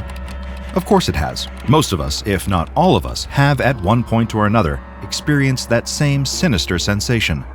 You hear something move, only to see nothing out of place. What sounds like a footstep turns out to be just the foundations of your house settling. And all the while, you can't escape that uncanny and unnerving feeling that somebody's watching you. Could they be across the street, peering in through your window? Or maybe, just maybe, they're inside, right behind you, hiding in the only place you would never look. You might write this off as just paranoia, a primal, self-preserving instinct passed down from our earliest ancestors, going haywire as it keeps a lookout for imminent threats when there are none. But it's not that. Not at all. It's both out there and in your head, all around nearly wherever you go. And it's always watching. They call it causal absent paranoia. At least, that's the official term. If you ever find yourself looking up the definition, then you'll most likely wind up reading words to this effect. The healthy brain overreacting to natural stimulus due to overindulgence, excessive stress, lack of sleep, and other such strains to the mind and body. But that's just the definition that the SCP Foundation wants you to know, and it's not hard to see why. After all, it removes that unsettling sense of mystery, the unknown factor of it all. Chalking it up to stress or overactive imagination, it reminds you not to worry, and that it's all just your mind playing tricks on you. But it isn't. Your brain is working fine, and is, in fact, warning you of danger. And that danger is SCP-3010. The Foundation's research has uncovered that the feeling of being watched stems from something very, very real, an undetectable entity that they have designated SCP-3010-1. You might be better acquainted with it as that brief dash of movement out of the corner of your eye, or the noises you can't explain. In other words, the things that go bump in the night. But if you ever get that feeling, like someone else is staring at you, observing you against your will, then that's your best indicator. You're not alone. It's in the room with you. And it's watching. Always watching. It doesn't happen every time. None of us are going around constantly feeling like some unseen entity is watching us. At least, the lucky ones aren't. While manifestations of the entity are somewhat random and inconsistent, the SCP Foundation has determined that certain requirements can first be met in order to deliberately cause SCP-3010-1 to successfully manifest. These specifics relate to the space that a person is currently inhabiting. For starters, anything too small won't work. So that's any tight or cramped spaces, single rooms, or sterile environments that are shut off from the outside world, like hospitals or prisons. Foundation containment cells also fall into this latter category. But anything bigger, particularly in houses or living spaces comprised of at least 500 square meters in terms of floor space, are prime real estate for the entity, SCP-3010-1, especially if the lights are turned down low, if not switched off completely, and if there's only one living person present inside. Now, if you were expecting that the moment you're next home alone, that you could just turn out the lights and summon SCP-3010-1, then you'd be wrong. At any rate, we wouldn't recommend trying it. Little is known about the entity itself. It has hardly anything in the way of physical traits that the Foundation knows about. In terms of where it first came from, why it depends on stalking and observing humans, or even what it wants, there are no answers. The Foundation has, however, learned the following things about SCP-3010-1. For one, it is totally imperceptible. It can't be observed at all, not in any perceivable wavelength of light. So put down the thermals and night vision goggles or the UV light. The only surefire way to tell, or rather, guess, where it is at any given time is after any kind of reactive incident with the entity. Secondly, the Foundation has noticed that SCP-3010-1 interacts differently with human beings who display the symptoms of avoidant disorders. This can include those suffering from social anxiety or inhibition, or who are typically withdrawn. Around a full half of people with these avoidant disorders will not react to scenarios wherein the entity manifests. In short, the reactive events caused by SCP-3010-1 often don't affect those with avoidant disorders, or at least 50% of those people. However, the half that the entity can interact with often feels the effects of SCP-3010 with a lot more intensity. The unnerving feeling of being watched becomes full-blown, inescapable paranoia. As for what exactly SCP-3010-1 looks like, the Foundation is at a loss. Given the entity can't be perceived, it makes getting a witness sketch or a mugshot somewhat tricky. However, there is one thing that the SCP Foundation knows for sure. It does have the limitations of a physical form. This isn't an incorporeal, ethereal ghost that it can phase through walls and other solid objects. SCP-3010-1 has a physical presence, and it seems to have an awareness of this. It's for that reason it won't manifest in smaller spaces like single-occupant rooms or particular places with no windows or doors like Foundation containment cells. By avoiding these places, it can't be trapped. SCP-3010-1 remains passively hostile toward human beings, and it will only directly engage a subject when a certain number of set triggers are met. Those that inadvertently cause this to happen find themselves receiving a particularly grim fate. Those who actively seek out or attempt to hunt the entity, especially with the intent to destroy it, are more likely to cause SCP-3010-1 to manifest. Sometimes it's worth trying to ignore the ominous sound of creaking coming from deep within your house rather than going looking for what made it. Anyone spending a prolonged period of time around mirrors is also likely to trigger a manifestation. The same can be said for those in unlit or dimly lit rooms, along with those who endure a long period of isolated, continuous silence, or make any attempt to call anyone else for help. With enough of these factors met, enough space, a lack of lighting, and no more or less than one person in a room or house, SCP-3010-1 will manifest and trigger what is known as a reactive event. This can be achieved by doing anything that increases the adrenaline levels of an isolated person, from creepy noises to the instinctive sensation that comes from being directly watched. Those few who have managed to survive their encounters with the entity have described the symptoms of SCP-3010 coming from behind. They will experience the observation or presence of another being coming from directly behind them. Should they find themselves backed against a wall, they will feel compelled to avoid the nearest window or dark corner. Mirrors are also a cause of major aversion for these victims, often causing those experiencing causal absent paranoia to flee to other rooms without any reflective surfaces present. Anyone currently undergoing the effects of SCP-3010 additionally will not be able to just sleep it off either. The symptoms caused by the impending presence of the entity directly inhibit a person's ability to fall asleep not just out of fear, but due to a fundamental function of SCP-3010-1. The entity can manipulate the areas of the human brain that are responsible for the production of melatonin, the induction of sleep states, and the regulation of dreams. The SCP Foundation has discovered this disruption to sleep is caused by a gaseous substance that is dispersed into the local atmosphere. In order to avoid detection by the public, this phenomenon has also been given a medical classification: Causal absent paranoia-induced insomnia. Being unable to sleep or escape the feelings of being watched, the observed victim will inevitably panic. This is what prompts the reactive event. Usually SCP-3010-1 will manifest through mirrors or windows. Upon manifestation, the entity then proceeds to kill its target. It extracts some vital material from their body, then sucks what is left of them into the breach that it emerged from. When a reactive event has been triggered, SCP-3010-1 deploys a cognitohazardous effect as well. This total memory erasure acts in the way you might expect. Any memories of the targeted person involved in an SCP-3010-1 manifestation will be quickly destroyed. Anyone who might remember them, might think to check on them if they've been missing for a time, will cease to have any recollection of said person. Once the entity has them, it's as if they no longer exist.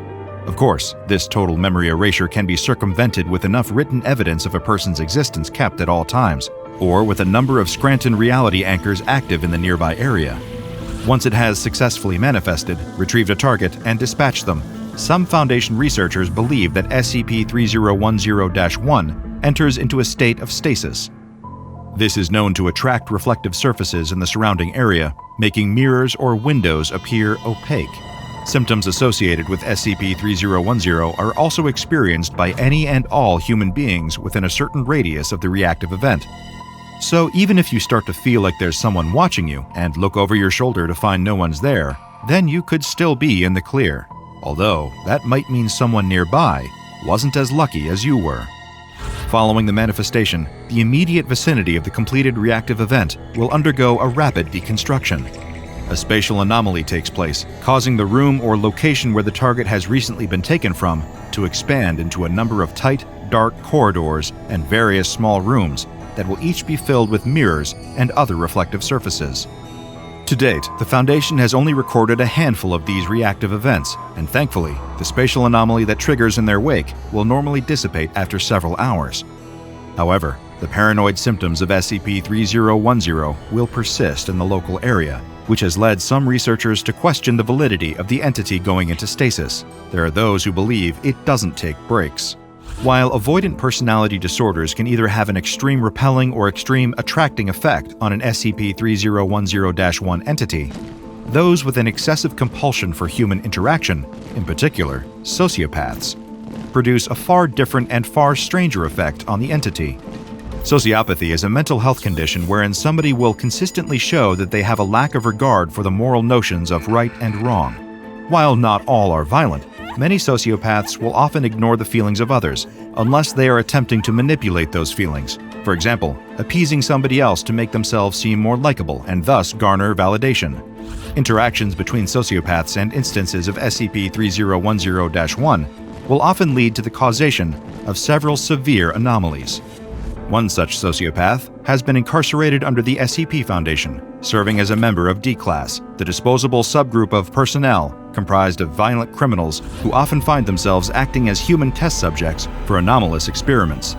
This D-Class, D17729, also known as Mike, is selected for testing involving SCP-3010.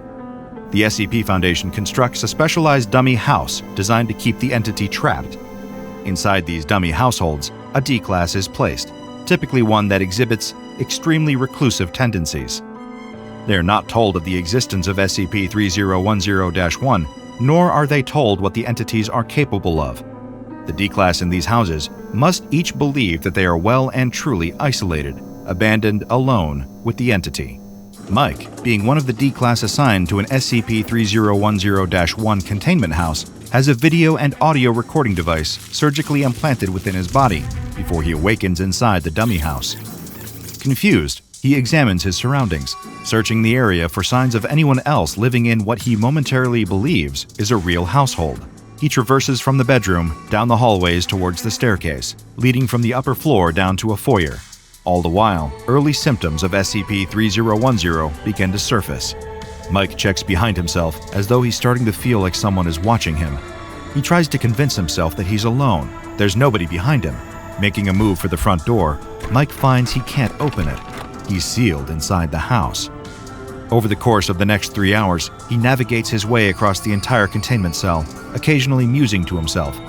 More rapidly, he begins to experience the unnerving symptoms of causal absent paranoia, developing an aversion to the darker areas of the house. A few days later, Mike finds himself keeping all the lights on and deliberately avoiding mirrors.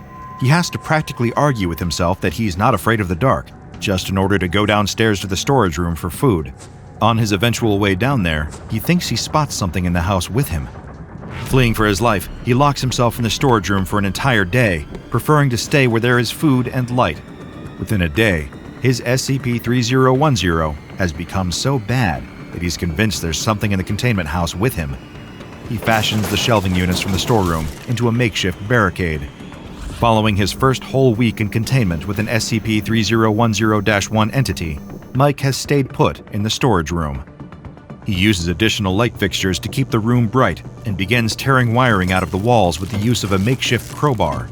Thanks to his previous experience as an electrical engineer, after 9 days, he then creates a makeshift suit covered in light fixtures powered by a portable, hand-crank generator. Donning his light suit, Mike sets out to find and destroy SCP-3010-1, something we know only attracts it more. But after searching the containment cell for 4 hours, Mike falls asleep. This is incredibly rare in the presence of SCP-3010-1 instances, if not impossible. When he reawakens, he not only finds the storage room resupplied by Foundation personnel, but also that the lights have all been put out. Frantically, almost completely unhinged at this point, Mike looks for a weapon to fight any SCP-3010-1 he can find. The next day sees Mike rapidly searching through the containment house for SCP-3010-1 entities. Thinking he's found one, he rushes towards it while exclaiming he has light and for the entity to come out. When he approaches, an SCP-3010-1 reactive event starts, but unlike the other recorded instances, seems to fail. 3 mirrors nearby start to produce a low level of light, causing Mike to investigate. The moment he makes contact with one of the mirrors, he screams. The connection to his recording device is lost, and the containment site undergoes a spatial anomaly. In the interest of recovering any evidence of this different reactive event and finding whatever remains of Mike, the SCP Foundation dispatches a team to investigate the ruined containment site. This unit is comprised primarily of the 8 members belonging to Mobile Task Force 066, also codenamed 8 Blind Men. Led by their captain, the unit is also overseen by a Foundation researcher named Dr. Obrent. As the team enters the ruins of the containment house, they maintain a clear line of communication with Dr. Obrent via radio. With no idea what will happen once the team is inside, everyone is on high alert, told to look out for cognitohazards or any interruptions of their mental faculties. Upon entry, everything goes quiet. For 10 long minutes, there isn't a word from the team. Then comes the eventual report from the captain. The spatial anomaly is in full effect. Dr. Obrent remarks on the long delay of 10 minutes, but the captain insists that, from his and the team's point of view, it was only 30 seconds. They quickly reach the conclusion that the spatial anomaly triggered by an SCP-3010-1 reactive event has, this time, resulted in time dilation. The team navigates their way through a repeating series of hallways, finding themselves in a copy of the foyer of the ruined containment site. It's only then that the captain realizes something is wrong. The team is down a man, MTF-066-8, but his men are confused. They tell him that there are only 7 members of MTF-066. Dr. Obrent concurs. The captain then points out that MTF-066-6 and MTF-066-7 are also both missing. Once again, the rest of the team insists they've never even heard of those people. Their team has always had 5 members. It's as if they can't remember, or their comrades have been erased from existence. 8 blind men were rapidly whittled down from 5 to 3 to just 1. The captain was lost and alone, frantic and paranoid.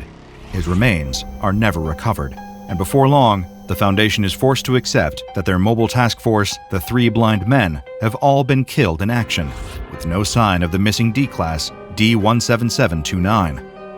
But a series of unauthorized addendums have been left on the SCP-3010 file in the Foundation's archive. They seem to have been left by Mike, who recalls his old D-Class designation number. He describes being lost in a series of endless dark halls with only a few small rooms. He says that they probably hate it here because it's a waste of all their eyes. The entity has eyes. They've got eyes in the back of their head. They've got eyes in the back of their mouth. They don't like us, Foundation, but they watch us. They watch us for so long. Why do they hate us, Foundation? Why do they hate me? Why is it so dark? The addendum from Mike ends with him describing his entity coming out of the mirror. He says there's one for every room. Right behind him. Right behind you. Right behind all of us. Dr. Palmer ran, heart drumming against his ribs, his panting breaths and rapid pulse drowned out beneath the wailing emergency klaxon overhead. He collided with the ship's narrow corridor, shoulder glancing off one wall and into another, feeling as if they were closing in on him, ready to trap him with it. Tyler didn't so much as dare to look behind him, not even out of the corner of his eye. Just knowing it was behind him, gaining on him with every hurried step, was enough to keep him barreling down the corridor. A sealed bulkhead door stood in his way, his trembling fingers grabbing hold of the metal wheel to open it. The wheel didn't budge. He frantically tried to turn it, wordlessly yelling in panic and frustration, slamming the side of his body against the metal surface until he felt pain scorching through his arm. For a split second, he noticed his reflection in the small, circular porthole on the door, everything behind him blotted out by a sphere of darkness, moving, alive. With the loud scraping of metal against metal, the wheel suddenly rotated, turned from the other side of the door. As it swung open, a hand grabbed Dr. Palma by his shirt and pulled him through. He'd barely had a moment to get his bearings and figure out where on the boat he was, before a voice in his head urged him to warn the security agents who had just saved his life. But it was already too late. He shouted for them not to look at it. The loud bangs of small arms fire were already filling the corridor, stray bullets ricocheting off the riveted ship's metal walls. The gunfire muffled Tyler's panicked yelling. He had to get them to hear him somehow. Bullets wouldn't stop it. The doctor grabbed the nearest security agent's arms, the man trying to jostle Palma away so he could continue shooting. The agent ordered an evacuation and requested reinforcements from a mobile task force. "You can't look at it! There's something wrong with it!" Tyler shouted back. Then he realized the shooting had slowly stopped. One by one, the agents had lowered their handguns, staring slack-jawed at the thing coming towards them. Dropping his weapon, the nearby agent did the same, looking directly at the dark sphere. Each of them stepped towards it, mesmerized. The agent that was closest to it gripped its surface. The sounds of him making contact with it and willingly climbing into it made Dr. Palma sick with fear, enough to keep his eyes averted.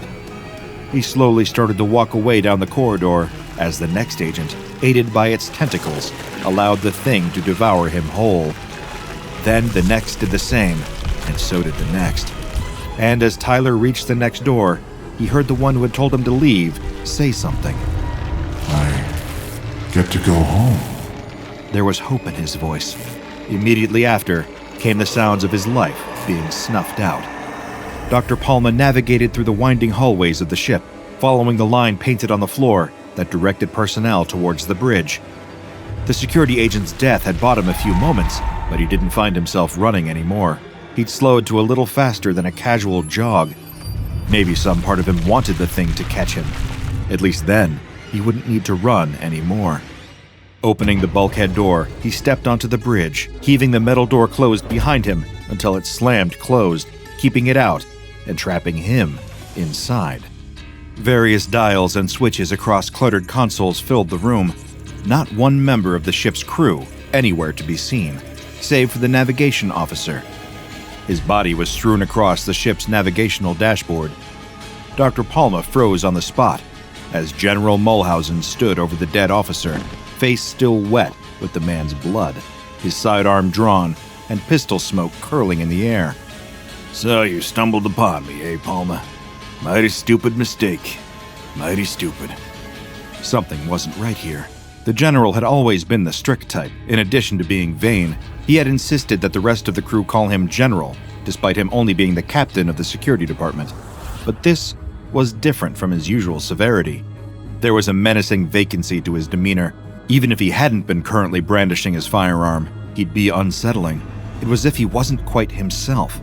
As he turned around, Dr. Palmer realized that, whatever the cause, General Mulhausen clearly wasn't in a stable state, which made the fact that he was armed all the more of a worry. Dr. Palmer begged the general not to shoot. The general looked blankly at the gun in his hand for a moment. I only need this if we come to a disagreement, he said, sliding the pistol back into his holster. That's not gonna happen, is it? When the general tells you to jump, your only question should be, how high? So, Doc, are you ready to go home?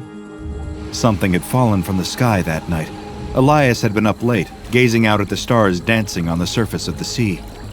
If he hadn't been so high up, watching from a spot up in the mountains, then he would have mistaken the moving light for just a crashing wave catching the starlight. The comet streaked across the inky night, leaving a tail of flame in its wake. He raced back towards the village, following the path of what he assumed was a meteor.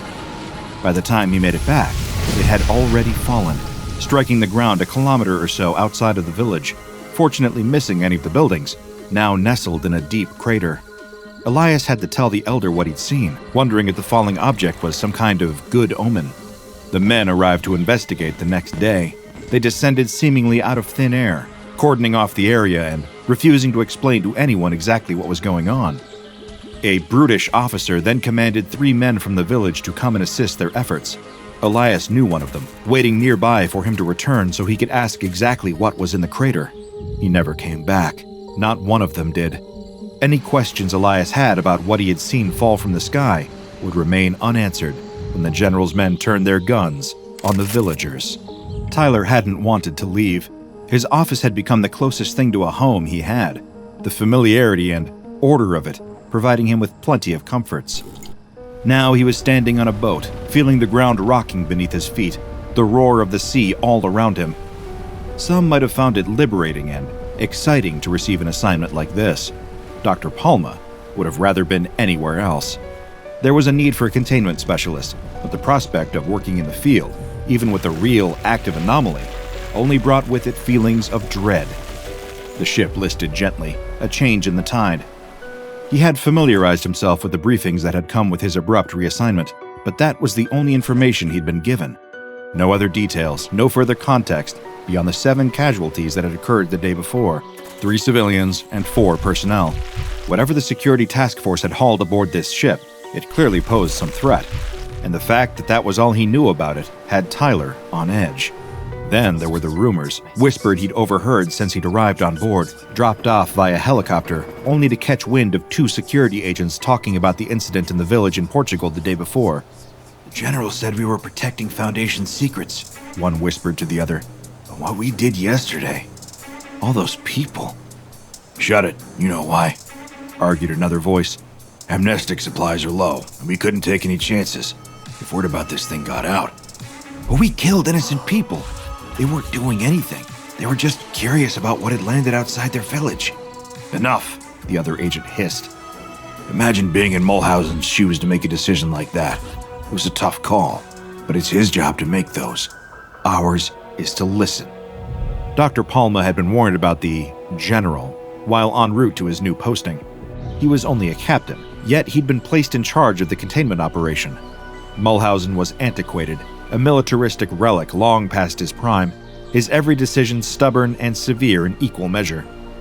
His reputation for crossing the line was one that carried with it a lot of worrying statistics, namely, fatalities.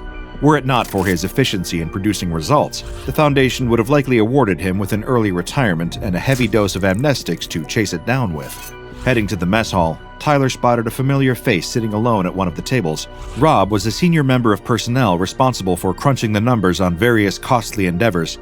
His bored expression mirrored exactly how Dr. Palma felt as he stared at what was meant to be hamburger on a polystyrene plate. The meal and the thing it was served on probably shared the same texture and nutritional value. Tyler went to sit down opposite, leaving a stack of case reports he'd been carrying on the table's surface. Dr. Palma asked him if he needed a partner. "Do I look like I'm ballroom dancing here?" Rob answered sarcastically. It didn't take long for the pair of them to begin lamenting the assignment they were both currently stuck on. Tyler's earlier concerns had dwarfed the fact that, despite being there to help contain an anomaly, he hadn't even seen what he was meant to be working with. It wasn't exactly conducive to him fulfilling his role as a containment specialist if he wasn't allowed to know ahead of time what the anomaly even was. Despite having the stature and stare of a corpse, one of the few things that gave Rob life was indulging in idle gossip.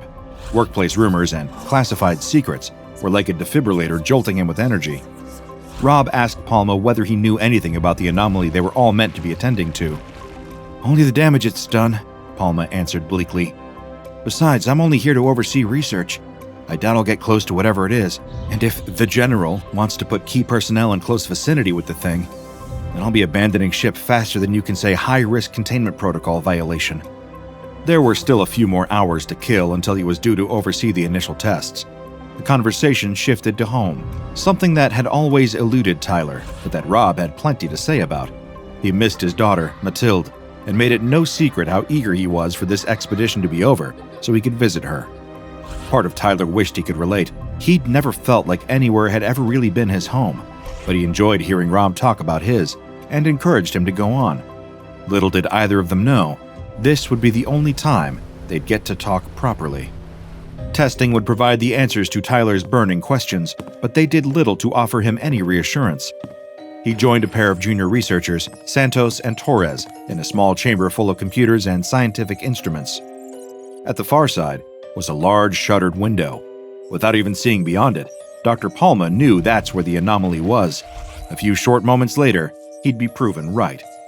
"Rise and shine, eggheads. Here's the monster of the day," General Mulhausen declared smugly as he made his abrupt entrance. Pulling a lever, he raised the shutters and gave Dr. Palma a look at exactly what he'd been brought in to contain. Inside a large, rusty chamber beyond the thick glass was a large, fleshy orb. It looked almost tumorous, thanks to the sickly color of it. 3 times the size of a human being, a series of short, tentacle-like appendages protruded from its slimy surface. On the lower region of the sphere was a large hole with enough space for a person to enter, although Tyler doubted that they'd ever be seen again if they crawled inside. He assumed that's what had happened to the unsuspecting villagers in Portugal. The mass seemed to be steadily undulating. It was living. "You got a couple of days to tell me what the hell is going on with this thing," Mulhausen declared, pacing in front of Dr. Palma and the 2 junior researchers. "Don't waste time staring. You got work to do." Then Tyler made a mistake. He asked what the anomaly could do. General Mulhausen's answer came in the form of calling a member of D-Class personnel into the room, a man in his 50s, haggard and terrified. With total disregard for his safety, Mulhausen ordered the D-Class to enter the chamber and look directly at the dark, fleshy thing. The man did as he was told, but then couldn't seem to look away when the general instructed. He began weeping, timidly stepping towards the anomaly, only to rush towards it, unfazed by the general's instructions. Unable to stop himself, he ran straight into the opening of the orb, crawling into the fleshy mass, shouting incoherently until he had gone. "He won't come back," Mulhausen said bluntly. "None of them do." Dr. Palma was shocked, outraged at the pointless and callous waste of life that the general had enacted. His tone and familiarity with the object were the only clues Palma needed to hear confirm his suspicions, that Mulhausen had used the villagers to test the anomaly back where they'd found it. As much as he tried to maintain composure, Tyler couldn't let this stand. He had to say something. Dr. Palma plucked up the courage to lay into the general for his inhumanity. He raged at the man, calling him a monster for wasting human life to prove a mere point. "You're not in charge of this operation. I'm here to do whatever I deem is right for the mission." The general stepped closer. His stony face was uncomfortably close, eyes wide and goading. I make the tough calls, not you, Doctor. You'll follow your mandate and respect the chain of command. Your job is to make sure that thing stays contained. He raised an arm, a single finger pointing to the window. Or I'll gladly throw you in there myself. As Mulhausen went to leave, Santos murmured something about the reports. There had been 7 documented deaths, 3 villagers and 4 personnel. Reluctantly, Dr. Palma chased the general out into the hallway and called after him. There's 4 additional deaths listed in the report. Did you send them into that thing too? Dr. Palma shouted. We don't know anything about it and you're just feeding it bodies? I can do whatever the hell I like. Get the hell out of my face. That's an order. General Mulhausen barked back, wide-eyed and angry. That had been only a few days before the alarms. Dr. Palma had studied the security recordings from the anomaly's chamber for hours at a time, trying to determine just what had compelled the D-Class to run at the fleshy object with no regard for his own safety. The audio accompanying the footage was garbled, with poor quality recordings of already incoherent babbling and slurred speech. Listening to it over and over again, Dr. Palma couldn't figure out what the man was saying until he slowed the audio down. Then, it became clear. The man had been repeating one word, so much and in such a manner that it was unrecognizable. But now he could hear it. Home. Tyler had been in the mess hall with Rob again, not really paying any attention to what his friend was saying. He intercepted fragments, mostly complaints from Rob about missing his wife and daughter. Palma was still thinking about the anomaly, and about how General Mulhausen had been acting more like a mafia boss than the senior commanding officer of this operation. Even he forgot sometimes that he wasn't even a general, only a captain that everyone called general. It seemed like the power had gone to his head. The sound of the klaxon pulled Dr. Palma abruptly back to reality as blood-red emergency lighting drenched the cafeteria. Everyone started hurriedly rushing for the emergency exits, although the concern that they were on a boat was ringing as loud as the alarms in Tyler's ears. Where were they supposed to go in the middle of the ocean? He and Rob rushed to the deck, other personnel racing past them under the dark, indifferent sky, staring down at them with a million pinprick eyes of starlight. In the state of mounting panic, Dr. Palma didn't notice that Rob had stopped following him until he caught sight of him staring at something. Rob muttered something about going home. The anomaly was loose. All Dr. Palma caught was a brief glimpse before urging himself to look away. He tried to grab Rob, but he'd already started frantically running towards the fleshy object. I'm coming home, Mathilde, he yelled, stopping once the thing had enveloped him. Now standing on the bridge with the general, it was obvious to Tyler that the object's influence had extended to Mulhausen too. But instead of drawing him in, he was using him to do that to others. Palma watched as Santos was given to the tumorous black orb, lured with false promises that he was being sent home, that his home had somehow been brought aboard the ship. We brought your home all the way here. Isn't that nice? The empty shell of General Mulhausen said before he compelled Santos to track down Torres and send her home too.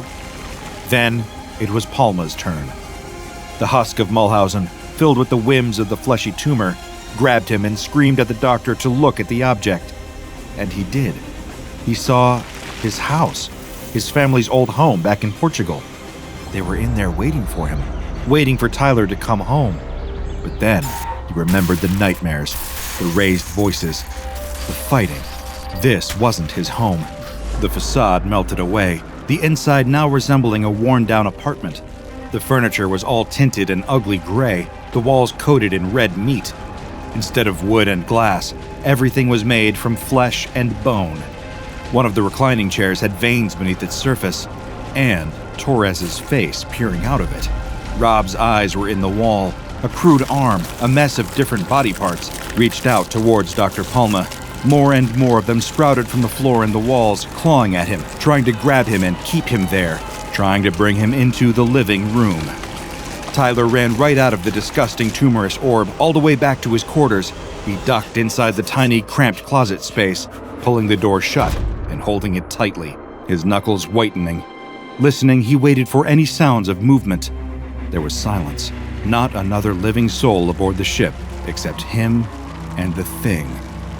Hours passed when the whir of helicopter blades and the clomp of heavy boots broke the silence.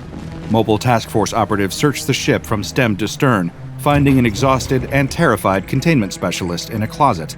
Despite having their guns trained on him, for the first time in a while, Tyler Palma felt like he was safe. He was home. Command, One of the agents said into his radio. we've located one survivor, moving to re-establish containment of SCP-002. Explosions, giant monsters, and the brave heroes fighting against them.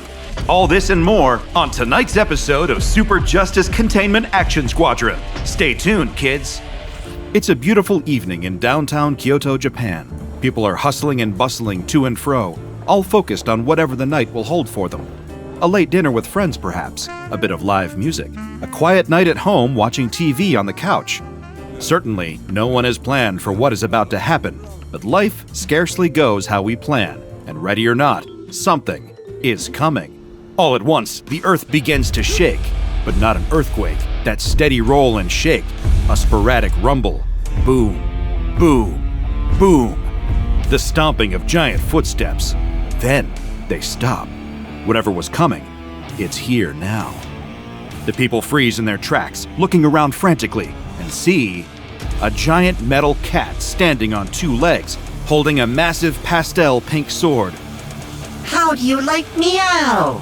Quake with fear, tiny fools, for it is I, Commander Kitty Boo Boo, here to make this world my litter box, and no one will stand in my way.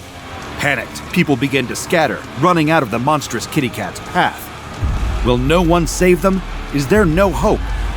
Commander Kitty Boo Boo lifts one massive paw, pink claws glittering with malice, and swipes at a nearby building.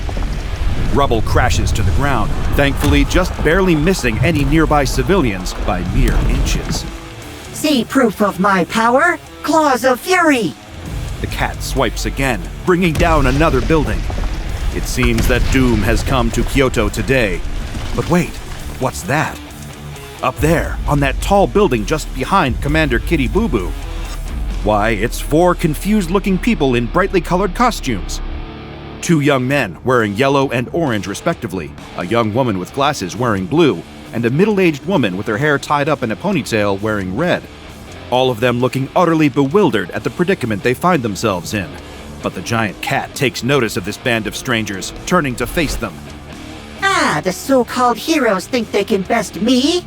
That's a laugh. Ha! I am no mere house cat. Feast your eyes on this! Strings of Destruction attack! From seemingly nowhere, the cat produces a giant ball of string, throwing it at the four.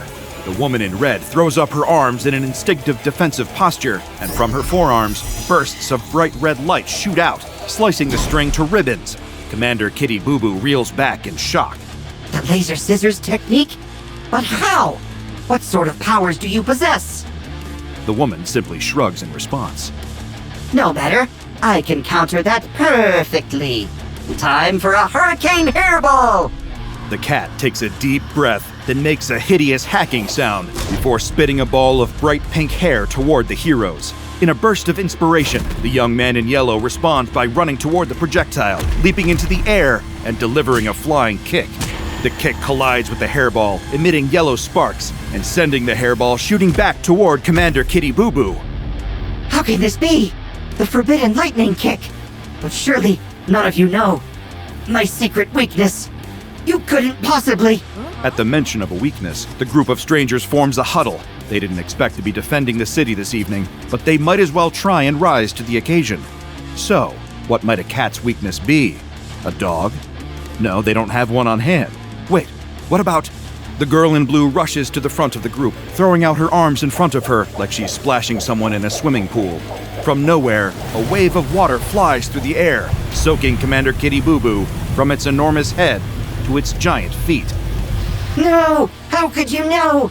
My plan was perfect! Get me out of here! The giant cat turns and begins to flee the city, running back the way it came.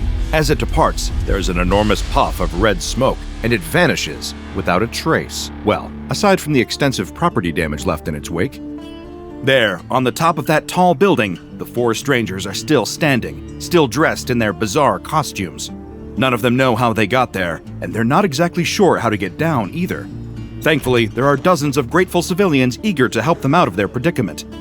Every one of them has hundreds of questions, mainly regarding who they are and how they found themselves battling a giant monster in the middle of the city tonight. Not a single one of them can say. They were all minding their own business in a nearby shopping mall, picking up a few things, when there was a sudden fog of bright red smoke. And when the smoke cleared, they were on top of the building and staring down a giant cat. But now the moment has passed, and they can celebrate a job well done. Meanwhile, the Japanese division of the SCP Foundation is scrambling to determine what just happened here and how they can prevent it from happening again. Their search takes them to a novelty store in that shopping mall, where they discover an object that is quickly taken into custody and designated SCP-3596. SCP-3596 is a 4-meter-long sarcophagus-like object made from brightly colored ABS plastics. The base is yellow, and the sides and top are decorated with red, blue, and green pieces, as well as a smattering of lights and speakers. The lid also includes a label printed with Japanese script, which translates to Super Justice Containment Action Squadron. In the center of the lid, there is a 20 cm by 8 cm television screen. Some anomalous objects are quite unpredictable, often deliberately so. SCP-3596 is not one of them. It operates on a precise schedule, activating every other Saturday at exactly 8:30 a.m. EST in what the Foundation has termed a Nakajima event. These events consist of the following. First, all of the lights and speakers on the sarcophagus will activate for a duration of 30 seconds, while the television screen displays the words, "Up next, Super Justice Containment Action Squadron," in a brightly colored, cartoonish font. Next, a cloud of colorful smoke, usually a primary color, will appear around the object. The smoke is thick enough to obscure the object from view, but it does not appear to be toxic in any way. One researcher assigned to the anomaly reported that it smelled like his favorite childhood breakfast cereal, though this report is unconfirmed. When the smoke clears, SCP-3596 will no longer be in its chosen containment chamber. But that's not all.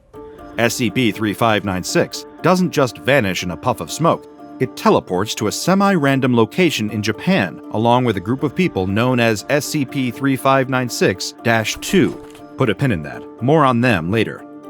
When SCP-3596 reappears in its new location, it is always within a 7-kilometer radius of a major city and will appear in an elevated position. It reappears in that same cloud of smoke as before. Then, the lid flips open and a lightning bolt strikes the inside, regardless of the weather conditions. A 50-meter plume of colorful smoke and sparks flies out of the object, and then, when the smoke clears, a giant monster or armored warrior is standing in its place. This entity is known as SCP-3596-1 and varies from event to event. The majority of them are bipedal humanoids, standing at a height between 25 and 30 meters. The largest instance on record measures 36 meters tall. Most of them wear heavily decorated armor with helmets or masks and hold heavily decorated weapons as well. They may also have wings or tails or multiple sets of arms. Recorded instances of SCP-3596-1 have included a 31-meter-tall, four-armed red entity wearing a metallic breastplate, helmet, and boots, as well as oversized shoulder pads. The helmet included a visor which covered the eyes and mouth, and 2 horns on either side of its head. Another recorded instance was an enormous orange and green figure wearing a giant pumpkin on its head, while another was a 30-meter-tall purple woman with a helmet shaped like a masquerade ball mask. Witnesses who see these entities up close have described them as a little cheap-looking and kind of silly, as well as like something out of a kid's show. Hey, everyone's a critic. After manifesting, the instance of SCP-3596-1 will monologue, usually for about 40 seconds. The content varies, but tends to involve a declaration of intent to conquer the land, destroy the city, or defeat some heroes. There's always a great deal of confidence in the speech and a certainty that their evil plan will prevail. If not drawn into a fight with nearby SCP-3596-2 instances, the entity will begin moving toward the nearest city, destroying any structures in its path. Notably, no human casualties have ever occurred as a result of this, even when statistically improbable or even seemingly impossible. Any witnesses caught in the crossfire are always miraculously unharmed, not a scratch on them. 30 minutes following the start of the Nakajima event, the SCP-3596-1 instance will declare its defeat at the hands of the heroes, regardless of what has actually taken place. It will then threaten revenge in one way or another, then disappear in another colorful cloud of smoke. At this point, the television screen on SCP-3596 will display a message in that same cartoonish font, featuring the date of the next Nakajima event and the words, "Tune in next time." So what was that about SCP-3596-2? Well, that brings us back to those heroes that SCP-3596-1 instances are always going on about. During any given Nakajima event, 3 to 6 individuals will be chosen as instances of SCP-3596-2. These individuals are different each time, but must be within a 0.8-kilometer radius of SCP-3596 at the time of its activation.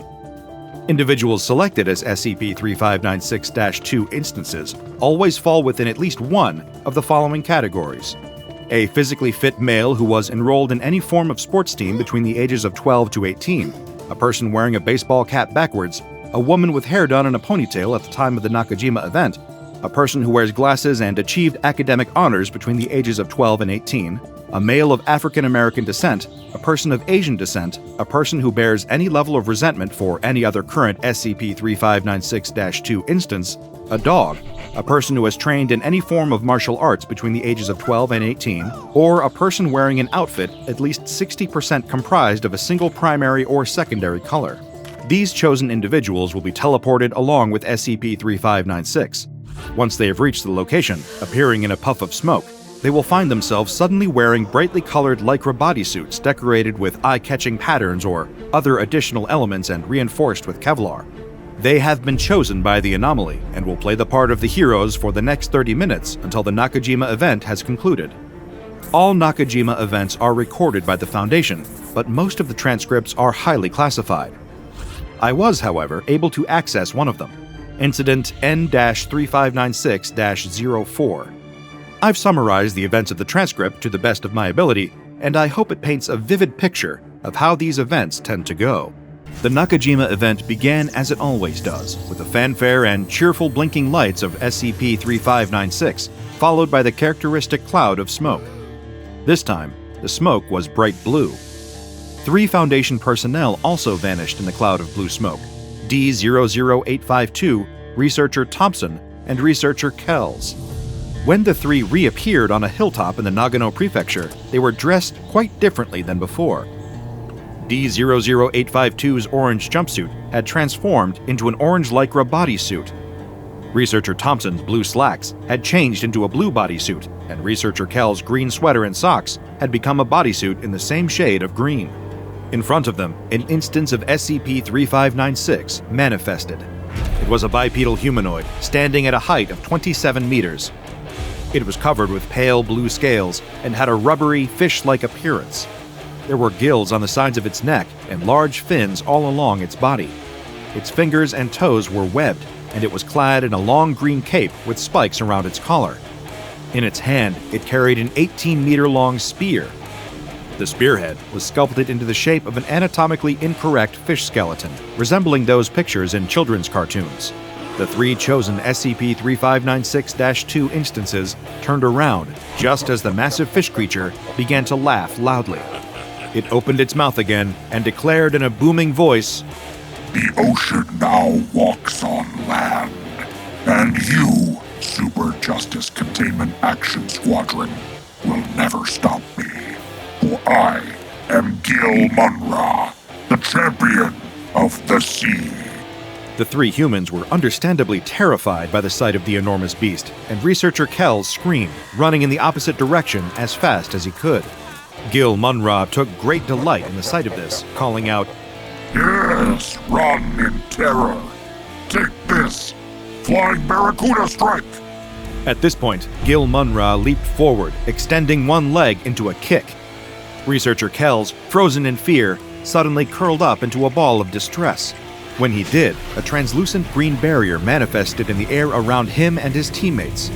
Gil Munra's kick collided uselessly with the force field, ricocheting off and knocking the fish creature into a grove of trees further down the hill. As it collapsed onto the trees, its weight crushed them with a deafening crash. Curses! The cowering tortoise technique! Gil Munra cried out. No matter, for Gil Munra is not so easily bested. Let's see you block the sea dragon's breath. Gil Munra inhaled, chest puffing out as it took a deep breath. Then, it shot a stream of high-pressure water out of its mouth, directing it toward the squad.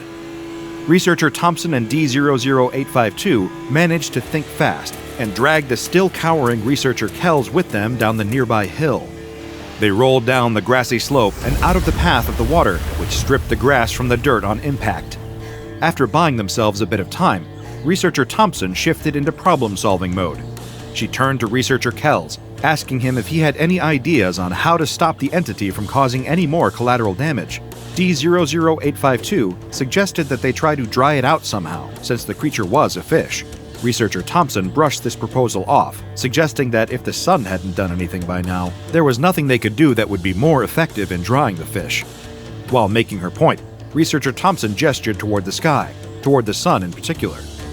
When she did, the sunlight suddenly brightened, intensifying until a beam of light shot down from the sky toward her hand, bouncing off of her hand and hitting Gil Munra. The beast was just beginning to approach, but the sudden beam of light collided with it, knocking it back a bit. Notably, it did not appear actually hurt. Still, Gil Munra suddenly declared, Yarg! The drying sun lance! How did you figure out my weakness? Gil Munra shall return! The ocean will have its revenge! It turned and ran toward a large nearby pond before diving in. Just before its body hit the water, it vanished in a cloud of that same blue smoke. The Nakajima event was over, leaving the 3 chosen SCP-3596-2 instances sitting on the grass in their colorful bodysuits. D00852 broke the silence, asking, Is this, the part where we tell kids to stay in school? Any special abilities gained by SCP-3596-2 instances during a given Nakajima event vanish once the event has concluded. Therefore, researchers Kells and Thompson were no longer able to summon force fields or channel the power of the sun after Gil Munra's defeat. They returned back to Foundation Site 26 with SCP-3596 in tow. As usual, the television screen read, "Tune in next time." The special containment procedures for SCP-3596 are as follows. After each Nakajima event concludes, SCP-3596 is to be brought back to Foundation Site 26 in an undisclosed region of Japan. Every Saturday, from 8 to 10 EST, any news, messages, satellite images, and phone calls sent from Japan must be screened for mentions of SCP-3596. If any mentions are detected, they are to be censored. Any civilians who witness a Nakajima event in person are to be given amnestics immediately after its conclusion.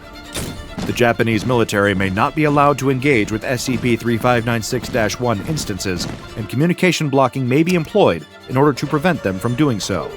When SCP-3596-1 instances manifest, they must be lured away from populated areas by Foundation personnel and SCP-3596-2 instances. Proceedings should be kept as non-violent as possible, using minimal weaponry.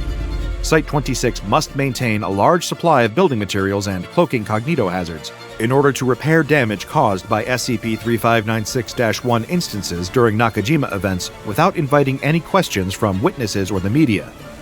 If anything slips through the cracks, cover stories involving earthquakes or construction projects may be employed. In order to keep civilians from being chosen as instances of SCP-3596-2, at least 12 Foundation personnel that meet the requirements for the anomaly must be at Site-26 at all times. As part of this procedure, all on-site personnel at Site-26 must be fully briefed on the nature of SCP-3596. Now that I've gone over all of the containment procedures, I should mention they may not be relevant any longer, not since the most recent Nakajima event. On one sunny June day, the 32nd Nakajima event occurred. This particular event was different from all the ones before. All at once, every previous instance of SCP-3596-1 manifested in the center of an undisclosed Japanese city. 28 Foundation personnel were selected as SCP-3596-2 instances, transported to the same city in colorful jumpsuits for the grandest battle yet.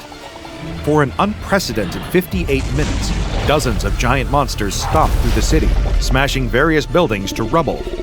As usual, no civilians or personnel were hurt in the process, though the property damage was quite expansive and expensive. Transcripts of the specific event are classified to any without level 3 clearance, but I can imagine it was an action-packed spectacular and a hell of a series finale. You see, after the event concluded, there was no message on SCP-3596's television screen. No tune in next time or anything else like it. Instead, the lid of the structure unlocked. Inside, there were 6 neatly folded bodysuits, identical to those that always appeared on instances of SCP-3596-2. Each bodysuit was a different color and came with matching helmets, boots, and gloves. Curiously, all bodysuits and helmets were emblazoned with the SCP Foundation logo. In addition to these uniforms, there was a single photograph at the bottom of SCP-3596. It depicted a group of smiling, laughing Asian men, each wearing a costume corresponding to a previous instance of SCP-3596-1, except for the helmets or masks, which they held in their hands. On the back of the photograph, there was a message. "Thank you for being in our show. Super Justice Containment Action Squadron forever." There have been no Nakajima events since this occurrence. The individuals in the photograph have yet to be identified, and I personally doubt they ever will be.